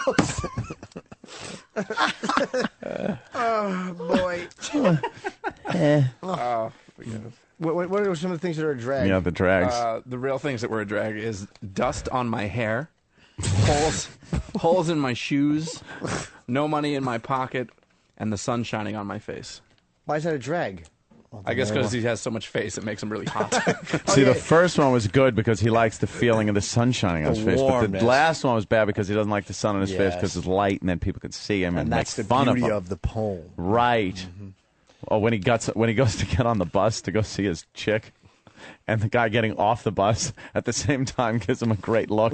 It's just like, oh my God, they're allowing creatures on this fucking bus. The sun shines on his face. It probably tans in sections. Like the top is really good, and the chin area is fucking peeling and flecky. He has to get like sunblock 15 through 58. Apply them appropriately on the fucking paint roller. Ope mentioned that there was a little bit of the I-Man going on in Rocky Dennis. Travis told me that if you Google image Rocky Dennis, it's a full page of just Rocky Dennis and then one Imus picture. Oh, look, there's Imus. Nice. There you go. All right, here. Let's get this other clip out of the way. The real Rocky Dennis was better looking, actually, than the movie one. He looks. He looks like he face planted off a motorcycle. He looks like something that lands and puts an anal probe in you and leaves. No kidding, man. Wow, when he was a kid. Let me see the top picture when he was a kid. There it is. Aw. He was born with the rare. It's a form God, of he looks like Hedda Nussbaum. He died in 78. He was 17. Yeah. Roy Dennis. Here we go. 78? I thought it was like 80 or something. That's really the real Rocky Dennis died, not the movie. Yeah, 78 is close to 80. I just take movies as fact. Oh, no. Yeah. All right. Here's that lady arguing about religion, God, and stuff. Okay, so all those chemicals just got together and randomly created life. So if we get a whole bunch of chemicals together, No. then it's going to create life again, which they've never done. No, that's not what anybody's actually saying. If your objection is that life can't come from non-life, now you're talking about abiogenesis, which some people do and don't include in evolution, but it wasn't, we're not just talking about simple happen. Who cares about this at this point? Mongo, go ahead. Listen to this. If you visit Rocky's grave, does it look like a pitcher's mound by the headstone? And he punches out nice. It wasn't, we're not just talking about simple happenstance. The original creation, formation of life may have been the rough. one. That's great. Mike, Pittsburgh, what's up? I bet you his graduation cap had to be like a big shitty pizza box. Pizza box with a tassel. I love that. Jesus. May have been the rough equivalent of happenstance, but that doesn't mean. Justin, Ohio. Another thing Rocky hates is stretched out T-shirt necks. You can just throw a bunch of chemicals together and get life. Okay, well, so you don't see God in anything. You don't see God out in the world. Everything's designed for us. Like the banana's designed for us. It fits in the hand. It fits in your mouth. It fits in your. Do you think Not that's in what? mine, maybe in yours. Do you think that was the intended purpose? Do you realize that the bananas that you eat, the bananas that you're looking at, are actually cultivated plants created by humans that don't exist in the wild? They can't reproduce on their own? What? Do you realize that? God didn't make the bananas you eat. We did. Whatever. Oh, so you can Whatever. make a banana appear in your hand right this minute? No. See, you're just atheist because y'all want to sin all the time. That's it. You got it. Wow. Yeah, the guy made some good points. Sure. I don't know about the banana thing. That's all right. You missed the lines from our listeners, one of which is, does it look like a pitcher's mound at the headstone of Rocky Dennis's grave? The graduation one is yeah, for his graduation cap, did they use a pizza box? And Jim, I think the best one was also under things that are a drag, stretched out T-shirt necks. Let's go to Bob in Alabama. He walked over Anthony's best line, things that are a drag. My chin on the ground. Yes. Implying he had a big chin. All right, very nice. Let's get to the line of the day as the Rocky Dennis lines continue to come in. To me, I was just giggling on the way in because he died 30 years ago. We just did a half hour making fun of Rocky Dennis. Rocky Because I Dennis. just saw the movie. Who died 30 years ago. I think that's funny, though. Oh, yeah. Let's say hi to Mike in Chicago. Hey guys, how's it going, man? The Windy City checking is in. your book photo just one page? Yeah. Oh my God, Jason in Carolina. Jason. Hey man. Hey. I got something that Rocky hated. Yeah. He hated the helmet laws. He had to hollow out a Volkswagen Beetle and put it on his head. Things that are a drag. Being an archery target. He would have to put a kiddie pool on his head if he wanted to go for a bike ride. A big-headed creep. Good Lord.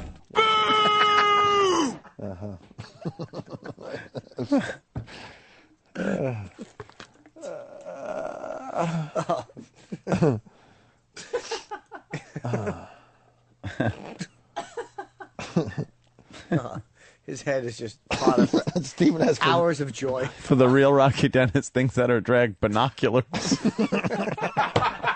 Oh, that's a good one. Stephen S. from Bayshore. Not only was Rocky never able to visit Europe, but he couldn't get into New York City either. His head kept getting stuck in the Holland Tunnel.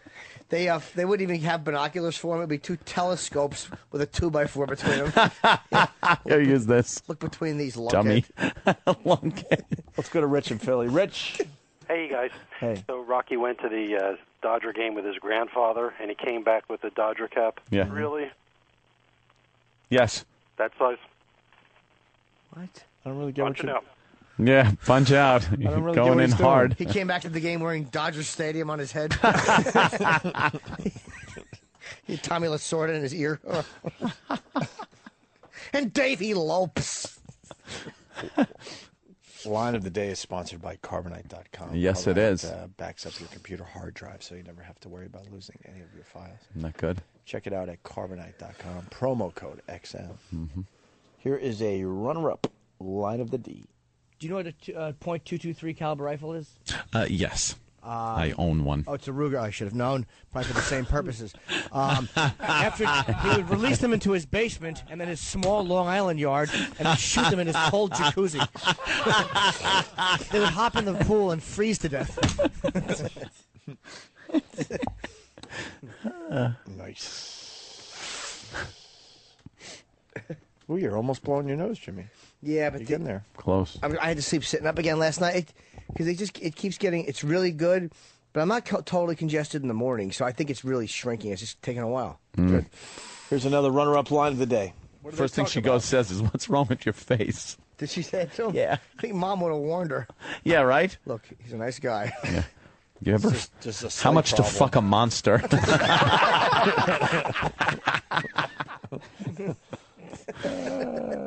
Yes. Terrible.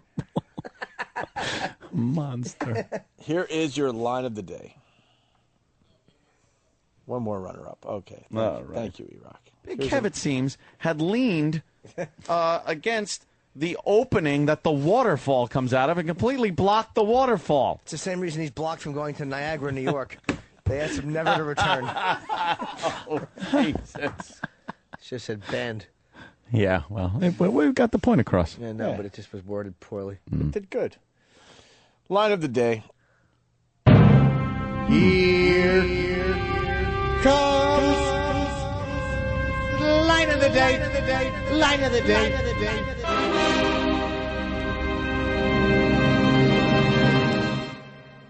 It was a job, sir, Brianna reportedly said during testimony. That's it. I didn't have pleasure doing this. I was paid to do it. He's such a liar. They do have to report whenever they fire their gun. Know that. There it is. Oh, no, that's terrible. Oh, no, that's terrible. We should do Walking on Sunshine after the line of the day, I'm thinking. Coin City yourself. Oh, my God. Part of the family. Consider yourself. What? Coin City yourself. What? I was just laughing at that. We got a command performance from Marissa last night singing Oliver, because she was in a play many years ago. Why Coin City yourself? I don't know. Did she It say was it like her. that? Yes, and it was her idea of an English accent. So she'd just go, "Coin City yourself," and we were fucking roaring, Did laughing. She mean it to be funny? No, she's like, that's an English accent. Like it is. Yeah, Coin City yourself. Kind of is, though. All I've been doing is singing works, that to though. myself. No, consider yourself. Yeah. Consider yourself. Coin City yourself. Coin City yourself. Oh, it's so funny. Danny writes little lists on his phone of things that she has said that are too goddamn funny. Don't ruin it. I know, but, well, not ruining Saving it. for my own show. Oh, I know. Okay, of course. No, I'll give it to you guys. Of I'm not course. Like that. No. Yeah, let's do it on our show, and then we move it over to your show. What's one that she said? There was one that was really, Give us one, hysterically funny. Let me get the list out. He actually jots these things down. He makes. I haven't in a while, but I still have. So funny. That's a good one. He's got to scroll through. Oh, okay. Here's one good one. Gerald Ford founded the Ford Motor Company in the 1960s. That's not a joke. No. That's what she thought. Yeah. See? I asked her one time if she knew where waves come from, and she told me that they were supernatural. I'm totally serious. Oh, and this is the one I think that you're talking about. Some people have blue eyes and some people have brown eyes because of generics. Generics. What's her name? Marissa Voss? Oh, and Murphy's Law is that thing for sex offenders. Coin City yourself. Coin. I love it. Right. All right, when do we go home? Let's get the fuck out of here. Let's. Goodbye. Adieu. Adios. Auf Wiedersehen. It's been real, it's been nice, but it hasn't been real nice. How could it be real and nice? Not real. How do we give the word? The word is given.